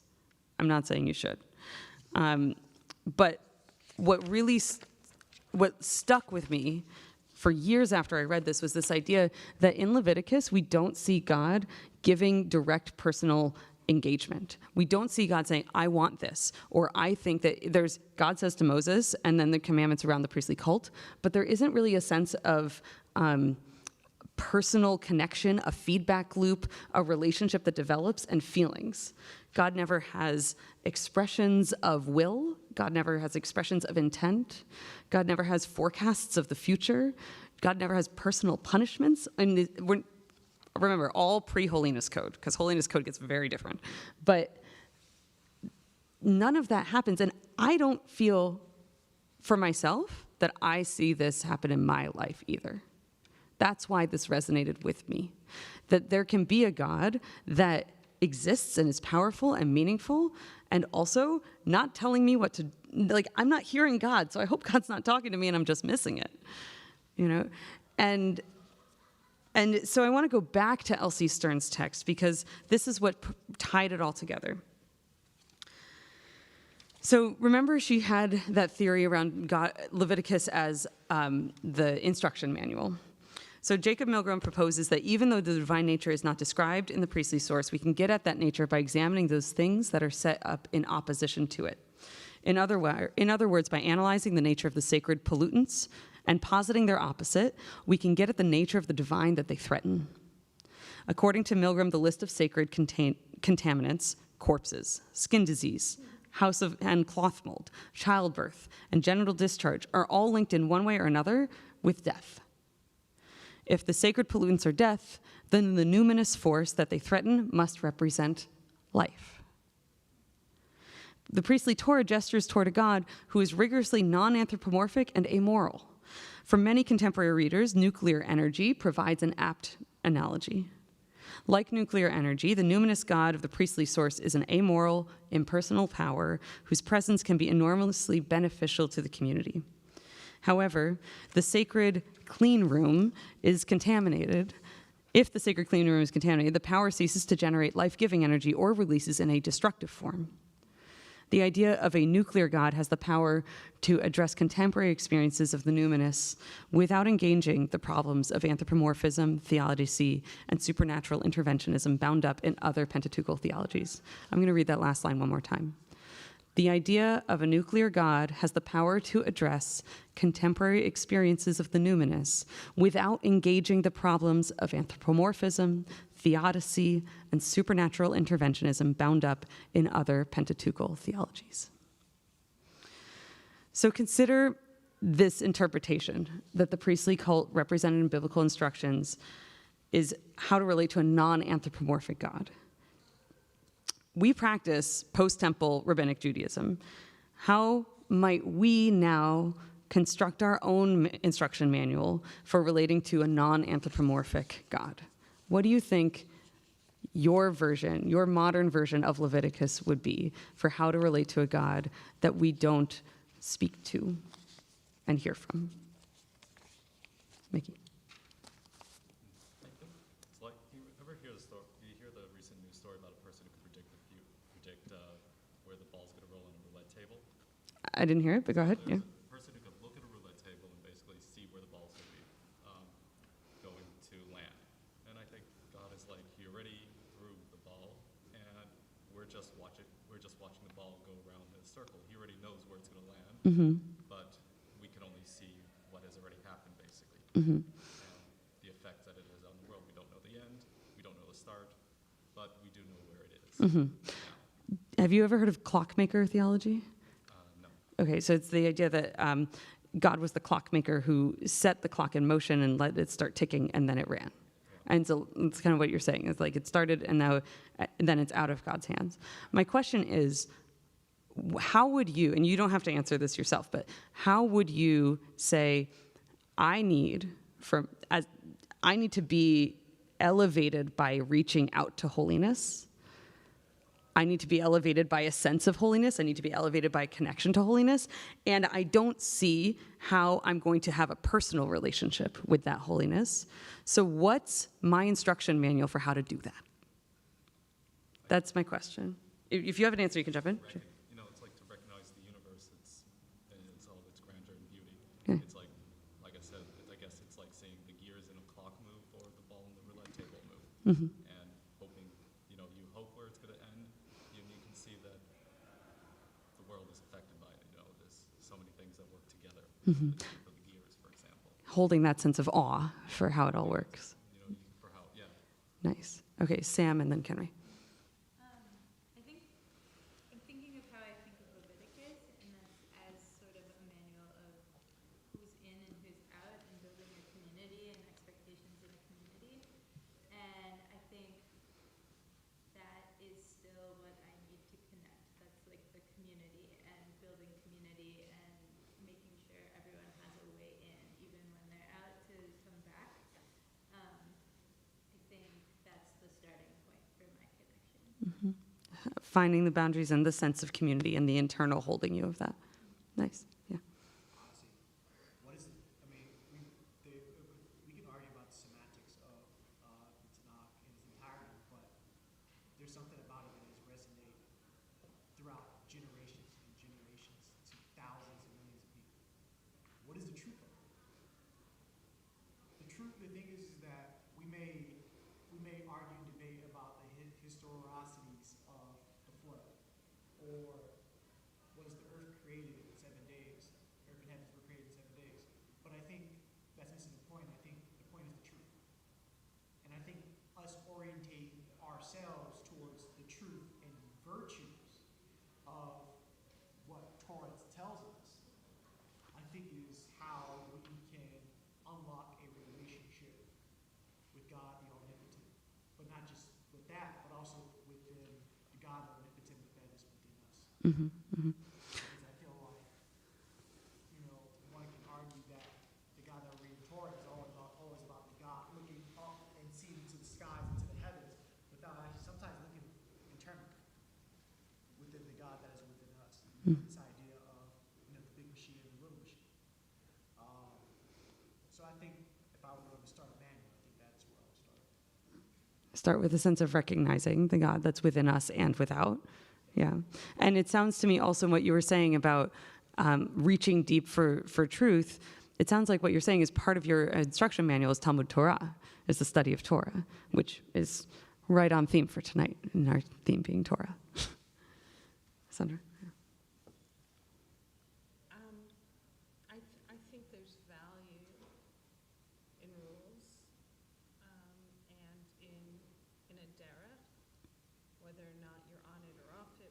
however you define it, whether you build fences or not fences. I think whatever your personal instruction manual is, having an instruction manual is a really helpful way of connecting. And I'll use a recent example that I've had is that we have remarkably well-developed morning rituals, right? And, you know, most of them are rabbinic, but it's kind of, and I know most of it's minhag, but there's like this instruction manual. It's when you're in a place where you don't know how to connect, where you don't know where to reach, where just take one step in front of another. We'll give you the path to follow, and you'll do it. And whether Shabbat is also, I mean, Shabbat's a remarkable way of connecting with the divine, right? But part of it for me personally is the instruction manual. You know, you put your foot here, you put your foot there.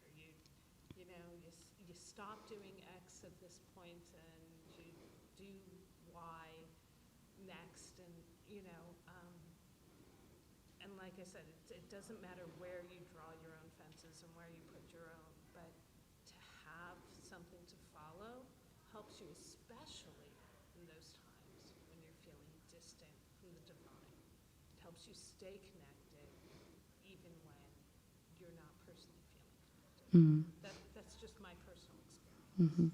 Having the mitzvot helps you stay connected even when you're not feeling personally connected. I love that. Yeah. Steve?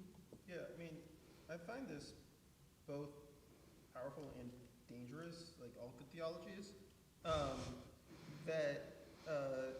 Right, the idea that like in a sort of a natural state that God is some sort of life-generating reactor that also can like have the power to destroy is like, you know, it's like an apt metaphor for just like the environment, that like the earth, when we don't destroy the environment, is, you know, creates a life, and you know, but in the current form, right, like as the environment is in a situation where, you know, species are going extinct, and you know, and habitats are being destroyed, and life is being destroyed. But the idea that you could have a sort of manual, right? Like the complacency of it is my problem. That like, it's not that, oh, your responsibility is to go become scientists and study and figure out what's gonna help society and what's gonna harm society, or you know, or you know, whether it's social issues or environmental, whatever. But that like, oh no, there's like, you can like somehow enumerate some set of activities, and like that will suffice, right? Without sort of the intellectual engagement to check if that continues to work is like, feels like very problematic, and not merely problematic on like a long-term perspective, but problematic like fundamentally, like you're not actually engaged with what you're trying to accomplish. You're just sort of submitting to some, you know, right, to some theory of it. Yeah, I think that one of the things about this theology and its is the clear smallness of us against the bigness of God, and that it keeps me honest. Right? There's nothing in this theology that allows me to think that I can control God's response to my prayer. There's nothing in this theology that makes me think that I'm a better person for praying than somebody who isn't praying, right? But there is something in this that says to me that if I'm reaching out to God through prayer, I'm elevated by that action. That's part of my instruction manual, right? That's because I'm reaching out to connect with divinity, and just in doing that, I get closer to it because I am reaching, and the divinity is there. And so that, I mean, when I started this all by saying that having this analogy and this theology totally remade my prayer life and made it actually possible for me to pray authentically and honestly in a siddur that has very little of this theology in it, if any. it allowed me to find a way to be like, okay, I can talk to God. I can talk to whatever God means. I can talk to holiness. And I ended up actually using holiness as more my preferred term because it's more abstract. God often feels like a being that can be held and defined. And how can we ever possibly define a being that contains all of the attributes that we've discussed this night, from the things we covered in Bereshit to the things we covered in Shemot to Vayikra? It's not internally consistent. Like the theology of Torah doesn't match, right? But that's partly because there's so much of it, because it all needs to be encompassed in that. And so I just want to close this with a teaching by my teacher, Rabbi Alan Henkin, who says this is what echad is. When we say, Shema Yisrael Adonai Adonai Echad, echad is the all-encompassingness of all of the different theologies, right? That it's Yichud Hashem. That is, it is not just the oneness of God, but the making of all of it into one, the holding of all of it into one. So whether the theologies that you find in Birchot HaShachar or Psukei de Zimra, or that you find in the Revelation stories or the Exodus, or in Vayikra, where it doesn't seem like there is a lot of relatable God in it, like whatever suits you that allows you to have that sense of elevation and have that sense of like, I've moved myself towards holiness, that's what I encourage you to seek. So, I'll give you 5 extra minutes tonight, and thank you so much. Chag Sameach.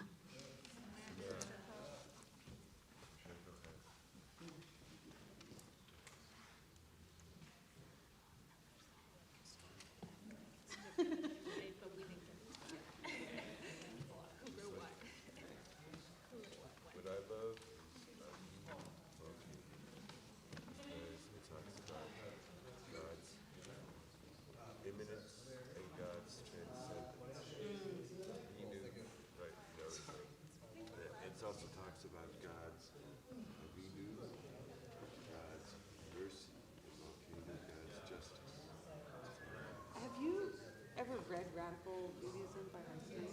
No. You might want to, because that combination of immanence and transcendence is really key for him. And that was actually the other piece that I didn't get to because it didn't happen with me when I'm moving, and compiling this. But like that idea of a God that is both like very, very close and also totally beyond everything that we can touch at the same time. It's well articulated. Arthur Green, Radical Judaism. Radical Judaism. Okay. It was a very lovely lesson. I'm so sorry for the phone call. Not at all. Don't worry. Hope everything's okay. Yeah, but just let me know if you need help moving. Okay, I will. I appreciate that. Definitely. Okay. You need to go now? I gotta go now, but I'm gonna go downstairs just to get to. I want to see Stevie's presentation. Yeah. But so I'm gonna just get this. I came for the zombies. Oh. What's with the zombies and the slasher movies? Okay. It's the time of the season.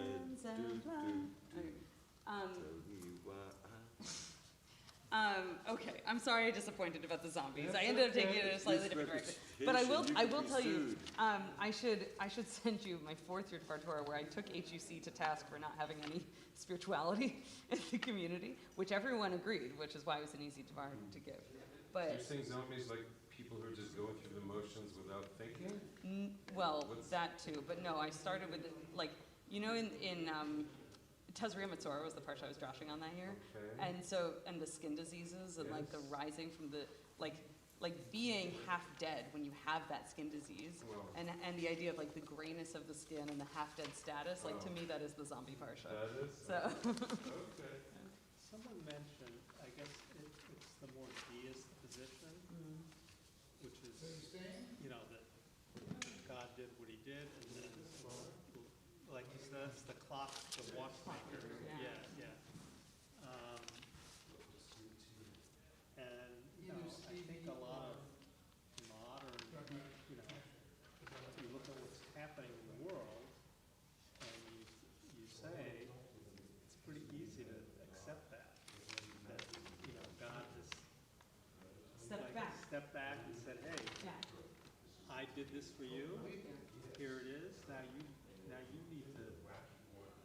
need to deal with it.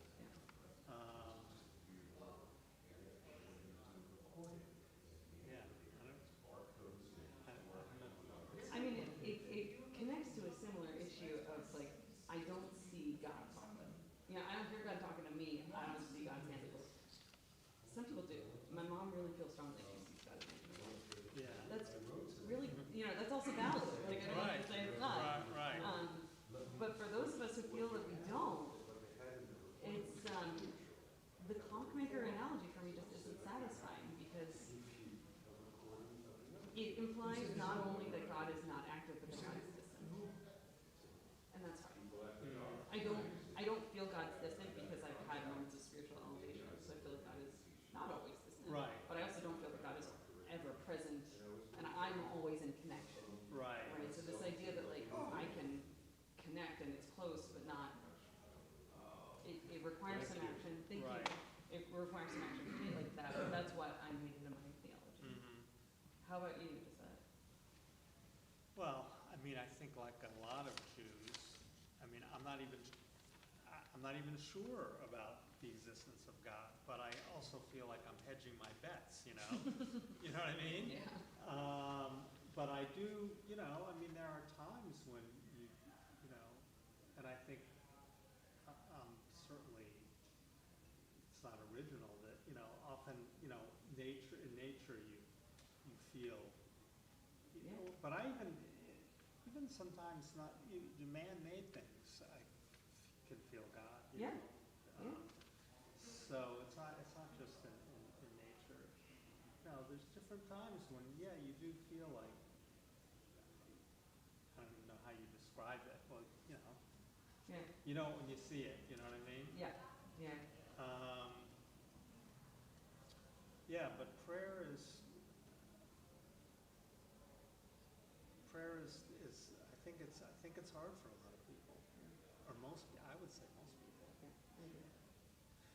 But I've been going, so, my mother passed away, and I've been, so I've been going, regularly to say Kaddish, and I've been going actually, because it's near my house, to Young Israel of Century City, because it's very close, and it's easy for me to go there. And, they have I watch these guys, and they're there like every night, and they're not there because they're saying, I mean, a lot of them are there because they're saying Kaddish, but they're there because they go, every night. But they just, boom, they just go through it, and it's like, how much, I mean, what's the kavanah, right? Yeah. I think, and kavanah is interesting because literally, I think what you're saying is like, where's the ruach of it? Like what's the intentionality if you're just going through it? Right. But kavanah also is like, what's the direction you're going with that? And they're going in a different direction than I go. It's like they're going towards kind of like Sandra was saying about like obligation, and like completion of mitzvah, and like that's valid. I have a classmate who is an HEC student, but if he does it, he's gonna do it. He's gonna do it the traditional way, because for him the primary motivator is connecting to the way that his grandparents and grandparents did it, and that's not it for me. I think for him it's anchoring. It's like a different direction. For him it's anchoring and like rooting to feel that like weight, and for me it's lifting. Like if I hadn't been teaching, I would have probably been in a Nigun session, because that's going to really lift my spirit, and that's going to raise me and like connecting with me. I would have done that. They're all there, they're all valid. It's just tricky to sometimes reconcile them. So when do you go up north? Sunday. Oh. Yeah, it's very soon. It's happening. That's definitely happening. Well, good luck up there. Thank you. Thanks. Good luck. Thanks very much. It's been good studying with you. Yeah. I enjoyed the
12, okay. What am I teaching about? Order and chaos? Is it Just read email. Who? Sophia wrote. Yeah, she said. She said, Rabbi's way, it would be a while Israel would finally meet people. We went to the shuk and got some iced coffee, and it was the best coffee I've ever had. Thanks for the recommendation. Oh. Hope you have a good break. Best, Sophia. Did you say for a lunch? I just said that the iced coffee as well. Well,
Is it permitted? I think so.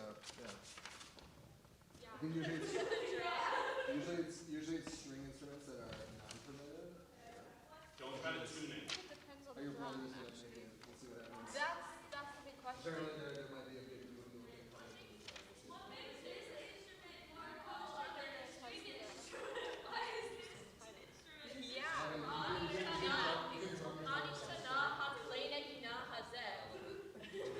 Yeah. It's like, what was the title of like the Joseph packet? The Joseph packet? The Dreamer, the Deceiver, and the Wrestler. The dreamer, the deceiver. The Wrestler, it was like the Rabbi, the something, and the Wrestler. Is that gonna be The Rabbi, the Red Kopin, wait, what was the other name? Wait, what is it? I want to know. I have it in my binder. It was like, Hello, everybody on YouTube. it was like the Rabbi, the teacher, the Wrestler. The wrestler. I was a wrestler. I was. What? When I was, yes. Crazy life. It is a crazy life. I think there was one other thing, but I'm not. There's a picture of me in one of those. They're not called leotards. What are those called? Like the spandex. Unitards. Those spandex outfits. I was your age at the time. No, you don't want to see that. Trust me. Oh my God. No. No, we were just learning about this. Learning about The courtyard? the courtyard of the Mishkan. No, like the gatehouse. Like if you're in a courtyard. Oh, then you see okay. the gatehouse. Okay, that's good. What's the word for courtyard? I'm blinking. The chatzer is the word for courtyard. Yeah. Yes, thank you. So I don't know if anyone is on YouTube watching this, and I don't know if there. So I apologize if you are, because you're hearing this out of context conversation. But welcome to my shiur, and Lila Shemansky is going to play her feelings during the shiur. I told her she could. This is called King David's Side Hustle, or Order and Chaos in Sefer Bamidbar. So, full disclosure, now that my students and parents are here, parents of students, there is really this midrash that I want to teach, which I think is a really powerful, very beautiful midrash. And we're going to fit it into the book of Numbers. And the way that we're going to do that is we're going to first talk about the book of Numbers as a contest between order and chaos. So I'm just wondering, I'm just polling the room here, what do we know about the contents of the book of Numbers? Like if I said, what were some chaotic events that happened in the book of Numbers? Does anything, oh, look at this. Does anything, oh, look at these students. Which one's Numbers is the fourth book. You guys made it from Ikar. Here you go. Take a slur sheet. We just started. Everyone else is like on their way. It's kind of a far walk. It's like 20 minutes. Just sit in the inner circle. No, that's some guys tell you. Welcome. So it comes in handy to have students. Yeah. Learned about the famine. It wasn't even like political stuff. It was just COVID.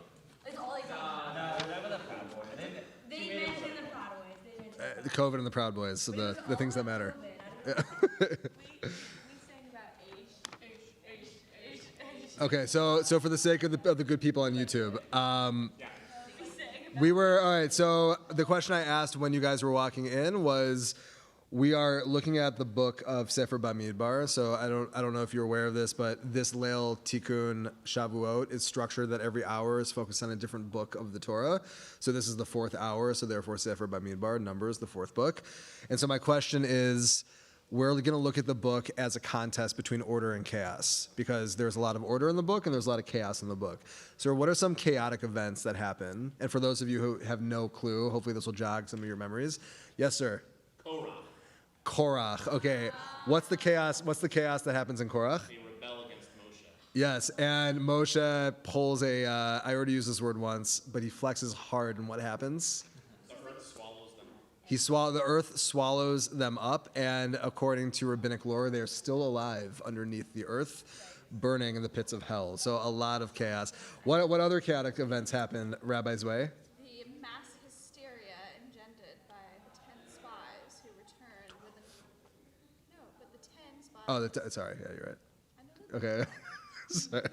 This is how we talk at home. The 10 who came back with a negative report and engendered this mass hysteria. Yes. Okay. So the 10 spies who, were they lying?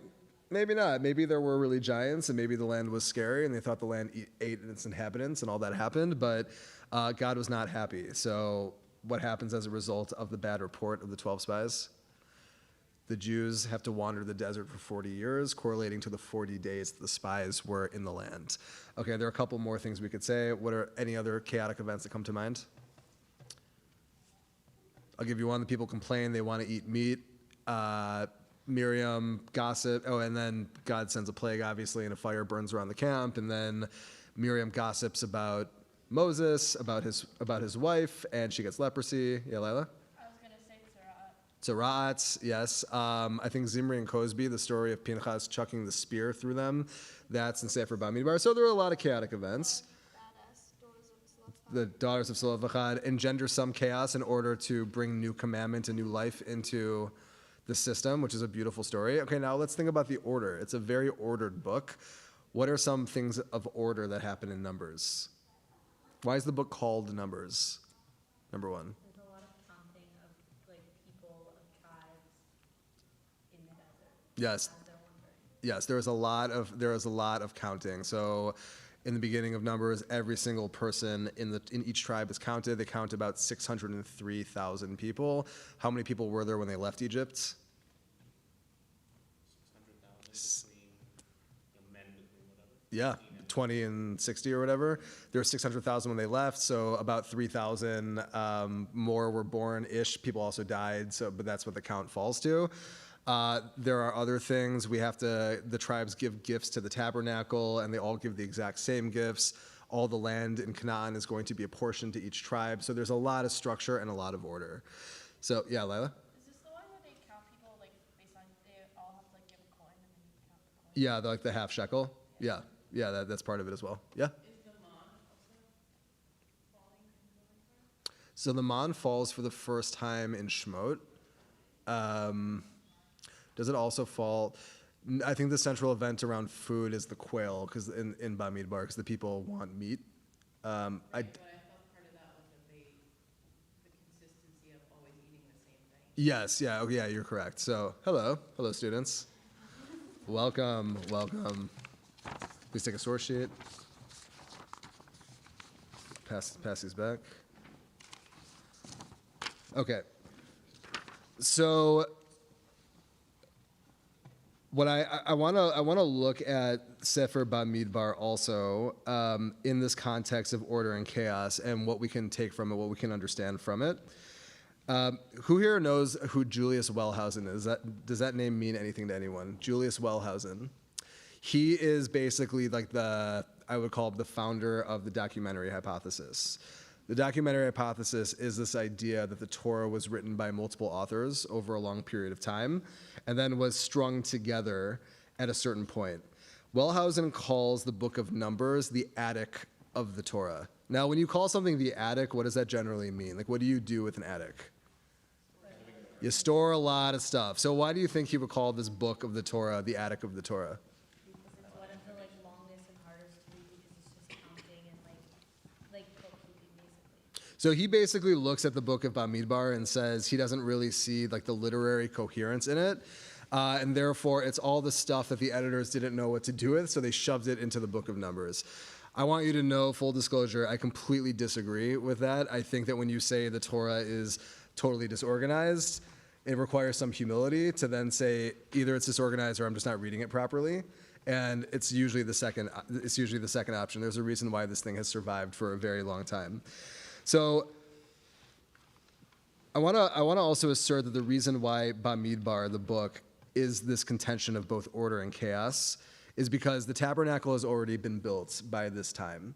And what's going on in the book of Bamidbar is now we are testing whether or not this religion, this cult religion, is going to last and if it's going to work among the people. So I want everyone to look at the top of their source sheet. And here is a little tour of the tabernacle complex. So also, if you hold it sideways, it makes more sense like this because you're entering on the side. Basically, you walk in. There is the outer courtyard called what, Lila? What do you call it in Hebrew? The outer courtyard? The Chatzer. So you walk into the Chatzer. You would see a giant altar in front of you for the offerings. Does anyone know what that little circle in front of the altar is? It's called the laver. It's where there was water inside a bowl, and the priests had to wash their feet and their hands before entering.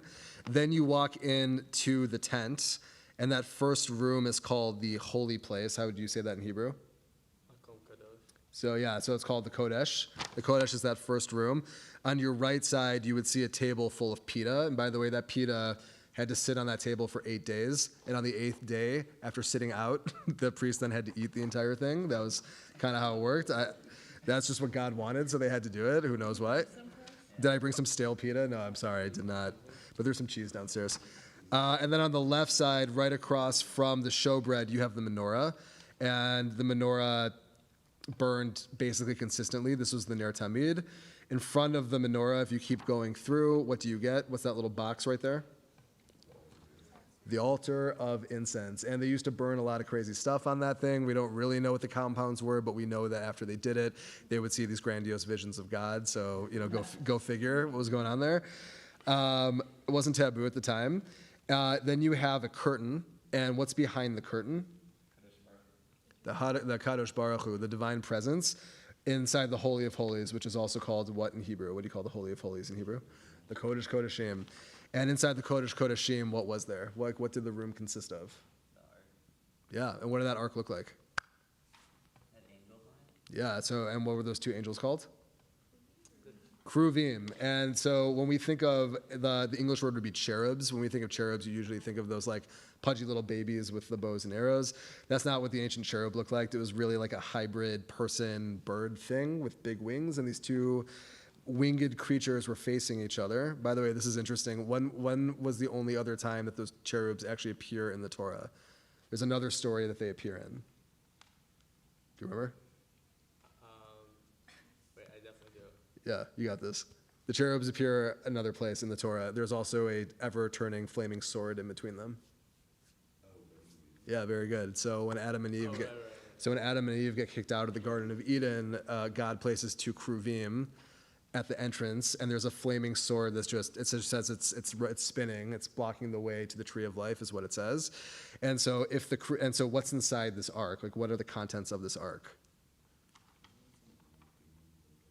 It's not quite gold, but it's the luchot. Yeah, the luchot habrit. So the Ten Commandments. Yeah, so the whole thing is cased in gold. So you got the gold. You're right. Eitan was right. Let it go on the record. Inside the box, inside the ark, are the two tablets, and therefore, if the only other image that we have of these kruvim are they're standing at the entrance of the Garden of Eden, blocking the way to the tree of life and the tree of knowledge. What that implies here is that what the kruvim are doing is they're guarding the ways to the tablets, which means that the tablets are actually supposed to represent the tree of knowledge and the tree of life. And that's why we say, Eitz Chaim Hi L'Machazikim Ba. The second time I've actually mentioned that tonight. But it's the tree of life to those who hold fast to it. That's the Torah. That's talking about the Torah, but that's the image. It's explicit right here. So in one of my classes at Milken, one of my students sitting in the circle asked, is there a connection between Judaism and astronomy? Does that person want to reveal themselves? There we go, Seth Cohen, thank you. So is there a connection in Judaism between our religion and astronomy? And why did you ask that question, Seth? Putting you on the spot.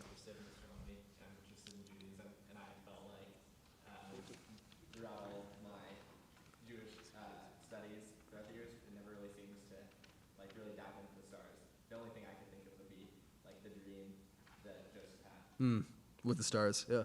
Eitan? Some sort of like astrology type-ish stuff. Like we saw a synagogue in Poland that had like Had like the zodiacs? Yeah, the zodiacs. That's very cool. Yeah, that's very cool. Yeah, Lila? There's also a time where God says like your children will be as many as the stars. Very good. Okay. Very nice. And we also know. Does anyone have an extra source sheet? Can you just pass it back? Yeah. All right. Welcome.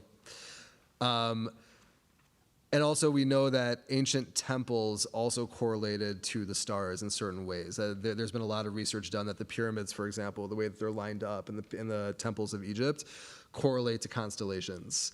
And the question is, does Judaism have some sort of connection to astronomy in the way that ancient temples do? And what's really beautiful is that we have a midrash right here that says, well, yes, absolutely, that when we when we read about the Mishkan, what we're really reading about is a microcosm, is like a small universe that was created in the middle of the desert. And they're going to give us a midrash here that's going to connect the Mishkan, this whole structure that we just walked through on this blueprint, to essentially the creation of the universe. So I want to read this together, and we'll just read it in the English. Does somebody want to read or begin reading for us? Maybe just the stuff on the first page. Thank you, Benny. The Mishkan is measured according to the world, which is called a tent, just as the Mishkan is called a tent. How? It is written in Genesis 1:1, when God began creating the sky and the land. And it is written in Psalms 104:2, you spread the sky like a tent cloth. And of the Mishkan, it says, Exodus 26:7, you shall then make clothes of goat hair for a tent over the tabernacle. It says on the second day of creation, Genesis 1:6, let there be a firmament, and it will be a partition. And of the Mishkan it says, Exodus 26:33, so that the curtain shall serve you as a partition. On the third day, Genesis 1:9, let the waters be gathered under the heavens. And in the Mishkan, Exodus 30:18, and you shall make a copper basin and a copper stand for washing. On the fourth day, Genesis 1:14, let there be lights in the firmament of the sky. And in the Mishkan, Exodus 25:31. You don't have to read the verses. Just. And you shall make Sorry. a pure golden menorah. And on the fifth day, and the bird will fly over the land. And in the Mishkan, Exodus 25. And the cherubs had outspread wings. On the sixth day, let us make man. And in the Mishkan, and you will bring your brother Aaron close to you. And on the seventh day, it says, and the heavens were finished, and in the Mishkan, and all of the work of the Mishkan was complete. During the creation of the world, it says, and God blessed, and in the Mishkan, Exodus 39:43, and he blessed them. On the seventh day, Genesis 2:2, and God completed, and in the Mishkan, it was on the day that Moses finished, and on the seventh day, Genesis 2:3, and God sanctified it, and in the Mishkan, Numbers 7:1, and he sanctified it. That is the Mishkan. Thank you. So we're getting a lot of details here, and they take basically every aspect of the Mishkan, and they say this correlates to some aspect of the creation of the universe. So my question to consider right now is, why does this matter so much to the rabbis? Because they clearly did a lot of work here to say everything that happened in the tabernacle represents something in the universe. Why is it important for them that the temple at this holy space is actually supposed to represent a microcosm? It's meant to represent a mini universe. Why? I mean, and we can also ask the same question of any ancient temple that were correlated to the stars in some way. Why this fascination with astronomy, but really why build the temple in such a way? Why build it with all the imagery of creation? Like what's the utility of that? Like why do that? Seth? I think we talked about this a while ago, but my answer then was they believed, or maybe they believed, that if they modeled something after the way that nature created it, or like that God created it, then it would serve its purpose better. And so like even now, when things are made, like there's a whole like need to kind of aligning things that are human made with things that were made by nature in order to kind of have them serve their purpose better. Absolutely, yeah. Beautiful. Yeah, no? I agree. I think it's about having a good foundation, because in the days of creation we're a solid enough foundation to create the whole world, and they're solid enough foundation for like the most holy thing in Judaism. Yeah, absolutely. Yeah, Rabbi's way. I wonder if it's about connecting the particular to the universal, where the creation of the universe, the world, is a universal experience of creation, of order, of connection, and then the Mishkan represents, that's what's constructed once we become a nation, once we achieve our particular identity and our particular relationship with God. And it's kind of to say, like, even though we have this particular relationship, we're also part of the universe. Beautiful. Yeah. I think it speaks to our connection to God, both in terms of like He created us, so we should have like this gratitude towards Him, but also that we're partners in the creation, and so like in the Mishkan, it reminds us that we're supposed to be partners in creating the world and keeping it in order. Like in the sense that whereas God takes care of the universe, we are obligated to do the same, at least in this earthly form of it. Right, and this reminds us of that when we're there. Oh, very beautiful. So this is the sort of like the proto-temple. This is the very first temple that exists. And obviously, if you fast forward into the future, not too far, 400 years later, they're going to construct the first temple. And where is the first temple located? In Jerusalem, on the Temple Mount. And it's going to be constructed basically with the same blueprint, just a little fancier. The first temple was made out of cedar. Actually, they traded cedars of Lebanon for a bunch of jewels and whatnot. It's all in the Tanakh. The second temple was not made out of cedar wood. What was it made out of? Does anyone know? It was the second temple was made out of bricks. Eventually, it would become, sadly, but it was constructed out of bricks and mortar. That was the second one. The what? Ash trees. Oh, I thought you meant like it was reduced to ash, and I was like, oh, that's bleak, Levi. So I titled this session King David's Side Hustle, because we get this midrash where King David is shown in a very different light from the mighty king. He's actually shown as, I want to call him a plumber. I think, he has a side business as being a plumber, because what he's doing here, if you know the story, David is not allowed to build the temple. God says he's not allowed to. His son Solomon will build the temple. What was the reason why David wasn't allowed to build the temple? He kills too much. He kills too much. What is God? Yeah, and there's a... He was like a very, I guess he was a good leader, but he also his hands weren't pure. Yeah, literally it says that his hands were full of blood. And because his hands were full of blood, he was not destined to build the temple, but his son was instead. But David finds a nice loophole, because he's a good Jew. He finds a nice loophole, and he says, okay, I can't construct the temple, but I can do something else. I can dig the drain pipes for the temple. I'm not going to build the building. I'm going to build like the sewage lines for it. And if any of you know much about the temple complex, there actually is a whole complex series of tunnels underneath the Temple Mount that no one's allowed to excavate, because it's one of the most politically polarized places on earth. But there is a whole complex of tunnels beneath the temple. But in this case, the drain pipes that he is digging are meant to collect all the blood and guts from the sacrifices, which is really interesting. Also, that image of the king whose hands are full of blood, right? He's not allowed to construct the temple, but he's allowed to dig the drain pipes that are going to collect the blood from the sacrifices. So while he's digging, we get this very, very interesting episode that's also, of course, rife with symbolism, which we will discuss. But let's read this together. So does somebody want to read Talmud Bavli, Sukkah 53a to b for us, this paragraph? Yeah, Lila, go for it. At the time that David dug the drain pipes for the temple, the primordial waters of the depths rose and sought to flood the world. David said, "Is there anyone who knows whether it is permitted to write the sacred name on an earthenware shard? If it is permitted, we will write it and throw it into the depths, and they will subside."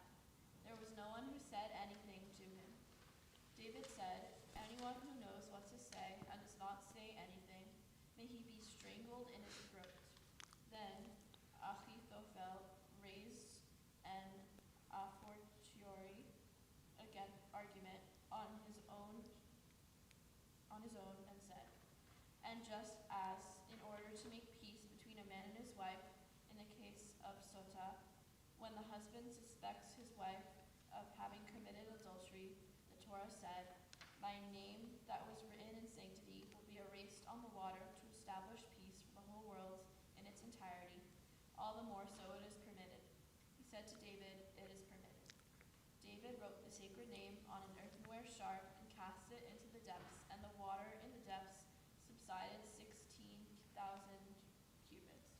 When he saw that they subsided excessively, he said, 'The higher the waters in the aquifers, the moister and more fertile the soil of the world.' He recited the 15 songs of the ascents and elevated them 15,000 cubits and established them at a depth of 1,000 cubits. Beautiful, thank you. So David is digging these drain pipes, and he digs down so deep, actually 16,000 cubits, and 1 cubit is roughly from your elbow to your fingertips.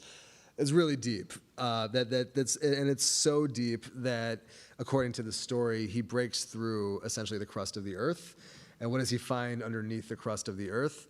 The primordial waters of chaos. So where do we see these primordial waters? Where do they appear in the Torah? Yeah. Breshit bara Elohim et hashamayim v'et haaretz v'haaretz hayta tohu vavohu v'choshech al pnei tehom v'ruach Elohim merachefet al pnei hamayim. The earth was unformed and void, and there was darkness over the face of the deep, and the Spirit of God was hovering above the waters. God pushes these waters aside, like Tzimtzum, for those of you who remember Tzimtzum, to allow the universe to exist. But this is what happens in the story. He digs down so deep that he breaks through the barrier that's protecting the earth from chaos, and those waters begin to bubble up. He's terrified that he's going to be single-handedly responsible for destroying the earth, because these waters are going to basically send the next flood, and it's going to destroy everything, and he will be held personally responsible. And he figures out that if he writes the name of God on an earthenware shard, throws it in the waters will subside. So he does this, and then how deep do the waters go? How far down do they go when he throws in this shard into the water? He goes down 16,000 cubits, but then he realizes, what's the problem if the waters are so low in the ground? What's going to happen to the soil? Everything's going to dry out. So David, who is credited for writing the book of Psalms, which has 150 songs, 15 of them are Shir HaMalot. They're called the 15 Songs of Ascent. This is the point at which he writes these songs, because the power of his songs make the water rise up 15,000 cubits. And he says, now the waters are just going to stay 1,000 feet below the surface.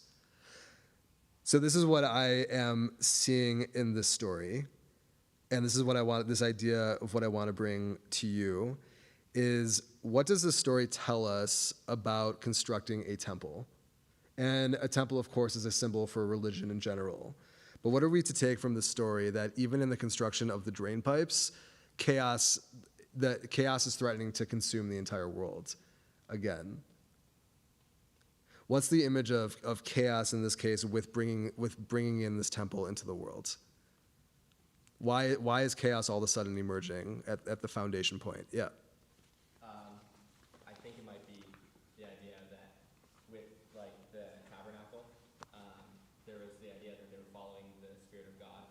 Like they had the cloud that they're following, but then although they were residing in like the promised land, they were creating like a more permanent structure to like the religion. And so the thought was that over time, it would like lose its value, because maybe they wouldn't be following God anymore, but they would just be following like the laws that they were told to follow. Yeah. Yeah, absolutely. So other ideas about, is religion a thing that could possibly introduce chaos into the world? Have we seen examples of this? Yeah, Levi? My thought was just when you have something that's so concrete and so fixed, you have such a bureaucracy to kind of order that you end up creating chaos with kind of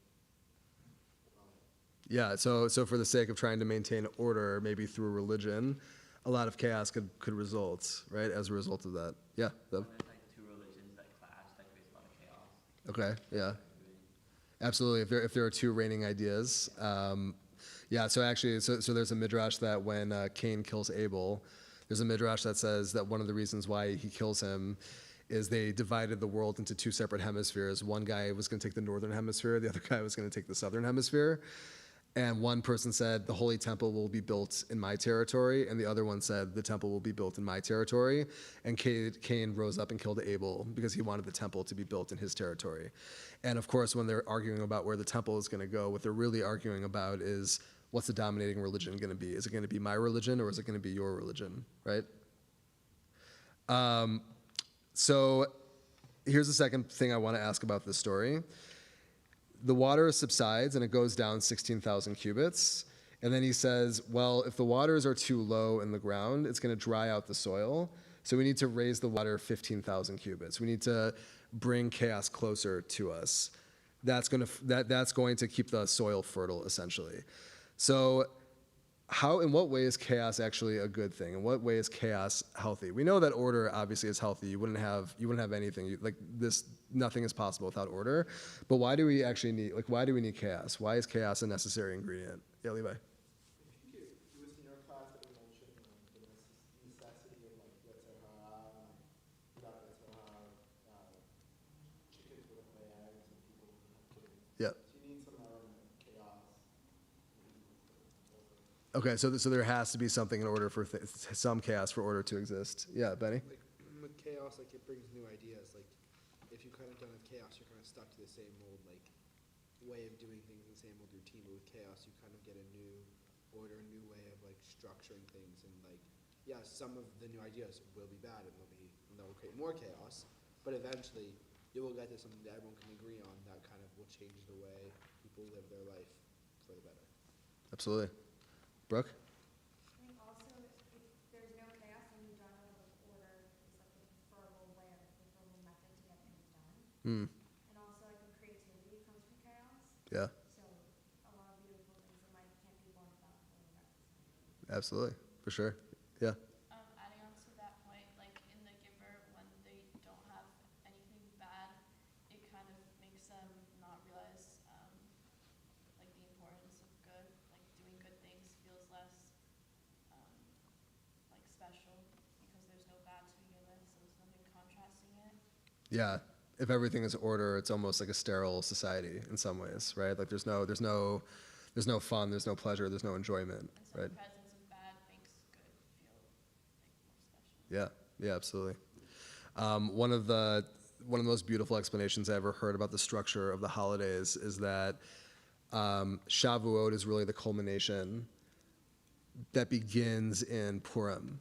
So what is Purim the holiday of? Like what are we celebrating in Purim? We're going to do a whole review of the holidays right now. So the whole survival, victory, but also like the phrase that we say is like nafohu, right? Everything was turned over. And so my teacher, Joel Levy from the Conservative Yeshiva in Jerusalem, says that Purim is really a holiday that enshrines chaos. But you can't stay in chaos. If you stay in chaos, then you go insane. But for one day, you can visit chaos. You can have fun. You can dress up however you want. You can be as ridiculous as you want. But you touch chaos, and then you move on from it. And what's the next major holiday that comes after Purim? Passover, right? And what's Passover the holiday of? So what is it? Seder, exactly, right? So we had the chaos, and then we moved to the order. But the order is really also our liberation. But the question is, it's easy to know, and this is a question that actually my English teacher from high school asked us once that I still think about. We know what we want to be free from, right? It's easy to have a whole list of things of, I want to be free for all you guys are students. Like, how many assignments have you wanted to be free from? I would rather just like not do this, right? We know what we want to be free from, but like the more difficult question is, well, okay, if you know what you want to be free from, what do you want to be free for? Because you have to move to something else, right? If you're leaving from one system, what's the system then that you want to go to? If you want to break something down, what is the thing going to be that you build? So this whole idea of Yetziat Mitzrayim and liberation, what are we actually being free for? Well, Shavuot gives us the answer to that. And from Egypt, what are we moving to on Shavuot? What happens on Shavuot? We get the commandments, we get the Torah, we basically get our constitution as a people, we get our reason for existing. So in the book of Bamidbar, again, it's this whole interplay between chaos and order and that relationship. And this idea that when you bring religion into the world, you can either go down two paths. One can be the path of chaos and destruction, right? And we've seen this happen over and over in history. But what does David do to make sure the chaos doesn't destroy the world? What's the thing that he does in the story to make sure the water subsides? He does what? He writes God's name on a shard and he throws it into the chaotic waters, right? So what I see in the story of what's happening is, okay, if you're going to bring a new idea into the world and a radical new idea into the world, is that idea going to break down the world? Is it going to invoke chaos in the world? Or is it going to bring God into the world in some way? Is it going to bring order and structure and beauty and divinity into the world? Is it going to basically destroy it? Or are you going to be able to throw God's name into chaos and then subdue the chaos? And that's what's happening in this midrash. And I would say that in general, in the book of Bamidbar, again, it's that whole trial of testing those waters between the chaos and between the order. So thank you all very much. That's what I got for tonight. Thank you for joining. I have no idea what time it is. What time is it? 1:53. 1:53. Great. Okay. Hmm? About 40 years later, I think our mitzvah and whatever the predecessor to this room was, and you look better in person than you did over my live stream. Oh, great. I'm glad you came. So, I heard that did not, you know, you can't honor that, what was it called, the documentary. But Yep. so in a similar flavor, what I'm wondering is, how does it live for you, the truthfulness of the story versus its takeaway? Like, because, you know, a lot of the focus appears on takeaway. It's great because it seems like a helpful way to live life. Yeah. Yeah, but I'm just wondering, how does it show up for you, the merit, the truthfulness of the story, the evolution of that? You're talking specifically about David's story? It could be anything, but yeah, he could have broken the pipe. Or he could have known, he could have, you know, he could have, I'm just spitballing here, but, you know, he could have understood water tables. Yeah. And he could have caused this to occur in order to perform something that, in order to bring order. Because without rule, I think, by nature, we're a little chaotic. Oh, yeah. Absolutely. So you're asking, how does the story settle? As a few person, how do you reconcile takeaways from? I mean, does it matter to you the accuracy of the bases upon which the story is based? Yeah, it matters a lot to me, actually. Yeah, the basis does. But I would say that when I read these, what matters to me is not that it's history the way that we understand history. What matters to me is the symbolism of the story is what's really important. So when people, for example, look at the creation of the world and they say, well, that story makes no sense because the sun, moon, and stars were created on day 4, but plants were created on day 3. We know that that's not possible. Plants need sun to exist. They're looking at the Torah as a history book and as a scientific book. But if you look at it as a mythology, everything changes. Right, and I think that the people who wrote the Torah down understood that very deeply. That it's not the ideas of history, or it's not like the actual events of history that are the main thing. It's how do you interpret those events and eternalize those events to make them into a mythology that then 3,000 years later they're still relevant for us. I'm with you. Would you agree that for a long time though we've taken them in a different sense than this more a different perspective now? Yes, I do. But I'm not sure that our speaking about it is yet quite caught up with that. I think the way I teach this and the way I try to encourage my students to look at a text is don't look at it as if you were walking into your history class and that you were learning out of a history book, but there's something much deeper going on here. Like that's what got me here, because in fact, if I were going to throw in an answer that having listened to two before you talking about study for Torah's sake, that discussion, does anybody here for that? Everybody? Yeah. Who led that session?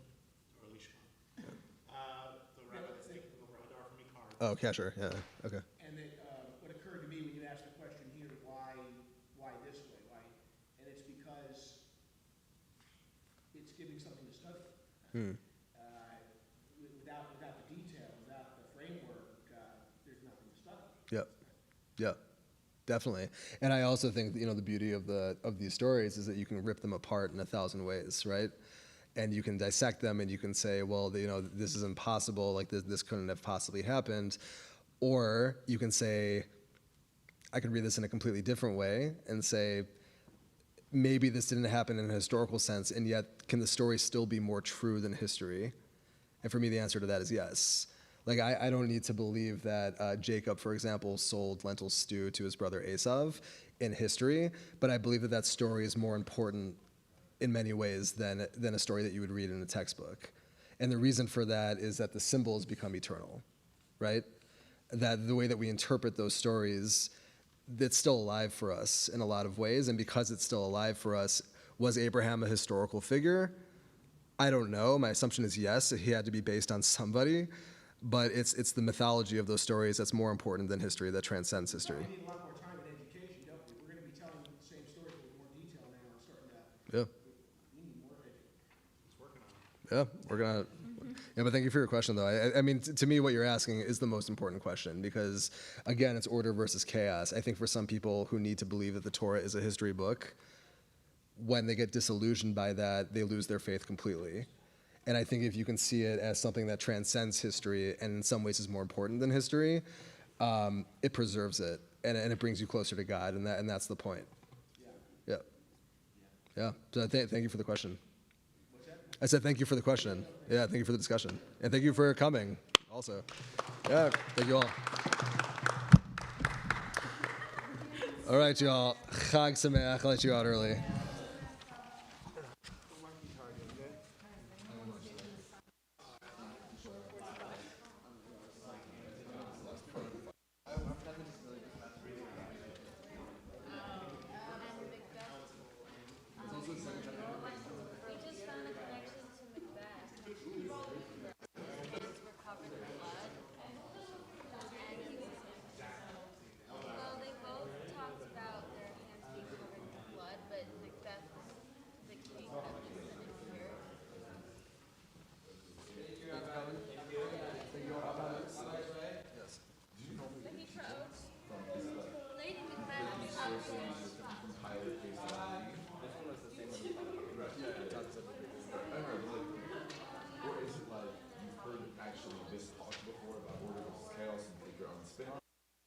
Or is it a combination, or is it just you look for sources on, Sefaria with those source sheets and then you boom. No, not at all. For me, I know these sources just in isolation, and then I put them together. Okay. So, you ever adapt a talk from like a famous rabbi? I know there are books about Rabbi I love him. I think he's incredible. But it would be, if I did that, it would be like in a teaching like this, I would drop some of his wisdom. That makes sense. Or I might put like a little source from him, but like I wouldn't take his source sheet like that. I wouldn't do that. Quoted rabbi is him, and then Rabbi, the one that no one values. Jonathan Sachs. Yeah. Oh, Jonathan Sachs. Because so do you start with a theme that you want to talk about and then go from there thinking about So in this case, I wanted to talk about this. That's what I wanted to talk about. And then the theme of tonight was Sefer Bamidbar. And then I had to find the connection between Sefer Bamidbar. That's how I did that. The thing I did like earlier tonight with Akiva, that was, I made a connection between that story, the origin story in the Pardes with the water and the stone. And I wanted to connect those, and then I had read that book a couple weeks ago, and I was like, to live is to be, or to learn is to be alive. I thought that was a nice connection, so that's how I strung it. Yeah. You have to find like the thread, and then once you find the thread, you kind of string them all together. Is this a question for your? No, I think we need to add a new thread. What's the thread? Because what you just said, the thing said to yeshiva students for hundreds of thousands. But the thread that needs to be added is to distinguish the reality of the story. Because to allow people to get in the